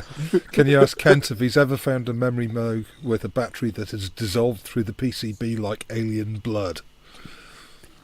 No, but I've seen one where the battery's leaked and it's just everything. Look like a Poly 6. No, much worse than a Poly 6. Much worse, because if those batteries go, oh god, they're horrible. They really are, and everything goes white and powdery. Nothing will resolder. What are those? It's awful. Nickel cadmiums, or what are they? Oh Christ, I can't remember, to be honest. What's that, Rich? What Wagyu wrote in the... I think Steve Elbow's below it's better. Oh, brilliant. What's this one? The spent Kong range. Yes. Yeah. Comes with a flat battery. Yeah. Oh, mate. Well, I mean, it definitely seems to be a market that's always growing, should we say. So, I don't know. Anyway, I'm going to bow out because my phone's come up with low battery. So I shall continue to watch and listen on something else. Cheers, Keith. All right, buddy. Okay, Keith. Keith. Send that TX816 as soon as you can. Try to be quiet next time. Yeah. Oh, the mute button. Yeah, okay. No, I'm joking. No, I'm joking about you not speaking very much. I know. I joined when I was quite chatty, and there were some subjects I could join in on, and then it's lifted off a bit. But there we go. Yeah, it does. Well, that, it's been nice to see Create you. your own. It's been very nice to see you. And you, Richard, and Thank you, sir. we might get to meet sometime. Hope so. Okay, yeah. Well, I'm going to bow out. All right, buddy. Cheers. Take care. Okay. Oh, he's gone. Oh. Are you picking your nose or something, Rob? No, I'm chomping on a packet of crisps. So I don't want to share it with you. So What we did? You can't eat while other people are staring at you with their tongues hanging out. I'm, You know, no, I'm four just doctors- very self-conscious. 4 doctors out of 5 recommend a pack of crisps for people with COVID. Yeah. I'm Really? actually, do you know, as the show has gone on, hang on, show, I've actually started, I've been feeling a little better as Yeah. maybe it might be the grappa, or it might be the salted crisps. The But I'm grappa. definitely, The voice has returned more. this is a nice one. This is look at the colour of that. Ooh, very nice. Yes. I know very if old that's with absinthe as medicine. It's just the expensive grappa's much Coke. better. Oh. Tell So me what- about it. What do you think of the CME Sweetie. Behringer clone? Which I honestly, they're quite. Are they serious about it? I mean, Well, Yes. apparently. so I've technically, I've yes. registered, so Yes, they are serious about creating a small controller that has Widdy at its core. That's a good pun, that actually. They're serious about making a key step with Widdy in it. It's not. No, if you look at the, it's if not you a look at key the, step. if you look at the design as it It's a is swing. today, it is different from the key step, and it is different from the swing, which is a copy of the key step, distinctly, and the fact that it doesn't have any wired, connections. It's all. Oh, it's the swing I'm thinking of, is it? The swing is the Behringer one of the key Ah, step. right, okay. And for some, I just can't figure it But out. for I the- mean, but the maybe new it's one because is they're white, so European. basically- Maybe it's because they're Yeah. European, or maybe it's because I don't know. They saw a potential for a joke about cloning a clone, which Right. a lot of people got, but unfortunately, a lot of people didn't, and a lot of people got antsy. And I have a funny feeling that some people, a company got a bit antsy. So like the other day, they had to come out with not an apology as such, but they kind of had to step it back a little bit.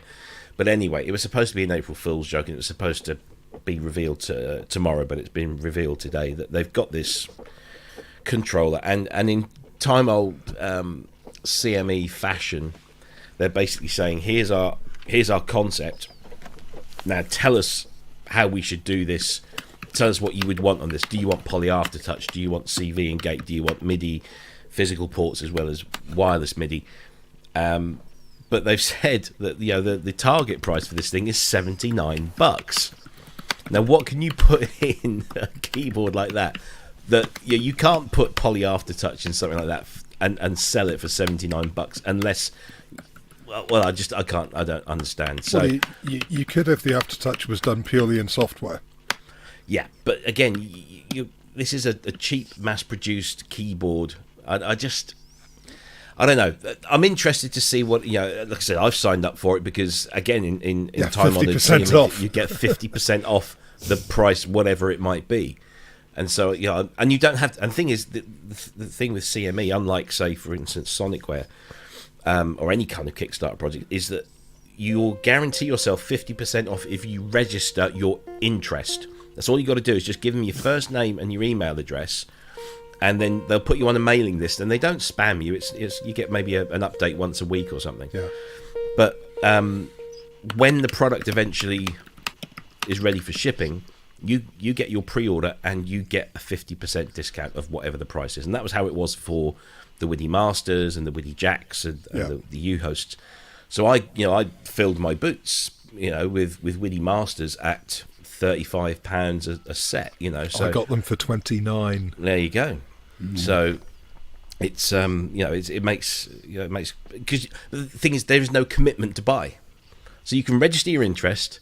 They will offer you 50% discount, and you can just say, you know what, nah, don't like it, and there's no commitment. You've not paid any money. You've just given them your email address, and it seems to work for them. But I don't know. does the world need another 25 key mini key controller? Depends on what it does. Yeah, but I mean, the Arturia key step has most of that kind of thing covered. I mean, sure, you can improve upon it by giving it NPE or making it poly aftertouch, or putting wireless MIDI in there as well. I like the concept that they've come up with of this wireless charging. It's all kind of like the Apple MagSafe type charging. I like that idea, because I hate fucking batteries. I don't want boxes. I've got boxes of AA's and AAA's rechargeable ones, and I'm charging them up for this and charging them up for that. Just put a decent lithium-ion cell in there and just give me rechargeability, because that'll last. Yeah, not having wires. I'm not having wires. I mean, I could really use a wireless 25-key controller, because at the moment, when I'm testing things, like Fairlights, when I can't be bothered to get everything out and connect it up, I just use a little Behringer UMA 25 with a MIDI cable, and that's it. And I'll be testing it using that. And so if I can have a wireless one, thank you very much. I'll entertain that all week, because I use it all the time as it is in here. So, but it's interesting. It's interesting. And today has been a very good day for interesting little Kickstarter style projects. So, how do you deal with your audio when you've got wireless MIDI going on? Because do you have the audio's do you have local submixers? Yes, and one per sort of stack. I've got 8 channel or 16 channel line mixer, one there, one under that rack. So you haven't got like really long cables treading around the place. No, they all. So there's one for that stack. There's one for that stack. There's one for this bit over here, and then they all feed into a small desktop mixer here, which I would like to upgrade at some time. I just don't have the room. Well, actually, you can see down there that there's a Yamaha O2R, which has been sat there ever since I bought it, because I haven't got the space to set it up and wire it all in. They're not small, are they? O2Rs, yeah. I thought they would, because I remember seeing a Pro Mix or an O1V or something, that was, it was so big. And even when my wife said to me, "Oh, what are you buying now?" and I said, "Oh, it's just a small mixer," and I kind of did, the big fish, little fish thing. Yeah. And I was being honest. I thought, oh, it's only going to be this big. And then when I met the guy to pick it up, he opens up the back of his estate car, and there's this flipping great box in there. And I said, what's that? He said, "Oh, that's the thing. That's it." I opened it up, and bloody hell, that is.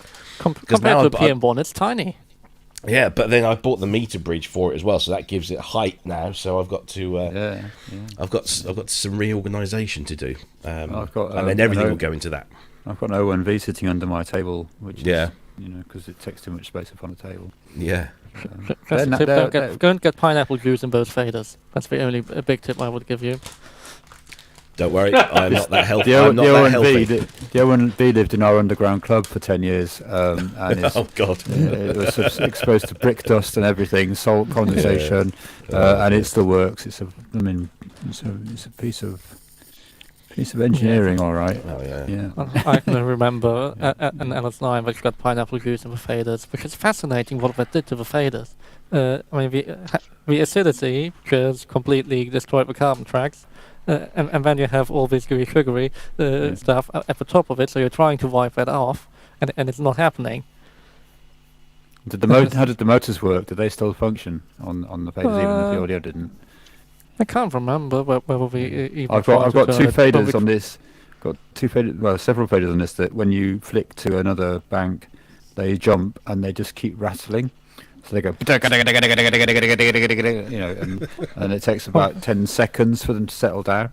And even if you try and damp them by hand, they still like this. They're amazing. I don't know how they still work. It's an incredible thing. I mean, it sounds fine. Bit of WD-40 will sort that. Yeah, maybe. Yeah. That's what I do to them. I'm close to actually opening it up for the first time ever, but I know it's going to be. I know it's horrendous inside. I'm not going to open it up until I've got a backup mixer. Don't put deoxit anywhere near an open carbon track. No. No, deoxit is awful stuff. No, I wouldn't do that. No. It's the cork sniffer of carbon cleaning. It really, honest to God, I have people say to me, "Go, do you use deoxit?" And I went, "No, I use WD-40. "Oh no, you can't use that, mate. I've been using it for 25 years on every pot and fucking slider there is out there, and it's been a perfect result every time. Take your 20 quid tin of shit and piss off. Honest to God. So if somebody's had a look with the object and you say, well, it's so bad, I believe you, but why is it bad? Well, it can dissolve a carbon track. That's the worst part about it. It can, and if it fucks your carbon track, then your resistivity is all wrong, and at best your failure curve is going to be different than what it should be. At worst, you wipe your resistivity so off that you no longer have any fair close to it, and then it's completely off. The same with the other product, the fader lube that they have. What? Silicon oil? I don't know, it's all fader lube. Same company, it's in a spray. I mean, Penny and Charles fader lube, that was always just silicon oil, and I would assume it's just silicon oil in some form. Yeah. Andy, what did you buy? Did you buy something? What did I buy? I bought 3-tier racks as I'm redoing some studio shit. I'm tired of having stuff on the floor against the wall because I don't have enough space vertically. And I got a, because I'm an idiot and I like the boutiques, I bought the JUXA with a coupon. So. Yeah. Good trip. Good so I saved $60. Did you get a loaf of bread and some milk? That's later. No, you got a kind of dioxide. Tonight, so. And a latte. Yeah. The two greatest things in my studio: label maker and can of dioxide. Oh, you got the same one as me. I thought you were doing better with the chips and the and the grappa. Yeah. Label maker. That's the only appropriate label maker. Nah, greatest thing ever. Label maker. Yeah. I'll tell you what I got sucked into yesterday. I was checking my bank with my app just to see, do I have enough money for a Rolly 2? Oh, that'll do it. And there's a little banner, and it was saying about I could buy all this wine worth 125 quid or something like that for 25. And I went, oh, I'll get that for Fiona. She likes her wine. So I bought it. And because it was inside the Barclays app, it just all sorted it all out, all the accounts, and bush, done. So there was a confirmation email coming later in the afternoon. She's going through the emails like she normally does. And she's going, did you buy some wine? I went, yeah, I got it for you. She went, do you know that you're buying this wine every month? Excuse me? What? So what's the problem? A box of wine every month. Exactly. Again, what's the problem? No, none at all. She's got no problem with that, mate, I tell you. She does like her wine, good God. Slave to the grape. Yeah. Yeah. So I don't mind, but I'm paying for it now. And it turns out it was an introductory offer. It's 125 quid a month after that. So, what? I almost got suckered into one of those things. I think it was Naked Wines or Virgin Wines or something like that, where they give you a don't come in a voucher. Yeah, they give you a voucher, and you get like £60 or £70 off your first case of wine, and then you have to keep buying like every month. Yeah. And to be fair, or cancel. It's a bit like, you remember the old Britannia Music Club where you get CD, a bunch of CDs for like a few quid, and then you'd have to buy or you'd get sent their recommended CD of the month every month, and you didn't have to buy it, you could send it back, but it was just such a pain in the arse to send it back. But every time I think about it, I think about how much we spend on wine, because myself and my wife, we like a glass or three at the weekend, and well, that's like every day of the weekend. And the amount you spend on wine in the supermarket now, when you think about these deals, they're actually not bad deals, and it's better wine a lot of the time. But yeah, I had a real bonus at the weekend, because I went out with these old school friends. So I took a couple of bottles of wine, and I took one of the ones I sort of drink just sort of like casual. It's like my sipping wine. It's the the one I have close to hand, and I took a 2015 bottle of Barolo, because I thought it's a special occasion. I haven't seen these guys for 40 years, and everybody else had brought wine, and I just put my stuff in the middle and I forgot about the Barolo that was in my bag, and I forgot to take it out all weekend, so I came back home with my 2015 bottle of Barolo, so I'm going to have that later on this weekend, because I didn't drink it then, but yeah. I'm very particular about what I take and give away, because some of the stuff I've got is, I've got 2 bottles of Nero d'Avola, which they do not make anymore. The winery do not make it anymore, and it's the most gorgeous red wine. And my dad introduced it to me, and we bought a case and split it half.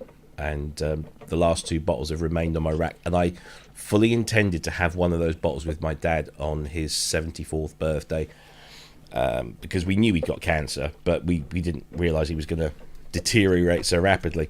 Yeah. And so unfortunately it didn't get drunk because he was in a hospice.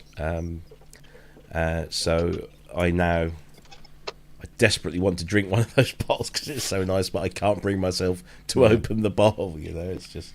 Yeah. So if they still made it, I'll buy another one. But they don't make it anymore. So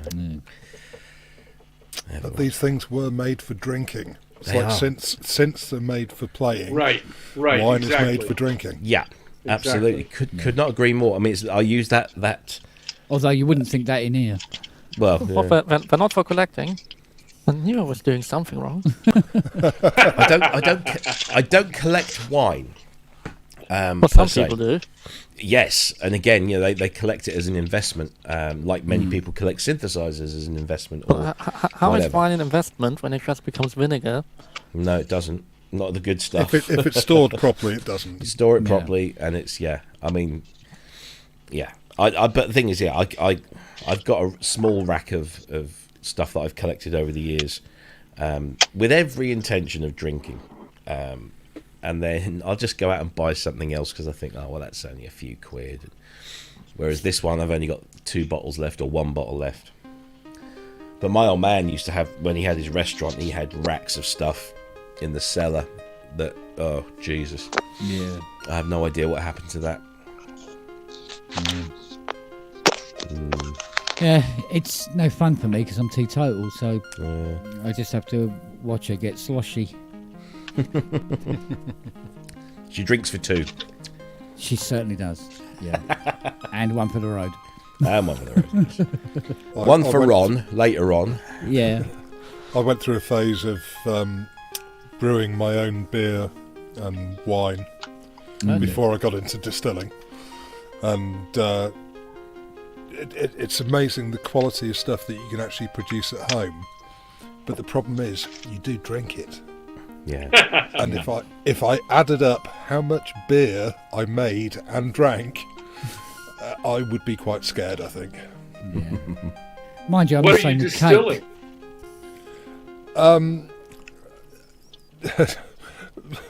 Lots of things. I started off making gin because I did like the occasional gin and tonic, and Worked his way up to meth. and just started experimenting and doing rums and Ooh. obviously grain and fruit based spirits. I So see. basically, if you can ferment it, you can distill it. So you can. What would you say was your most successful distill? A rum at about 83%. Obviously, you can't drink it neat, but Wow. you have to water it down. But Yeah. it And was you get your methanol levels checked properly. if you do it right, there's very very little methanol. That it's a story put about to stop people from distilling their own spirits. I mean, well, if you're really incompetent and get it wrong, then you can get it wrong badly. I mean, in Germany, you can do it semi-commercially very easily for quite large amounts, and you just pay a nominal fee and get a bit sent off to a lab, and you have a safety, and you can sell it to your friends.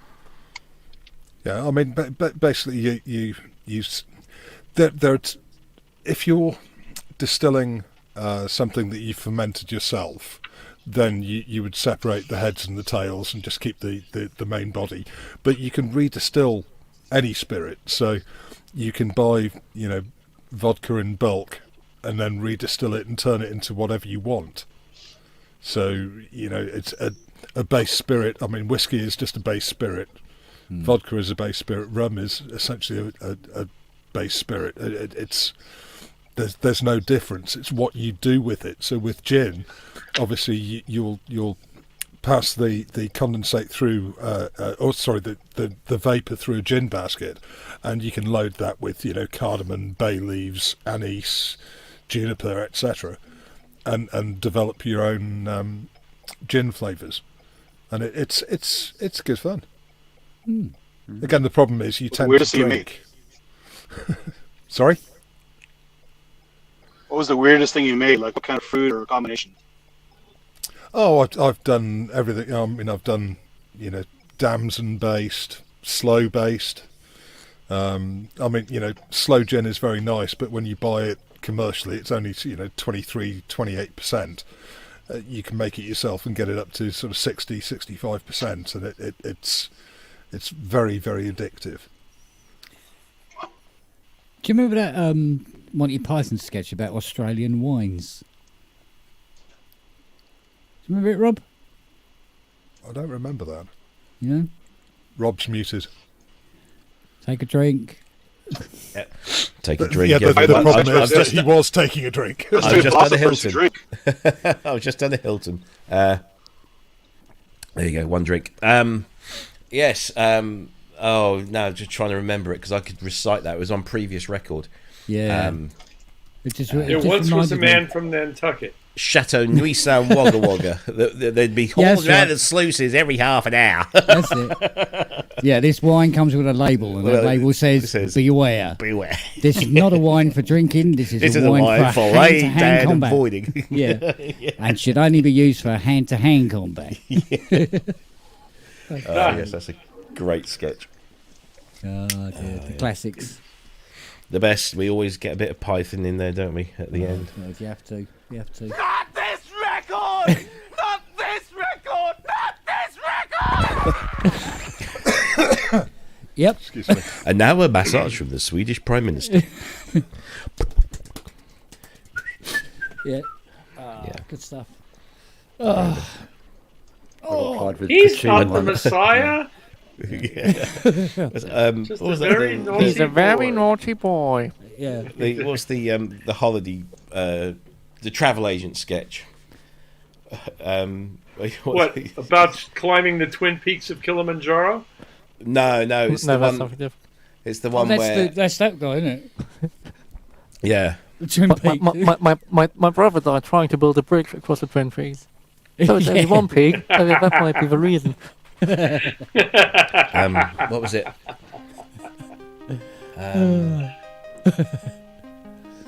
Because he can't pronounce the letter C.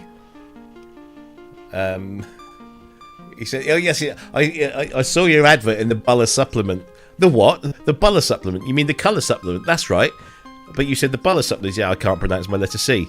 Have you ever tried replacing it and trying to say K?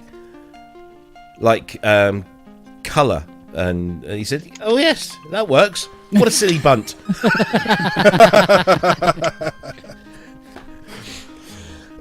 There you go. Keaton Bob was there. What a silly bunt. Yeah, what a silly bunt. What was it? Because there was the Fry and Laurie one. Do you remember where Stephen Fry's the constable? Oh yes. And he comes in and he goes, "And what's my name?" And he picks up his light. He goes, "My name is." Sorry, sir. Yeah. How do you spell that?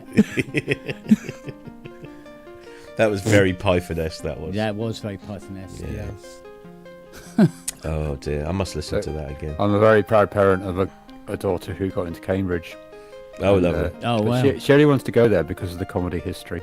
And Yeah. the legacy of all those people, because she wants to do that. It's like, well, a good move, in that sense. But Yeah, go for it. yeah. But, Because weren't they, Absolutely. Python they were all Cambridge, weren't they? yeah, Python. Well, not all of them, but a lot of them were. No, half of them were Oxford. Yeah. Half of them Yeah, were I Cambridge can't and remember. half were Oxford. Yeah, there was a mixture. And Terry Cambridge, Gilliam. wasn't But Fry and Yeah. Laurie. I remember Yeah, they're Cambridge. Keep their But footlights she's met a lad and she's writing sketches with, and he's in the college that David Mitchell went to, and she's in the college that Robert Webb went to. So they're kind of fighting it off at the moment, like the next Mitchell and Webb. Why not? Quite funny. I got kicked off. That's what I'm saying. Is like milk it, work it. You know. Yeah, absolutely. Yeah, because I bet they were saying that about Mitchell and Webb when they were like spotty teenagers going, "Yeah, we want to be comedians." Okay, yeah, all right, mate. Yeah, all right. I got kicked off Queen's College once. Comedy history. I went to UC Santa Cruz, and oh, is there an echo? Sorry. Go ahead, Andy. Oh, sorry. There's some weird sounds in the stupid wireless thing.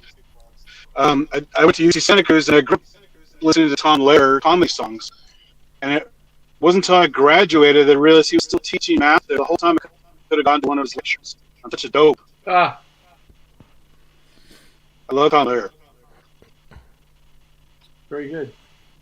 Yeah, I didn't get most of that. It's just me. You guys know poisoning pigeons in the park, all that stuff. You're breaking up so bad, buds. Yeah, it's Oh, sorry. Yeah. You'd have to apologise. There was you said something about making soap.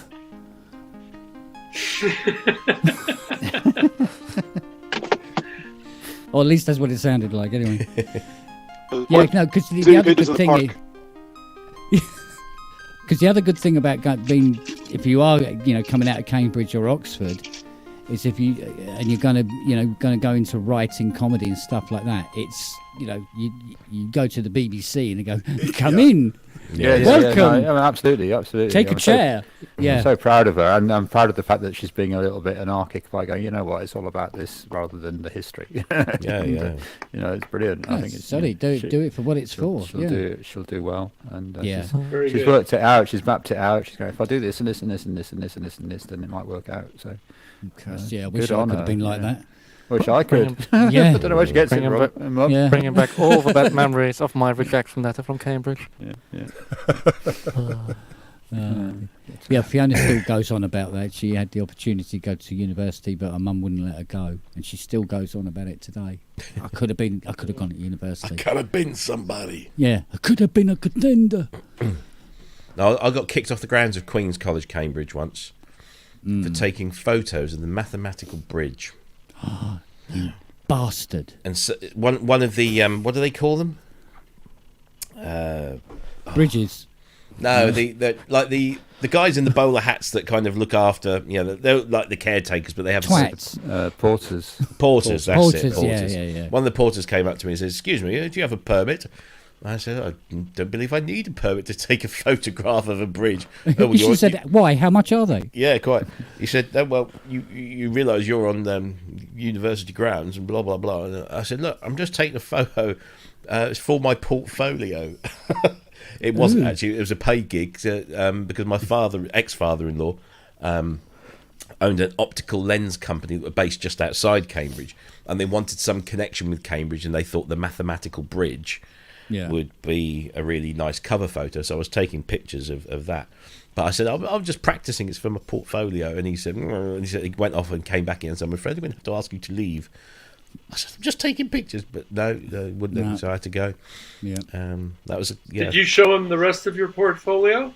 No, I didn't. That would have definitely got me kicked off. No, I was studying with the New York Institute of Photography. It was one of those like mail. You do it all by mail. Right. And I'd signed up for this thing, and I was doing. I think I submitted like 2 projects before I just got bored with it and just couldn't be bothered anymore. But I used to do all my own developing and everything. So when I said I said, yeah, I have letters after my name, and they spell a rude word if you rearrange them. Because even I can't remember what the letters are. I used to work in Cambridge, and our so did I. And our retail outlet. I was working for Argos. Well, basically everything in Cambridge is on university property, and you are renting it from the university. Yeah. And God forbid you cross any of their rules or guidelines, or they're absolute arsehole landlords. They really are. But they own the whole city. There's nowhere you can go where you're not on university land. Is it Oxford or Cambridge that it was founded in like 435 AD or something? Oxford. Was it Oxford? I think. Don't think it was But Cambridge, I think, isn't Durham University older? No I went to idea. Durham University, and it is really old. I don't think it's that old. It might be, but it's got a lot of history. Yeah. But you know the rules of association football were drawn up in Cambridge?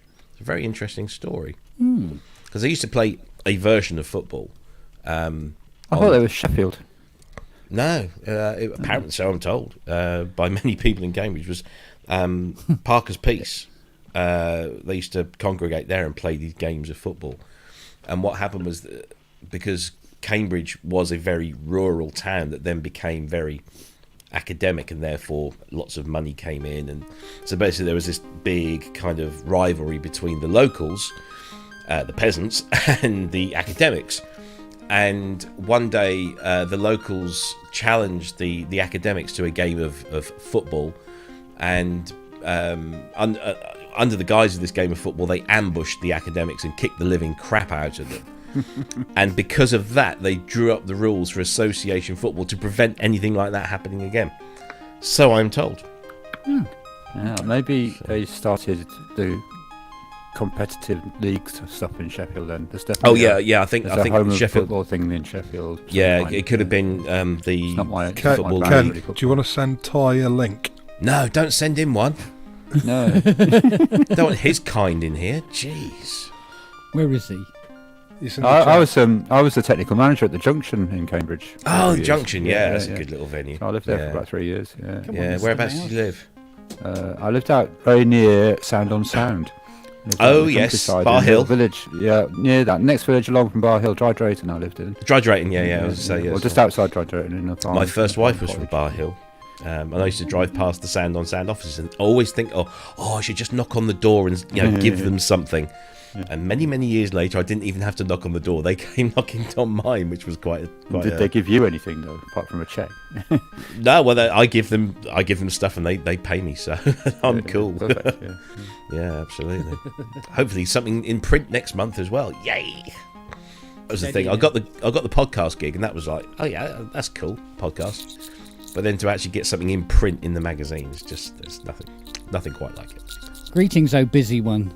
Shut that fucking arpeggiator off. Thank you. Thank you. Evening, Mr. Grumpy. How's it going? How you doing? How's it going? Thank you. How are you all? Good. Hi, Ty. Hi. Hello, Ty. My Ty. Yeah, bye. My Ty. Bye, Ty. Look, Ty. Who's going to do the dom here? It's official. Look, I got 2 lines. Well, you can't see it there, can you? I got 2 lines properly. Wow, I'm so proud of you. Is it a boy? Yay! Oh, what you mean? You're not supposed to piss on those? No. Oh, right. Maybe I haven't got COVID after all. That's where you go wrong. Oh, your piss is sick. Well, do you know? Seriously, I mean, I told you about earlier on about one of the symptoms being, having to quickly rush to the loo. Mm-hmm. The one of the other things is, oh my God, it's painful to wee.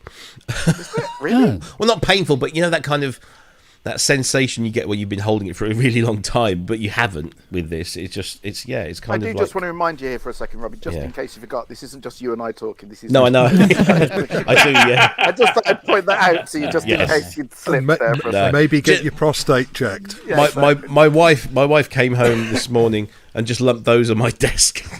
I'm basically a leper in my own house at the moment. Unclean. I know. Jeez. What are you working on, Ty? What are you working on, babe? It's Spectacular Earth. That's where I'm at the moment. Okay. Earth. Yeah, it's big and distorted and. What about the music? Boom, boom. Yeah, where's Jim when you need him? Yeah. Yay! No, it's fine. I'm kind of at that stage where it's just I'm slightly, what's the word I'm looking for? Can we have a snippet? Delirious. For fuck's sake, shut the Can you give us a snippet? what of mine? Yeah. No, because then Robert will turn around and go, well, Ty can play his shit, and therefore I'm going to play my shit. So, Just, do you know, it's Ty? lovely to I see you, Ty, every time. told I'm my looking wife. forward to when we meet in person. And I will Yeah, just that'd be I will just be beating the shit out of. I told my wife the other day about the DX7 bell that you put into that Attenborough piece, and she didn't believe me. was she proud of you? She kind of, yeah. She said, "Well, what kind of sound is that?" I said, "You know, the beginning of Top Gun. It's one of them." Play it's any I'm sure record from the 80s. Yeah, she rolled her eyes, I'm sure. Yeah. No, she was quite impressed actually. She said, "Can you actually hear?" I said, "No, but it's there. No, I you know can't. it's there." No. I proved the point. It is there, but no, all is well. I'm just very tired, and just for a change, and yeah, but it's all good. I just need to finish this piece, and then I can go to bed at some point. So it's all right. I've only got. I was going to ask if your deadline was 2 a.m. tonight. It's you know you're far too well, Rich.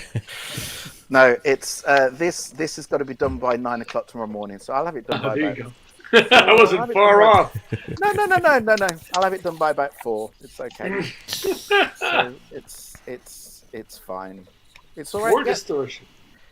Have you Yeah, considered? more distortion. Yeah. Yeah. Have you just considered, pasting MIDI files downloaded off the net onto it? Yeah, MIDI for MIDI packs. pack. Well, I Yeah. think there's this thing called, I don't know if you've ever heard of it, Ken. There's a thing called a career.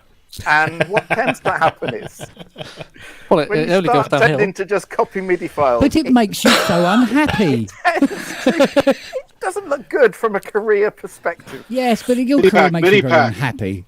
Think how much happier you'll fuck be. Yeah, MIDI pack. That's where I'm going wrong. Yeah. I should have listened to those adverts. Yeah, because you just drag and drop and, hey, that's a tight tune. Yeah. That's cool. Yeah. Yeah. Add a bit of shaker and you're off, aren't you? Yeah. It's yeah, that's going to haunt me. But anyway, no, good. But I haven't seen any of the show. I've missed it all. Sorry, I've not been around. Have I missed? That's loads? okay. We'll start over from here. Yeah, okay. Hello, everybody, and welcome To be fair, to the what show. What happened at the beginning? Because I did tune in, and it was about 7:10, and there was still nothing. No, So what there wasn't. happened? Yeah, I had we had an electrician come in for an emergency rewiring. Okay. Yeah, to prevent the fire from reoccurring in the wall again. Okay. Yeah. And you thought that was a good enough reason not to start the show on time? Well, he kept cutting the power off. And you think that's a good enough reason? What do you think I got? You think I got a clockwork Mac Mini? I expect that you've got a series of treadmills for those dogs to run on. So Yeah. Exactly. Yeah, they have to earn their keep. Yeah, well said, Rich. Yeah, lots of hamster wheels. What time did it start, by the way? 3 hours 42 minutes ago. So it'd be about 8ish. Yeah. Oh, okay. Okay, cool. Because it takes that long for the Virgin Media Hub to reboot. It takes so fucking long. I must just say, by the way, I haven't actually said hi to Grace because I haven't actually in any way. Ty. Yeah. Hi, Grace. Hello. Good to meet you. You too? Yeah. I saw your interview. I saw your interviews on Dom Show. Amazing. Oh, amazing. thanks. Yeah. Really brilliant. Yeah, it really was. It was very much fun and a bit overdue, I guess. But yeah, I didn't quite know what to expect at all. I've never done any streaming at all, so it was a bit of a he's a great host though. He made it very easy in that sense. So Yeah, that's the problem with Dom. He's just too nice, really. Yeah. One day, I'm totally convinced I'm just going to really just piss on his parade, just because he's so smiley and so happy. I just want to make his life. I just want to make his life a misery for one of the shows. Just really watch him suffer. Because he's just so lovely. I hate people like that. But he'll just keep laughing. Oh shit! He will. He'll keep turning around smiling. Yeah. What? You fucked my grandma? Yeah, I know. Do a whole show with just the Bermuda. Yeah. Come and talk to Ty. Do you remember Granny? Come on over. No. I'll have to dig in the other book of stories for next time. Then that'll. The stories were awesome. Honestly, they were great. You and Rich, I mean, between the pair of you, I mean, for fuck's sake, there's just like there's a whole volume of books between you and Rich. You know. Yeah. So. There's a lot more. I don't know about you, Rich, but stories only flow out when they hit my imagination properly, and it seems daunting to the idea of writing them down in some form and committing them. Yeah, and it's actually, I find that overwhelming. I can't. You know, I've got hundreds of them, and I can't begin to actually. I couldn't just produce one now, but some form of conversation would take me to a place, and the story comes out, and you know. I think that's the right way to tell tales, isn't it? It's sort of in a natural sense. As long as no animals get hurt in the process of this movie, you know. Well, depends on the story.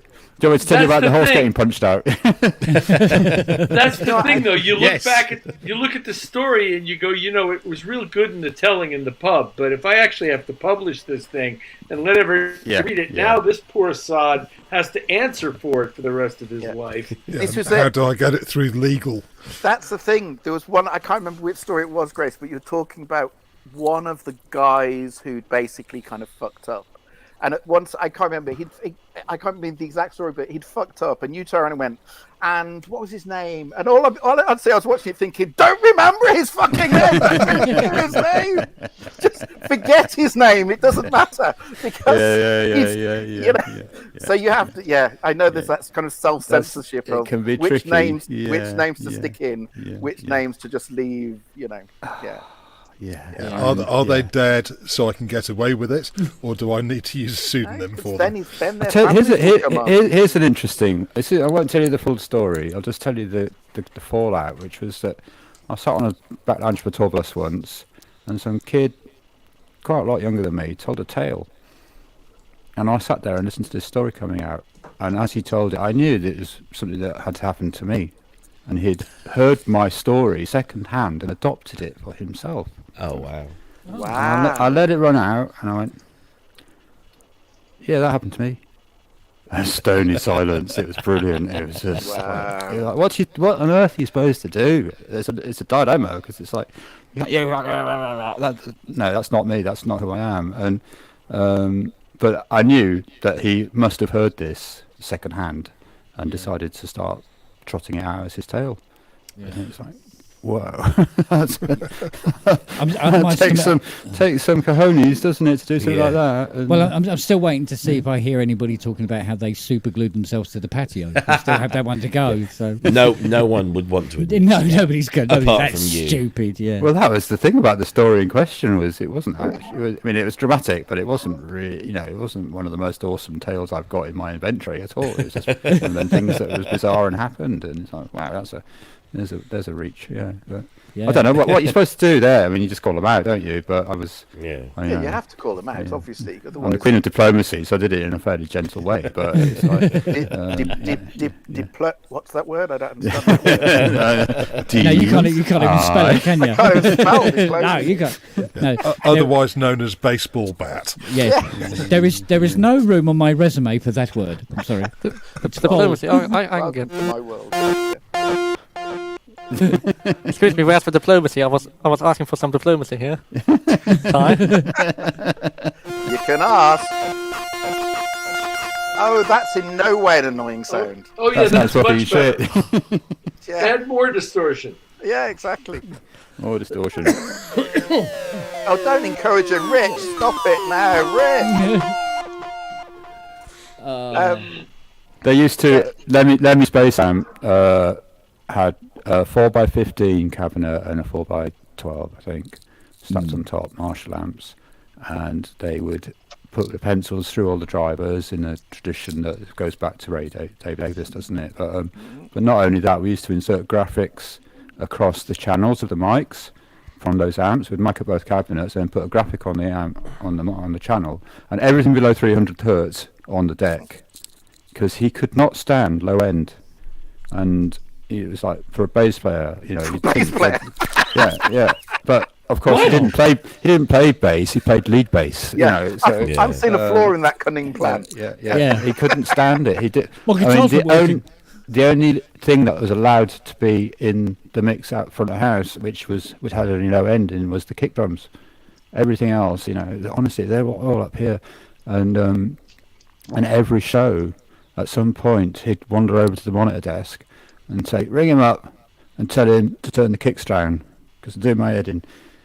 And by which he meant get on the intercom, because you always have an intercom to front of the house, and it was like, okay, and he wants the kicks down, put the thing back down. Every show, and there was one song they used to do when I was doing that called Overkill, which is taka taka taka taka taka on the bass drums, and the guitarist used to go down to the front of the stage to pull a solo in the middle of that, and it's really fast and quite a difficult solo, and him and I had this secret agreement that when he went down there for the solo, I'd just push them kick drums up into the wedge so that he could actually tell what he was doing. And as soon as he went back upstage, they'd go, because if Lem got a sniff of these kick drums being in the wedges, it was trouble. And obviously the only other place there were any kick drums going on with any weight to them was in the drum fills. Everything was mid-range. It was all mid-range. So the audience must be leaving the place like all Chinese eyes and blood coming out of their ears. I think that was the idea. All top end. It was like, having been to a Motorhead concert, I'm sure they damaged my hearing. Well, yeah. I mean, the reason I didn't pursue a lot more with that, because I just thought, well, I was relatively young then. I thought, I've got a career ahead of me. I can't do this. Quite honestly, I was like, I'm not doing this forever. No, it'd be foolish. And I did the right thing, but Switzerland was always amusing. And Waggle have actually there are noise limits which have been enforced in Switzerland for quite a long time, quite strict noise limits, and they come and stand up front of the house with a dB meter, and you can get heavily fined for going over. Yep. They never used to come on stage.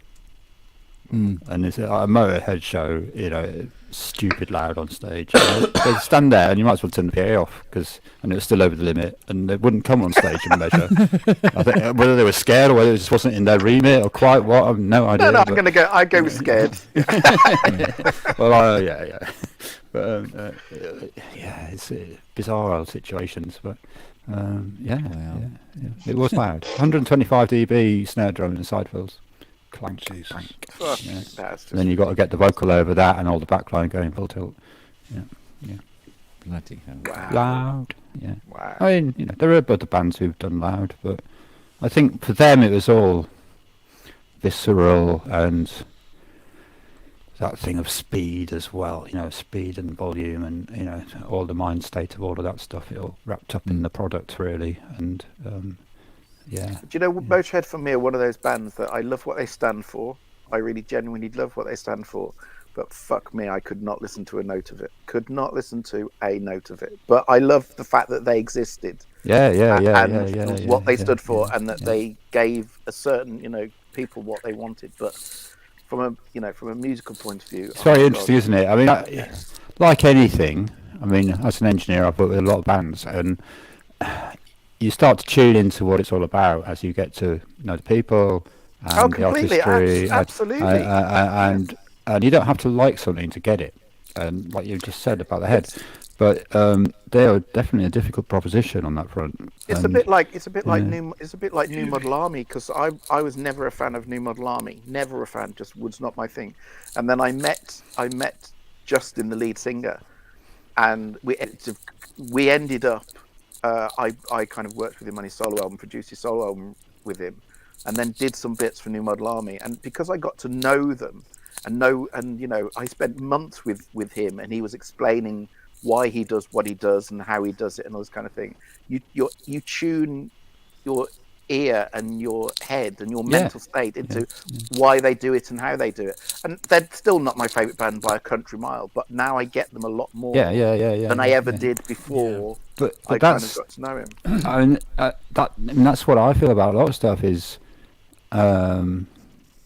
it pays not to have, people were asking me in that interview, what's your favourite X, Y, and Z, which is a reasonable question. And I've, for a long, long time, really struggled with the idea of favourite anything. And, when my kids were little, it was, what's your favourite, this, that, and that. I can't do favourites. And it's because I think you become a bit chameleonic when you work with lots of artists. And you go, right, let's find the groove, let's find the vibe, and work together. And you don't have to really love what you're doing. You just have to enter into the zone with them and get along with it. And and I think when you mix monitors for bands, you have to get what they're up to, and that's where the sort of amateur psychology of monitors comes in. You have to find out what they're trying to do, really, beyond just the music. And I think what I always find funny about monitor mixers is the fact that kind of Joe Public, and to be fair, loads of musicians they don't get how unbelievably vital you are to making that the wheels turn on that bus, because if you don't get it right, you can absolutely turn, even if you're on top form, even if you walk onto that stage really up for it, really in like kind of the best frame of mind, you're going to give the gig of your life. If you guys fuck that bit up, the whole gig is fucked. It's linchpin time, absolutely. Completely, and people don't get that. People do understand the idea that there's a guy at the front with a big mixer. They get that he's the one shaping the sound. They get that if he fucks it up, then it's going to sound shit. They have no concept of the fact of the guy. The way I think about it is, good monitors should sort of evaporate.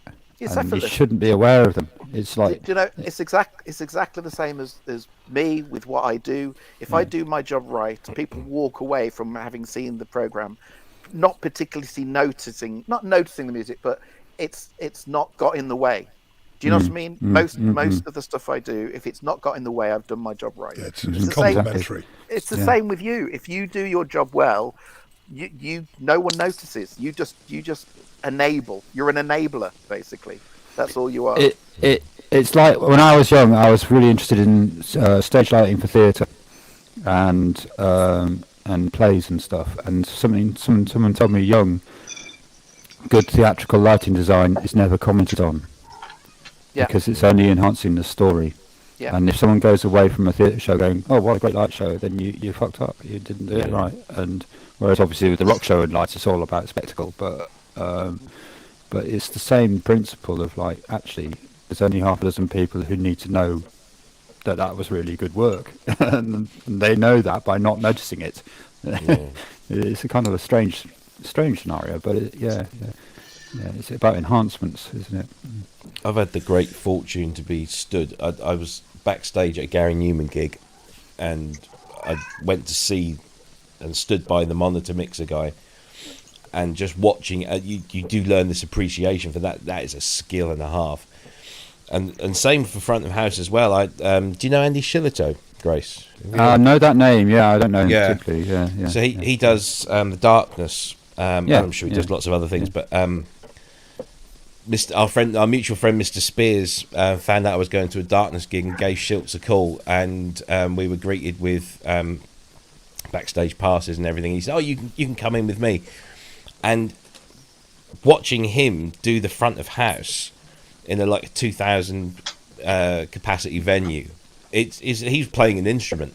It's such a skill to get that, especially with a loud guitar band as well. A friend of mine took over front of house duties for Iron Maiden after their long term guy left, and he became their guy. And I took my shredding middle teenager to see that a few years back, and we stood at front of house, and my friend Martin was just like, "This is so difficult because there's 3 guitars going full tilt all the time." Just relentlessly loud, and that band are aiming for that loud Motorhead sort of volume and stuff. And he said, it's just really hard. How do you separate this wall of noise, and how do you mix it? You just learn the songs as if you were in the band and write the songs. And then he said, and the singer was mucking about with him all the time by tromboning, as he called it, which is doing that but wrong. So he's just making this loud put on purpose. Tromboning, But he's like, and so Martin had a camera. He didn't tell the band. He had a camera at the front of the stage, a guy to follow the singer all over the stage, and then in the console, in his SD7, there's a little screen in the meter bridge of the console, and the camera was fed straight into the screen on the SD on the front of house desk, so you could just see what he was doing. Because obviously in an arena you're too far away to see properly. Mental. But it's the only way he could keep on top of it. So there's lots of tricks out there, but Yeah, Do I you think have, that those. Rich, I was going to say, Rich, do you have the same front of house all the time, and the same monitor? I mean, is it a permanent team, or does it swap over? Typically, we do. Right now, we don't. Okay. Right now, our monitor engineer, who is Italian, was recently diagnosed on a gig in Malta with COVID and is at home recovering.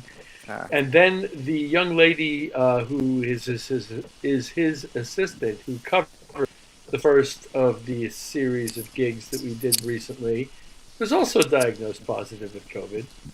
So we've decided that this is the Monicron variant, Monitorcron.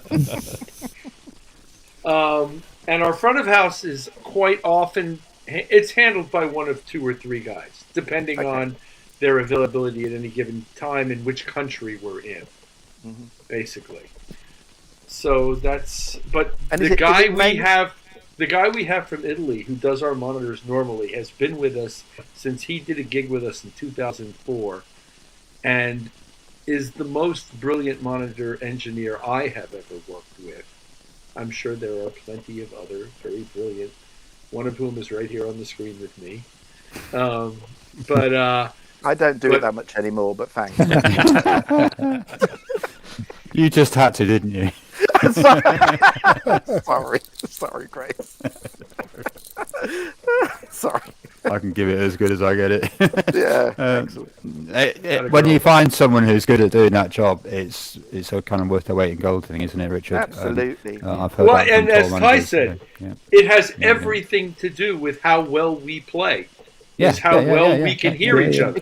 I think that's the thing. I think that's why what I mean is, it's that thing of what happens at front of house doesn't affect how you play.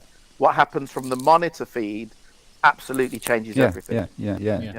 I've done that. I've done gigs where I've gone out really in the mood for it, and you step on stage, you sit there, and the first few chords of the first number come up, and you're just thinking, fuck, this is now going to be a nightmare, and that changes everything about the show, absolutely everything. So Yeah. I mean, so hats off. I always thought one of the advantages of becoming a specialist in monitors is there's always going to be work. So there's a certain amount of making a professional choice there, but also it's not the thing it's not something everybody can get their head around. So it does take a certain skill set, I'm sure, but.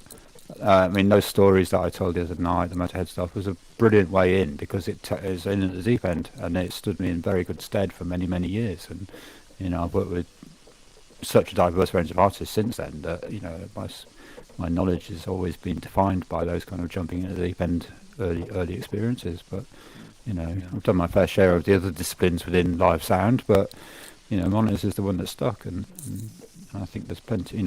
A good tour manager friend of mine was like, they rarely come across monitor engineers who they find it hard, unless the only people who know if you're doing a good job with the band.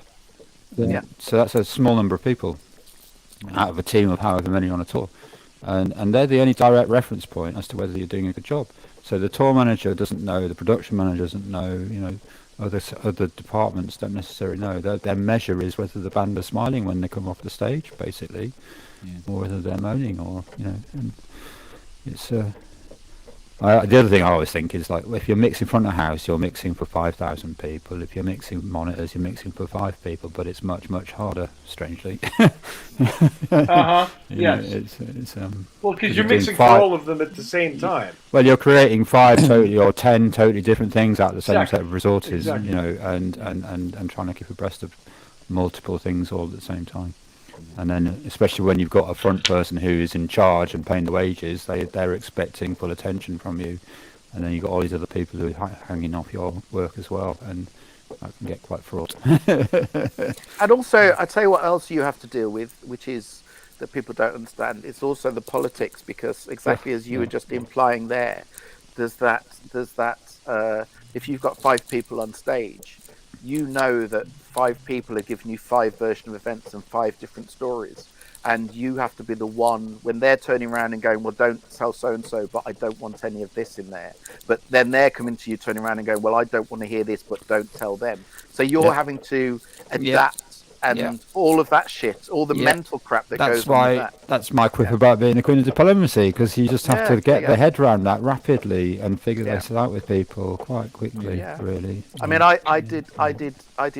You know, used to work with somebody who he would always blame everyone else. It was never his fault for the fact that he was the lead guy, and it was never his fault when things weren't working. And yet every member We haven't known each other for that long.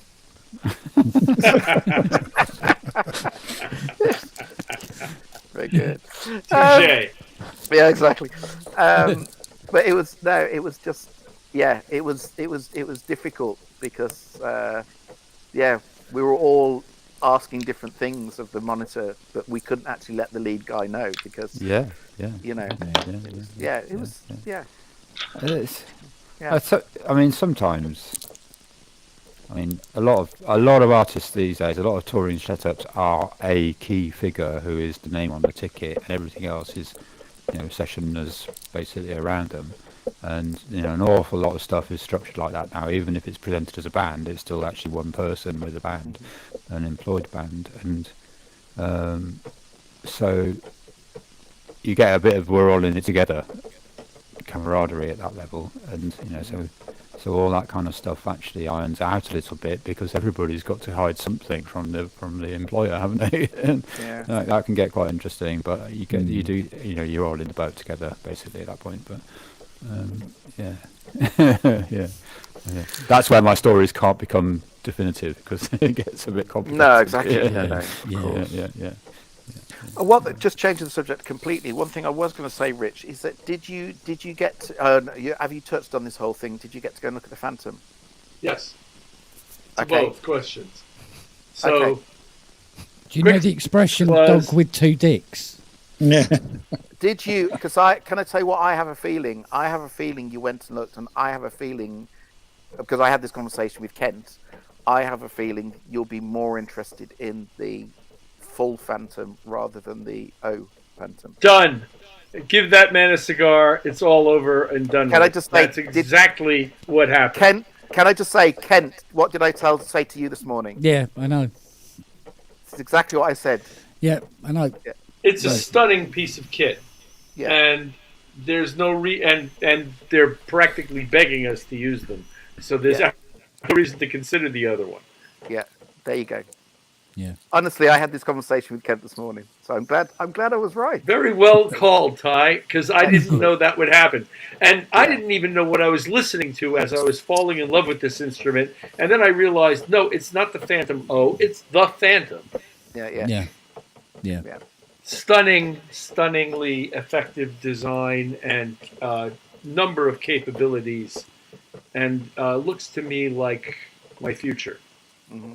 Yeah, because we've kind of fallen into this habit now that I phone Ty at about midday and tell him to stop what he's doing and go and get a coffee. Just say, get a coffee! Get a coffee!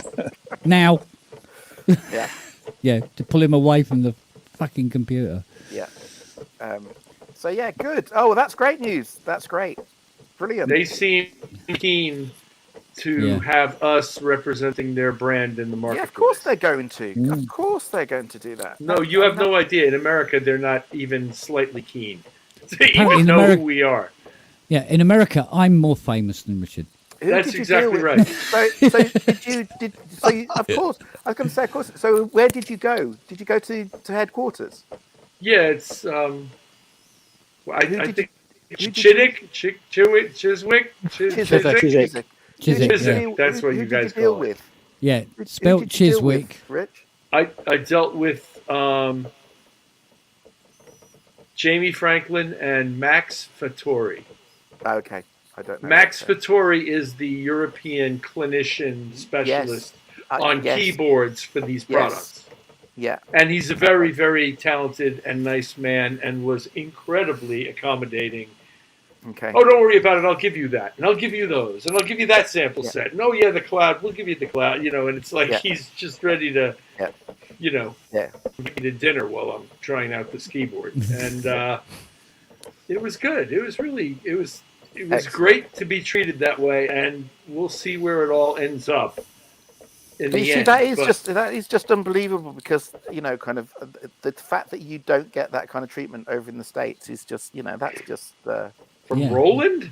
Roland doesn't. I don't Yeah. know if Roland gives anybody except the V drum guys. Really. Yeah. They're great. They're great over here. They're really nice. Like Omar Hakim got his ass kissed majorly by Roland when I was with him, but okay. No keyboard player I know in America is getting any kind of major accommodation from Roland. It's just weird. Why do you think they that never is? Do you seemed think interested. Is that a product?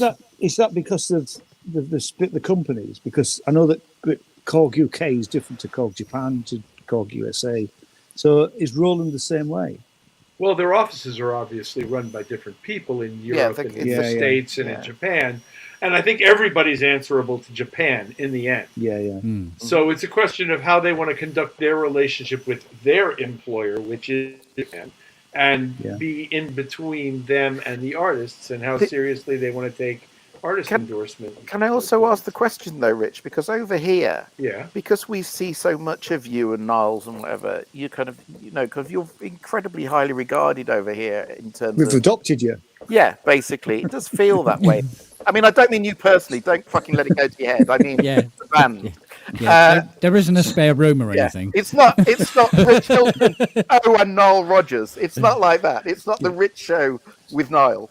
But as a band, sorry, I didn't want to break that to you, but as a band, because kind of you're headlining so much, you're highly regarded over here and in Ireland and all this. Yes. Throughout. Do you have the same kind of respect over in the States or not? Not even close. Really? And that is why since 2016 we've been touring opening act with other major artists all over the North America to try to build the following for this music back up, because they don't care. Now, we win audiences every night. Now, I don't mind telling you that we're very good at winning the audience of the headline band and setting them up well for the headline band. So we've been successful to that extent, but in general in the culture, we're largely unknown over there. Wow. Certainly nothing like what's here. Okay. Not even close. Totally different deal. That is bonkers. It seems bonkers to us anyway. Yeah. Is that just a numbers thing though? Because the market's so very different. There's such a big market in the US, isn't it? Well, they don't know what good music is if it hit them around the face a lot of But in the way that we are over here presented as though we're a current band with new material. In other words, we play at a level that bands who are currently popular play at, not like a legacy act. Mm-hmm. In America, we play much more like every other legacy act, which is that you're either much smaller venues or you're going to do opening spots on arena tours.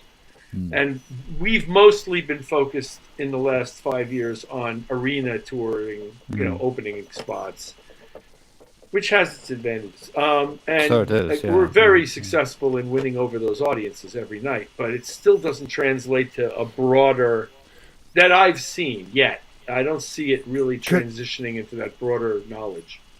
Could it be that certainly in the UK, the music charts, music was very cohesive in the UK and presumably across Europe. I mean, when Chic were putting records out back in the day, everyone heard them. And every radio station in the UK would have been playing them because they were in the charts, and the charts were music. Right.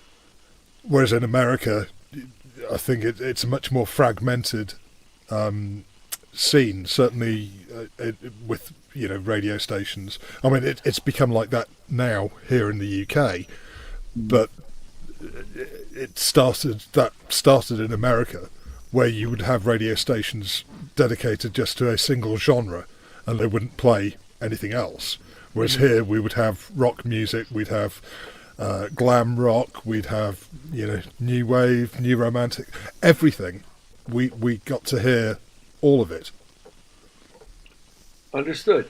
And over there, we still live in that world of legacy, very stylized legacy acts, where even though it's not really straight up disco, like in the way that, Macho Man is straight up disco, it's more funky pop music, but it still exists in that legacy box.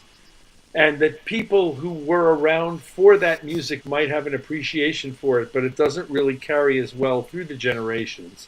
Whereas over here, we play a festival out in some muddy field somewhere, and the entire front fence is lined with like 18 and 19-year-olds drunk out of their skulls who know every word to every song, and they've got no business knowing words to any of them. Yeah. I can just, if anyone hasn't seen Rich play, by the way, if anyone hasn't seen them live, because I have, thanks to the wonders of Rich, but I've seen him, how many times now? 3, 4 times I've seen you. And honestly, I mean, I'm not the world's biggest Chic fan by any stretch of the imagination, but in terms of a show, you will absolutely not see a better show. That is absolutely fucking phenomenal. Yeah. And if anyone hasn't had chance to watch Rich do his stuff, honestly, I'm not just saying it just because you're on. Yeah, no, it's true. I've seen it from a distance. I totally agree. Yeah. It's the best show. It's the best show you will go and see. And kind of and I'm not saying that because I know he's doing a lot in the summer, and I just fancy a free pass to go and see him at some point. You and me both. Yeah. Like you've had any trouble getting them up to now. I know. All I have to do is just go, Rich, can you get me in? Yeah, okay. So, no, honestly, it is Rich. No, usually it's Ty, do you want to come? I'm playing in Charlton. Yeah. He literally played down in the street from his house. The village, which is literally the next little village in the Cotswolds along. Rich was playing last summer. So it's so I made the effort to go. Yeah. There's another dimension, isn't there, with Nile Rodgers, though, is that it's not just disco, and does he draw on his production catalogue as well as the Chic stuff, presumably? Yeah, completely. Yes, we do. When I saw it, there were little bits of Bowie in there and stuff, and and that transcends, doesn't it? It transcends pigeonholes, which might make it a difficult sell in a market like the US, whereas it makes it something really special to crowds in a place like the UK, because especially a festival crowd, and it's like, wow, all these great songs that we in our history, and that's got to be a thing, hasn't it? And well, it's the songs that do drive the popularity. Absolutely. Yeah. Well, hasn't also Daft Punk helped quite a lot to bring that revived that makes it current, doesn't it? To make because I can remember listening or hearing BST from the other side of being at university there back then, which must have been 2016 or sometime like that, when you were playing. More having to listen. I was trying to do other things, but obviously you're in that area, and BST is on. Your options are listen to BST or go somewhere else.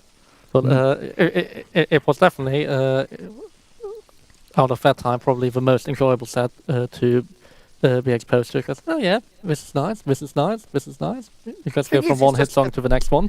That's it. It's a collection of songs. You can't have that collection of songs and it not be a success, really. They're phenomenal songs, yeah. They are just amazing songs. Have you seen any of the tribute bands? Okay, it is possible, obviously. Hang on a minute. Hey, look at that! Hey! That's brilliant. What is that? The Spun Arms. Very nice. The pub sign. Oh my God! It's where the Buffalo head. Look, guys, I've honestly, I'm not actually joking. I really have got to do this by 9 o'clock, and I'm sitting here having a great chat, and suddenly going, I'm sure there's something else I'm meant to be doing. I just keep pulling you away from the computer, don't I? Just gum. I am really sorry, but genuinely, I can get you to leave quickly. Oh, here we go. You could have just asked. And is back. That was Ken. Sorry. Yeah. Look, sorry, guys. I really do have to. Well, Ty, thank you for that lovely ringing endorsement. I'm very grateful to you. As always, you know I mean it, Rich. So that's the thing. I love you, bro. Yeah, thanks for And your you. kind words. Yeah, yeah. And great to catch up as ever. And hopefully I'll see some of you in the flesh at some point soon. No doubt. Let's be honest. Otherwise, I'll just see you next fucking Thursday night. Excellent. Hopefully later when I'm actually working. Wish me luck. Cheers, Ty. Good luck. You'll be- I have no fears. Good night. You'll be all right, darling. You'll be all right. See you later. See you later, buddy. Bye. Bye. Right, I'm gonna get that coffee. I've got to. I'm gonna turn into Anyway. dust and blow away. Well, good evening, Ian and David. Hi guys. Yes, welcome, gents. I missed the early part of the show. I was out working tonight. So, what did I miss? It wasn't that early because it started late. Oh, did it? Yes, Kent was missing that vital component, elastic trickery. Gentlemen, I'm starting to get tired. I want to say goodnight and tell you how much I've enjoyed our time. Yeah, because you're on our time zone now, aren't you? Yeah, it's When do you go home, 9:30 Richard? here. It's been really a pleasure with you all. I really appreciate the time, and Nice to I meet look you. forward to Yeah. the next one. And tell Kent I'll hit him up tomorrow. Okay. Cheers, everybody. Good to Take see care, you. Richard. Yeah. Take care. Bye, Rich. So yeah. Bye bye. Oh, excuse me. So, were you doing anything interesting, Ian? I was. I do some work for our local art centre, so I was there tonight. So yeah, it was good. It was good. Quite busy, which is always good. It's but nothing exceptional really. It's incredible how quickly things have got back to normal. I know exactly. It wasn't a full house tonight, but it was 2/3. It's only a small theatre. It's only 200, but you know, it was good. It was good to see the theatre back where it should, close to where it should be, really. Yeah. So, And how about you, Robert? Are you working or? I'm still supposed to looking? be, but had a positive test on Monday. That was a good start of the morning. So God. if I'm testing negative tomorrow and on Saturday, I can be back on Monday. So all going to be great. So you tested positive Monday and we're Thursday, so yeah, maybe. Yeah, it's 5 days minimum. Yeah, yeah. My Well, wife had it last week, and it was 8-9 days. As of today, Before she was- today now, which is April 1st, there is no requirement whatsoever, No. is there? No. So, Yes, but my employer would be rather keen on me not turning up and getting the entire company ill, well, and quite, then quite, shutting down. Imagine I think at the moment the only reason, the only thing that would be interested in for them to shut down is when the Queen dies. But that's about the only thing they have currently plans for. And anything else is Well, that's not far no, off. we're not shutting down. Well, we're honest. isn't it about time that people were trusted to use their common sense now? Yeah. And there's enough information Well, obviously not, out because I went there. out Saturday night and got it. No, but I mean, in terms of if you feel ill, then you don't need to test, but use your common sense and stay at home. Yeah, but people aren't going to do that. And are they? people are not There'll rational. always be a percentage of people that won't do that. If Well, you've I'm got, gonna if say you've got the a way I date think- or something, you've got to go out somewhere. You want to go out somewhere on a Saturday night, and you test positive on the Monday or the Tuesday, and you test positive again on the Thursday or the Friday, and you think, I really want to go out. I want to see these people or whatever. And now there's no legal requirement, and if you're not really that ill, but you're just going to go, aren't you? Most people will. There are a few sensible people that won't, but most people will. But it's also But some then at least people- put on a fucking mask when you Yeah, manage to go but out. they won't. I mean, I went out in public on a Saturday night around pubs and restaurants, and nobody was wearing a mask. No. Nobody was, not even no staff were wearing masks, no member of the public were wearing masks. It was like a normal Saturday night in a town. I mean, tonight, all the staff were wearing masks, but none of the clients were. None of the punters, Well, that also depends on the policy. Like our policy, I believe. Well, I'm assuming that's probably changing. But it used to be that when you were working front of house, you still had to wear masks. So that changed like a month ago. But back of house is no longer required for staff members. but front of house it was still required. Once the government has... I mean, technically, audience were still asked to be and required to be wearing masks as a house policy, but obviously it wasn't enforced because how are you going to enforce it? You can't enforce it. Well, no, you can just refuse service. But but then you'll get people kick up saying, "Oh, well, the government say we don't have to wear our mask anymore, and the government say we don't have to test anymore." Yes, but you can still... you can still refuse entry, yeah, of course. You can still... I mean, you just don't want to do it because that's a hassle. And it's costing you business that you've already been cost already for the last 2 years. So. Is everybody pretty much now that's using those little home tests? Is that pretty much well, standard, right? up until today, it's stopped now. Yeah, I mean, so we don't really know anymore what the hell's going on. But I know there's little tests. Mine from today. Yeah, okay, that's it. Because I got it, and at first I had symptoms, and it's like, hey, I'm negative, right? I'm running all around. And then my wife went to California, and they decided just to test before they went to see her dad. He was elderly, and she tested positive. And then I went back, tested, and it was bright red. I was like, I mean, you laugh because what are you gonna do? And then it was hard to get rid of it. I think it took me almost 10 days. It kept getting soft, pink, red. Kind of red, pink, and you're just like, what the hell, So I think, pragmatically, it's unrealistic that a lot of these workers are sitting home for 10 days. There's too much pressure. Well, if you need to go to work, you can understand somebody who's short of cash and needing a job, and they need to go out and work because they've got mouths to feed. They're not. You get it. Right, Yeah. they're never going to test. No, they're not. That's how because you they don't want to know. Because they don't want to know. So that's human. That's human nature. So that's the real reality we're going to live in when we talk about common sense. And plausible deniability. I also think it's a very different disease than it was because I got it right at the beginning. I actually had it in the January before we were meant to have it in March, and I got it in hospital. I had a day surgery.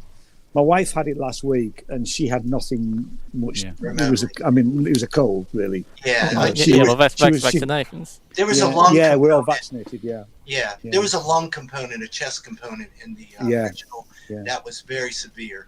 Yeah, I know it really hurts. I mean, I was down in that January. I was down for 2 weeks.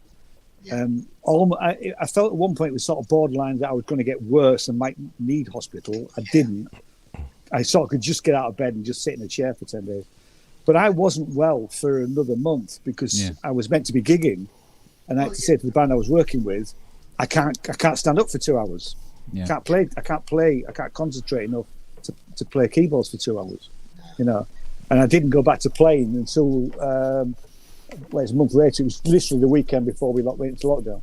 Yeah, I know. I was just really fatigued. I was fine. I had like a cold, and then I hit kind of this weird fatigue for about a week where I would take the dogs out and I'd be like, I'm just going to sit in the grass for a minute. I didn't feel real bad, but I was just like, I'm just going to, I don't know. I just think I should stop for a minute. When I had it, I had it almost the same time as Dave Spears had it. And it took both of us just about 2.5 weeks before we could stand up again. And as for smell and I lost my taste, smell. That's and even now, some things, a lot of things, I can smell them, but I know that they're not smelling how I'm smelling them. Yeah, do you know what I mean? It's altered, it's tainted in some way. Yeah, even I did now. lose my smell. I forgot about that. Yeah, I didn't lose the sense of smell. No? I definitely. I lost the taste, but not smell. Yeah. That's when I knew I was getting better, truthfully, and it kind of mirrored the tests. When I got my smell, when it started to come back, it was pretty shocking. Like I went to a candle, I was like, I thought something was off. I was like, but I didn't. And then I went into this like a scented candle. I was like, nothing. Yeah. Literally nothing. I think I actually preferred it when I couldn't smell anything at all, because when I could start smelling things, and everything smelled wrong, and it was like Fiona gave me like some strawberries, I remember, and she gave me these strawberries, and it smelt like paint thinners. It's just everything just off, you know. You have some really nice paint thinner. Yeah, but I mean, she could have given me a dog shit sandwich. You go, She might have just Marmite, been you know. thinking We She might could have wanna had take so this much fun. offline. Is that the voice of bitter experience? Everything tastes like pig bitters. Yeah, no, it was horrible. It was horrible. But there again, you see, I was a smoker as well, and there was one night, I think it was about 7th, 8th night in, there was one night when I thought, I'm going to die. I'm really going to die. Yeah. Because I could not breathe. Yeah. So I daren't move I was because like I did, because I moved, sort of like roll on to one side, and I'd be out of breath from it. Like this, I'm going to die, I'm going to die. So, and I knew it was bad because all the dogs were hugging round me. Do you know, and it is, and they're all staring at you, going, "Look, don't do." Yeah, they go, "Don't do that. That's much worse." When you're all staring at me, they go, "Dad, are you okay?" Yeah, no, honestly, I'm fine. Stop doing that. You're making me paranoid. Dogs are putting the blanket like over your head. They're like kind of taking like, I think we lost him. They're like, Yeah, "No, he's yeah, still I mean- there. He's still there. Yeah, Sirius getting up under my chin. Yeah. Like that, and she's getting that right up under this, like that, and she just wouldn't move. Okay, honestly, I'm going to be all right. Oh man, it was bad. So, and I said, right, when this is gone, I'm giving up smoking. Yeah, that lasted. That lasted, yeah. Yeah, God. So I've got a tour starting in just before Easter, and obviously when you're touring and it's just in England, so it's not exactly a big travelling thing, and we're bobbing around a few arenas, but backwards and forwards in and out of the same places repeatedly, because it's been rescheduled 3 times over the last 2 years, and so they can't get the dates in a block. But we don't work weekends on that show, and so I've got to get the train home back to Sheffield from where I am every weekend, and then train back down to London or Birmingham, Manchester, wherever. Yeah. And it's like I'm feeling like I'm going to be really exposed to COVID. Yeah. Because it's like there are no rules anymore, and Yeah. I'm not putting a slight on anybody. The people can do what they need to do, but once you start getting into a slightly esoteric situation like that, and we're a group of about 60 people in the show, travelling in the show, but we have it's a kind of a kids choir thing, so they have thousands and thousands of kids every day, and that's the cast, and it's a different bunch of kids every day. You know, so they're it's very proper high germ factories. Yeah, well, the germ factory thing. There's a whole load of protocol that they've built, the COVID protocols that they built for it, and consulted with people about, and they can only mitigate to the extent that they can try and control it within the travelling party, because each venue now has their own set of rules and how they're going to. They're all doing it differently to each other. It's a bit up in the air as to quite how. I mean, what happens when one of the travelling party get COVID? Whether you get ill or not, you've got to mitigate against somebody else catching it and getting properly ill, haven't you? It's not really about whether you individually are really ill or not. It's when it gets into a group of people who are all together. Yeah. And it spreads through the thing. You know, a dozen people on the show, crew, cast, whatever. Once they all start falling down, and that's game over for the show. You can drop replacements in for some people, but not for lots and lots and lots of people at once. So it's a really, I live in a strange working environment in that sense, but it's definitely, touring shows is still not right in terms of coping with COVID. It's really difficult, and things go out the door and then grind to a halt and then resume a few weeks later all the time. It's happened all the time recently. Lots and lots of quite high profile shows grinding to a halt and then going back out. Well, and just and it's just different. It's really unpredictable, really difficult. Yeah, but it's even harder now that it isn't serious. Whereas before, when it was serious, I mean, it wasn't so much of a problem. It was like it was something that was going around that had the potential of killing you. And you sort of like, well, it's time to be vigilant with this. But now it's sort of like, oh, it's it's only really a mild cold. And you go, yeah, but but the next strain might not be. Yeah, exactly. And people keep catching it and recatching it, and eventually it turns into sort of like the Amiga virus and whatever. Yeah. And because I mean, like I told you, Robbie, Fiona's mum caught it really early on. It took 4 hours to kill her. From her coughing to admitted to hospital. And then when Fiona went up in the ambulance, when she came back, I said, "Oh, so how's she doing?" And everything like that. And she went, "She's gone." I went, "Sorry?" She goes, "No, she's gone." What? 4 hours? And this was the December. So, you know, when they were saying, "Oh, there's this crap going around," it was unbelievable, you know. So, but she was, you know, obviously she was very old and she was very frail and all the rest of it. Hence, it took her out so quick. But man, but we weren't showing any real symptoms until the following week. And then we had this thing of like, oh, did I kill Fiona's mum? Did I give it to her? Do you know what I mean? And it's a completely different ballgame to what it is now. Yeah. But it still has the same implications, but it's harder to get across, you know, trying to be vigilant with it when it's not so serious anymore. It left a scar. It left a big scar, and I think a lot of people know people that were killed or are on blood thinners, and you know, some people don't, and I think maybe they don't have the same scar, but it's yeah, I think we're a much better place than I do. I guess I'm an optimistic person. I think we're gonna continue to figure out a way to solve it, but yeah, it's, you know, I just want people to be honest about what happened and not live in some world that it was never a big deal, because it was. It was, yeah. Yeah, and we didn't do what we did because of some conspiracy. You know? No. It's kind of where we are a little bit with some people, and that's just unfortunate. But, you know, yeah, let's hope the worst is behind us, though. Well, no, but the conspiracy is real about the origins of the virus, and there were obviously attempts to cover up the origins of the virus. But the global response wasn't a conspiracy.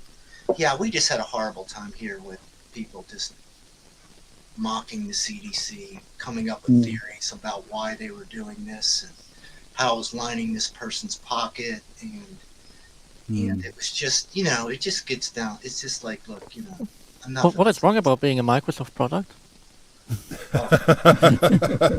Yeah, do you know what? Oh yeah, some of them just got to the point, and it's just, and you know what? The real sad thing is that it just once again proves the winners and losers in life, right? There's some of us that could stay home and survive, and there are people out there on the front line, and that's kind of what Ian's talking about. There's people who never really had a chance, right? They were going to get sacrificed. Yeah. And that's a shame, you know what I mean? Because that wasn't the story. We get into these rabbit holes where I believe that's where they want us, kind of just mucking around. Yeah, the origins, I don't know. Yeah, because I remember when they would come on the news and they said, oh, they've done an investigation and they found that it's come from here and it's come from bats and it did this, that and the other. And they're saying this all out. I'm going, this is the plot from Contagion. Yeah. Yes. Do you know what I mean? It's sort of like... It's from the wet market, yeah. Yeah, exactly. And it, you know, goes, we're going to have Gwyneth Paltrow coming in a minute. You know, and it's sort of what... You know, that's not going to help. You know? Because everybody started watching Contagion again when we're all sat in lockdown. Yeah, I better put it back on it. Yeah, exactly. Yeah. Yeah. That's when people start watching Threads all over again. You want to get worried. Oh, Threads. I'm going to go. I've been very much enjoying myself this evening. Thank you, Kent, for having such a lovely No problem at all. And No I'll Nice see to you meet you, again. Grace. Yeah, you too. Yeah, absolutely. We'll come back again next week. I'll do my best. I'll see what's I'll buy going you a on. beer. Gin and tonic, obviously. Yeah. All right, go on then. We'll go for that. That's not a problem. Yeah. Anyway, nice one, everybody. Nice to meet you. Cheers, all. Grace. Take care, Lovely Grace. chatting. Take care. Bye. Look after yourself. Ta-da. Yeah, this is the dark segment of the. I tell you what. When we delve in the depths of like just You know, the worst part. Well, to be honest with you, I'm going to have to knock it on the head in a second because, believe it or not, Fiona is passed out on the settee. And she's kind of hanging off the settee. Pictures or it never happened. Yeah. And she's snoring so loudly, bless her. But I think she's done 3 bottles. I think she's done 3. And I know she's out of it because on the when I went downstairs, on the floor, there was a pack of munchies, which is like a chocolate biscuity sweet thing. Well, just the wrappers torn up all over the floor. So I don't know which dog has got up on the coffee table and had it. Oh dear. Dogs and chocolate, not a good idea. Well, I mean, yeah, no, you know, they say, oh, no, chocolate's poisonous to dogs. Yeah, but they have to eat about 4 pounds of it, really, before it's bad. I'd be more worried about the amount of sugar with that dog just being off that tin. Oh, the way these dogs run around, I don't think we'll have any problem with They that. all start sitting around her staring at her like you. Yeah, this is why we got to keep them fed. You never know. Well, you know, like when they start sniffing on me, I'm like, what is it? What are you sniffing? Like, yeah. That's what I always think with kind of parents' house, where you just like in the morning, like cracking out the eyes with and fingers with a nice soft thing. Can I eat them already? And then you move and it's like, how terrible. I still think the funniest one was where my old dog Max, he had this habit of when you get up in the morning, just lick his arse. That's all he would do, right? But incessantly, like he was trying to get every last bit of flavour out of it, right? And then my ex-girlfriend would wake up and she'd go, "Good morning, Max. Come on, give me a kiss." And I'd be there just looking at her going, "Shall I say anything?" Nah, probably best. And then she turns to you for a kiss. Yeah, I go, "Not at the moment, thank you, darling."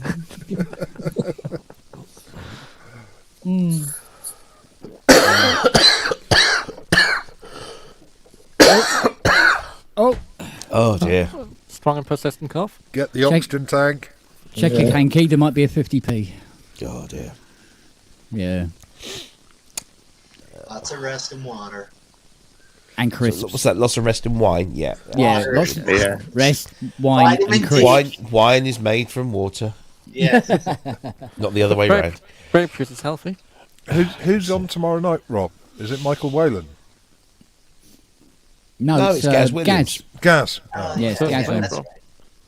Yeah, so hopefully I'll be. You won't need to say anything, will you? No, just off you go, Here's Gaz. Gaz, and just sit back. Yeah. I'll act normal. He'll wonder what the hell's wrong with me. No, it should be a good one because some interesting things to talk about. So, what we talk about, I can't remember that. We got Rowley. Swiddy. We've got Swiddy, yeah. Universal Audio. We've got Kodomo Infini, which will be a bit more form and shaping. It'll be some more detail tomorrow. We've got obviously Sample Track. Yeah, sample track. I did that one. Yeah, me too. Yeah. Native Instruments Playbox. I've not really sort of gone into that one, but that was one of Ben's. Probably talk about the Boss pedals. What's new the Spitfire Playbox? Audio. What's the Playbox? Playbox is kind of like this weird kind of inspirational tool. You know, it's kind of like you start messing around with sounds and getting things, and it kind of inspires you. They're billing it as something that will, break you out of your writer's block or whatever it might be, or give you inspiration. Well, give it a try. Yeah, so it looks like a load of absolute bollocks. But, yeah. So it's nothing to do with Contact or anything? No, it's not a Contact thing. It's a standalone thing. It's about if it's not in Contact, I'm not interested. No, well, even if it was in Contact, I probably wouldn't be interested. But yeah, I love Contact. Really? Yeah, love it. I never got into it. I could never really, Yeah, but the thing that's the stupid thing horrible about interface. it. It is a horrible interface, but once you can get into it and you start getting to all the nitty gritty behind the panels, it's really, really brilliant. But what's it's the like horrible of everything the else. interface? It's It getting feels like a beyond it. 90s. It feels like a 90s sampler. I mean, it's not too Exactly. different to an S6000, really. It's nothing like an S6000. Take that back. The S6000 is the interface on the S6000 is perfect. He's like perfectly healthy now. Yeah. Voice came normal. Like, what just happened? Robbie's got his second win. No. So the S6000 is a perfect workflow. I do. So we know how to get kind Robbie's. of, Not. Now we know how to get Robbie's heart starting again. That's it. Yeah. I tell you what, I wish Contact did do, and that was What? Fuck off. No. Put all the- no, put Take all their the- licensing model and fuck off. Put the panels What's into wrong with alphabetical order. That would help. Do you know Well, you what? can- One you thing can that sort them yourself. would help with contact libraries is the fact that if you want your contact library to permanently appear in the library window, you've got to pay them more money. It's like I've got contact libraries that if you want to load them up, you have to, every time you have to go and like search for them in the directory thing. They don't appear as a little icon or a column. Well, Robbie, before Contact 5.6, if you knew what you were doing, you could create your own panels, but then they changed the library registration system because the old system could only do a maximum of 999 libraries, and clearly they reached in licensing out more than 999 libraries, and then when they changed to native access, you could no longer feed them in yourself. But before then, you could just make them yourself. And many people Well, I wasn't did that, using and I did that until it stopped being a thing. Until they figured out they could charge you extra money for doing those things. Yeah, but it's horses for courses, isn't it? Because I mean, you like the cloud, don't you? You like Roland Cloud. I wouldn't say I like it. I tolerate it. He loves CDI. I don't even get that far. The instruments are absolutely fine. Don't get me wrong. The instruments are fine. Roland Cloud Manager sucks the big fat one. Yeah. And it can go from brilliant one release to absolutely shocking the next release. This thing that they're doing at the moment, since when they updated to 2.6.3, which is a couple of months ago, you could, for like all the concerto instruments, which are all sample based, you could install them into any location. You could go into the preferences of Roland Cloud Manager and say, I want all of these libraries to exist on an external drive. Here's the path. Boom. Everything's done. And you move everything over and everything works fine. They introduced 2.6.3. That feature was still there, but every time you clicked on it to change the location, it would default back to your system drive. So now Roland Cloud Manager wants you to install 45 gigabytes of sample data on your system drive. Okay. And now they've removed the option to, there's not, you can't even find the option. Every Mac user loves that. Nobody in their right mind, in the world of musicians, would want to install their sample libraries on their system drive. Because I've got a 10 terabyte drive underneath my desk here where all of my sample libraries exist, and that's where they'll remain for the end of all time. Now you can get round it. But like on my MacBook, I have the most used sample libraries on the internal drive, so that I have, the one that I need the most access speed on, I have on the internal drive. And But you just get an SSD external drive. If you want large libraries, if you've got large libraries, you do not want them on your system drive, unless your system drive is a stupidly big 20 terabyte system drive, which is just not BBCS, doesn't happen these days. Full BBCSO I have on my system. Well, it's a different protection, but I still have it on the fastest drive. Yeah, full BBCSO is nearly a terabyte. Well, Lots of people don't have. But this is it's where 680. All right, so we're arguing over the toss. It's 680 gigabytes of 1 terabyte system drive, which but it needs most terabyte people to install. Yeah, it does need a terabyte to install it. Yeah, most people's MacBooks or laptops or desktops or whatever maybe have a 1-2 terabyte system drive. That's the standard that comes with these. Unless you're minted. That's only because a company with a big fruit-based logo likes to overcharge for storage. Bollocks! No, bollocks about this fruit-based logo. Bollocks. It's every laptop, PC. Doesn't matter who makes it. Yeah, they that- will that put a one's 1 good. terabyte, 2 terabyte max system drive in, unless you specify otherwise. And nowadays it's generally an SSD, and it's stupid money to put one of those in. So to force a sample library to only exist on the system drive is stupid. fucking archaic. Yeah, I mean, even Contact gives you a choice. Exactly.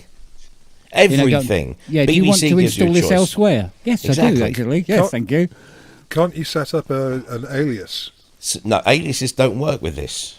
So you have to set up a symlink. So you can do it. Right. You can do it through symlinks, but there are people that do some people just don't understand symlinks. So